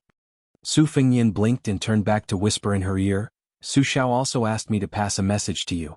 If you are really forced to be sent to Shishu, tell him." Princess Suizhu did not fight back for the first time. She blinked and whispered, "You're not lying to me?" Su Fengnian said seriously, "Of course I'm lying to you." Zhao Fengya almost fainted from anger and shouted that she would beat him to death. Her elegant and luxurious white embroidered robe was stained with dust from countless footprints. She leaned against the wall and could only watch the bastard walk away. She cursed, "Rats eat food, eat you up. The king of Shu will kill Prince Liang and kill you." Unexpectedly, the bastard had not gone far before he turned around and opened his mouth, saying 3 words silently. "It's true." Zhao Fengya found that she had never felt so disgusted with the enemy in front of her. She told herself that she pitied him because his hair turned white at such a young age. And after his hair turned white, he did not look ugly. Instead, he looked even better. Zhao Fengya wrinkled her nose and squatted along the wall in a daze. She wanted to cry and laugh. Chapter 726. If you want everyone in the world to know you, it's simple: impeach the butcher. If you want to become famous in the capital overnight, it's simple: scold the king of Bailiang. Jean Lanting, who had risen to the center of the imperial court, was undoubtedly the best example. There were 2 memorial arches outside the imperial city. After the court session ended, the military officials entered the Jianghu memorial arches, while the civil officials entered the Jianghu memorial arches in an orderly manner. They each went to the yamen to deal with the affairs of the imperial court, but they soon returned. Other than a few big shots in the capital who sat calmly on the fishing platform, ignoring the disturbance on the central axis of the imperial road, even a large number of disciples turned their horses around because there was a big show to watch. The imperial college's students first blocked the path of the white-haired man with a sword, then 100 people, 1,000 people, surging like carps crossing the river. Jean Lanting, who would enter the imperial college the next day, was as steady as a rock. He sat quietly in a carriage by the roadside, watching with folded arms. Huan Wen, who had already removed his position as the left chancellor, stood by the roadside with a smile. He didn't purposely block the scholar's desire, only saying a few words that were similar to the elders nagging that a gentleman uses his mouth and not his fists. The imperial college's buildings were endless, and its scale was second to none between the imperial city and the inner city. Even the yamen of the 6 departments couldn't compete with it. In the past, once the imperial students were agitated, it would become an extremely troublesome matter for the imperial court. They were the court's own children, so it was useless to scold them. Among the imperial students, there were many scholars who were well-read and eloquent, so it was even more difficult to scold them. The imperial college had already vaguely surpassed the scholars' group of Gangnam-do, becoming the place of fish and dragons that produced the largest number of court officials in Liang. Not to mention the capital, even the entire Liang imperial court had never seen such an interesting confrontation. Thousands of imperial college students gathered on the royal road. They were all the future pillars of the country. If nothing unexpected happened, the outstanding ones among them would become the mainstays of Liang. Moreover, the number of people didn't decrease but increased instead. The formation was getting stronger and stronger, occupying all the angels. Naturally, their momentum was like a rainbow. In the imperial college, there were many heavenly strategy chancellors who couldn't persuade these proud students who came from rich and poor families. What's more, they couldn't be said to have spared no effort in persuading them. Most of them were still happy to see them succeed. It was only because of their duty to supervise, impart knowledge and preach Tao that they lazily mentioned it. A few chancellors who didn't care about trifles and liked to mingle with the students of the imperial college even joked that they would go to a certain street in the capital to buy some food to satisfy their cravings when they were free. The inaction of the officials of the imperial college imperceptibly boosted the arrogance of the students of the imperial college. Such a huge burst of scholarly spirit shook the imperial court and the common people. When some of the old adherents of West Chu who lived next to the Zhao family heard about it, they couldn't help but feel sad and happy at the same time. They couldn't help lamenting that the righteousness of the spring and autumn period was transferred to the Zhao family. It was only right for them to leave the sun and take over the world. One side had a lot of power and influence, while the other side appeared more and more lonely and pitiful. The heir of Bailiang, Su Fengyin, stood on the axis of the world. He took down the Bailiang saber he received from Su Shao. The saber didn't leave its scabbard. Instead, he placed both hands on the hilt of the saber and stood there leaning on the saber. He had once guarded Dun Huang alone with a sword. Today he stood alone with a saber on the imperial road, blocking 10,000 people alone. Almost half of the imperial college flooded into the imperial road and piled up densely. They originally thought that after this hedonistic son of rich parents saw their magnificent momentum, he would be scared witless and run away like a rat. Who would have thought that he would really be beaten until his face was swollen and stubbornly endure it? It was just as well. Otherwise they wouldn't have any leeway to show off. They heard from the chancellors of the imperial college, who had returned from the imperial court, that this son of rich parents actually carried a saber to court. This was simply absurd. They couldn't afford to offend the second emperor, Lame Su. They couldn't afford to offend Qin Jibao, who had won the public support after leaving Liang and entering Shu. How could they not dare to teach this unscrupulous son of rich parents a lesson? Even if they didn't drown him with saliva today, they would still make him leave behind that infamous Bailiang saber that killed people like flies. A Confucian scholar took a step forward and angrily asked, I heard that Beiliang released news that you killed the king of the northern courtyard, Su Huainan, at the Ruoshui River and killed the fifth raccoon of the Bubang Mountain in the Ruran Mountains. Do you dare to swear to the heavens that these rumors are true? Su Fengyin didn't say anything. The Confucian scholar took 3 steps forward to beat a drowning dog. He pressed on, don't talk about killing 2 people. When did you, Su Fengyin, go to Beimang? Can you tell us? Chapter 727. This was the first time most people had seen the northern Liang heir in person. If not for the fact that they knew of Ren Tu's identity as the eldest son of the first wife, and that countless northern Liang scholars had gone to the capital to complain about this person's absurd behavior, they would probably be jealous of him if they met him on the road. Or perhaps they would secretly praise him as a romantic and handsome guy. His appearance was truly unruly. Especially when he wore the 5-clawed 9-serpent patchwork clothes of a vassal prince bestowed upon him by the emperor, he truly looked outstanding. However, this person's misdeeds were too numerous to be recorded. When the previous emperor passed away, Mount Qingliang was brightly lit with singing and dancing. The whole city knew about it. Last time when he traveled to Jiangnan, he used a horse to drag a talented scholar to death. He also ordered his retainers to kill on Guangling Road, and blood flowed like a river. After he turned 20, he didn't show any restraint. He didn't have the slightest bit of gentleness, respect, and frugality. It was only said that every day in the Wutang'an Beiliang Palace, there were chaste women who committed suicide by jumping into wells. It was only said that in recent years before the hereditary succession, he had already begun to sell official positions and titles. He sold them according to the weight of the official's hat, and then took them to the brothel to buy music. How could this kind of scholar have the right to carry a sword to the palace? With the jackals and wolves in the way, where were the scholars in the world? The Confucian scholar, who had always been known as an invincible contestant in the Imperial College, didn't show the slightest bit of fear because of the white-haired man's bravado. He only thought it was funny. This was the capital under the emperor's feet. How could it allow an empty-bellied foreigner to come here and show off his power?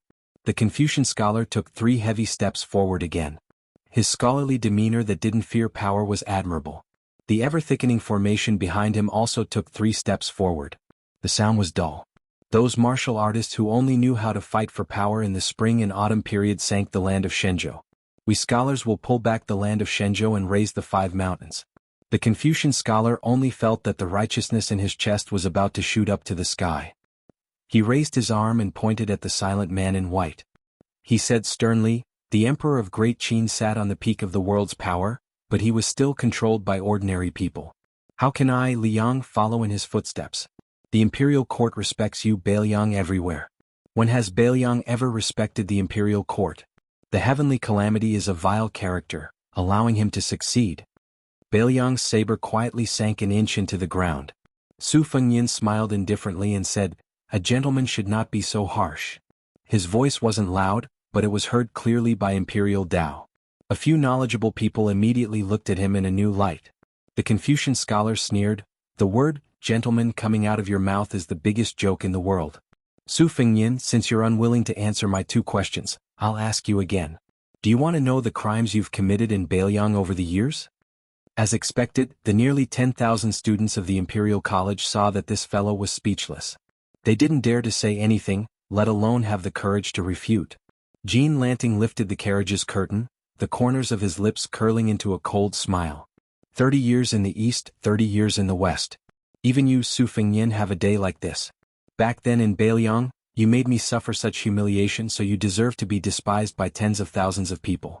When I enter the Imperial College, I'm going to make you, Su Fengyin and Su Shao, father and son, have their names tarnished in the history books, going down in infamy for thousands of years. In the future, when I, third young Master Jean, also have students all over the court like Grand Secretary Zhang, when I go write history books, I'll definitely make you 2 into traitors. Old Master Huan wasn't tall, so he could only pick up a stone stool to stand on and stretch his neck to look over. No one would think that this old man was rejoicing in other people's misfortune. They only felt that Chancellor Huan was just as witty and wise as before. Even the students of the Imperial College who had just entered the Imperial College looked down on that Beiliang heir, feeling that they were a cut above him. Why would Tantanan and Huan need to be concerned? However, looking at old Master Huan's smiling face, outsiders didn't know what this old man, who had been in the officialdom for a long time, was truly thinking. Beiliang's blade had already sunk 3 CUN into the ground. Su Fengyin's hands were only holding the blade's hilt. The Confucian scholar seemed to have received help from the heavens. Even though he was still a scholar without the status of an official, his aura was astonishing. He continued forward until he was less than 100 steps away from that Bailiang heir. Just as he was about to speak again about the teachings of the saints and the words of morality, he didn't expect that the white-haired heir who was pretending to be deaf and mute would actually take the initiative to speak up. "I'm afraid the nail won't go deep, I'm afraid the nail won't come out." Most of the students of the Imperial College were smart people who were good at speaking tactfully. As soon as they heard this, they knew that he was mocking the imperial court for getting rid of Bailiang after it had outlived its usefulness. Su Fengnian continued calmly, "I only know that during the spring and autumn period, more than 300,000 soldiers under Su Zhao's command died on the battlefield. During the Jianghu period, more than 100,000 soldiers died on the battlefield. In the following 10 years, more than 80,000 soldiers died on the battlefield. It's fine if you scold me, Su Fengnian, for having no talent, no virtue, no morals and no ambition. But have you ever remembered where the bones of these 500,000 people were buried? There are tens of thousands of scholars in the Imperial College. All year round, they sing praises of peace and prosperity. Have you ever written a eulogy for 500,000 people?" The Confucian scholar's face flushed red. He angrily said, 500,000 people sacrificed their lives for the country. They died a worthy death. What does that have to do with you, Su Fengnian? Su Fengnian calmly said, "I will guard the northwest for the central plains. Outside of Bailiang's 3 prefectures, I will not suffer the calamity of Bailiang's million-strong iron cavalry." The Confucian scholar was about to criticize him when Su Fengnian had already lightly pulled out Bailiang's blade, borrowing the anger of 10,000 people to nurture the intent of one blade. In an instant the imperial path tore through 200 zhang. In the middle of the imperial path, people and horses were thrown off their feet. It was very lively. Many Imperial College students climbed out of the gully with difficulty, cursing and swearing loudly. Su Fengnian hung his cold blade and slowly advanced along the edge of the gully that had been cleaved open with one strike of his blade. Passing by the trembling Confucian scholar, Su Fengnian did not look sideways. He only smiled gently and said, "Whether or not I killed the 5th raccoon, you can ask yourself when you're dead." The Confucian scholar's lips turned purple as he sat down on the ground. Inside the carriage, Jean Lanting seemed to see the crown prince of Bailiang glancing at him coldly. He was so scared that his wrist trembled and he threw down the curtain. The right chancellor of the Imperial College's face was pale. He put on a strong front and said, "Su Fengnian, the achievements that I, Jean Lanting, have today have nothing to do with you. Don't think that you can be so arrogant because of your strength." Huan Wen, who was standing on the stone stool, rubbed his cheeks and muttered to himself, "Although there are 10,000 people, I will still go forward. It's not that a Confucian scholar has surpassed a Confucian scholar. What a good, guarding the northwest, only guarding the country's gate for the people." Passing through the 10,000 Imperial College students without any obstruction, the white-clothed, white-haired man stepped into the front of the carriage. This crown prince of Bailiang, who had bowed for a long time in front of the 600 Bailiang soldiers and refused to stand up, turned around to face the 10,000 people of the Imperial College in front of everyone's eyes and spat heavily.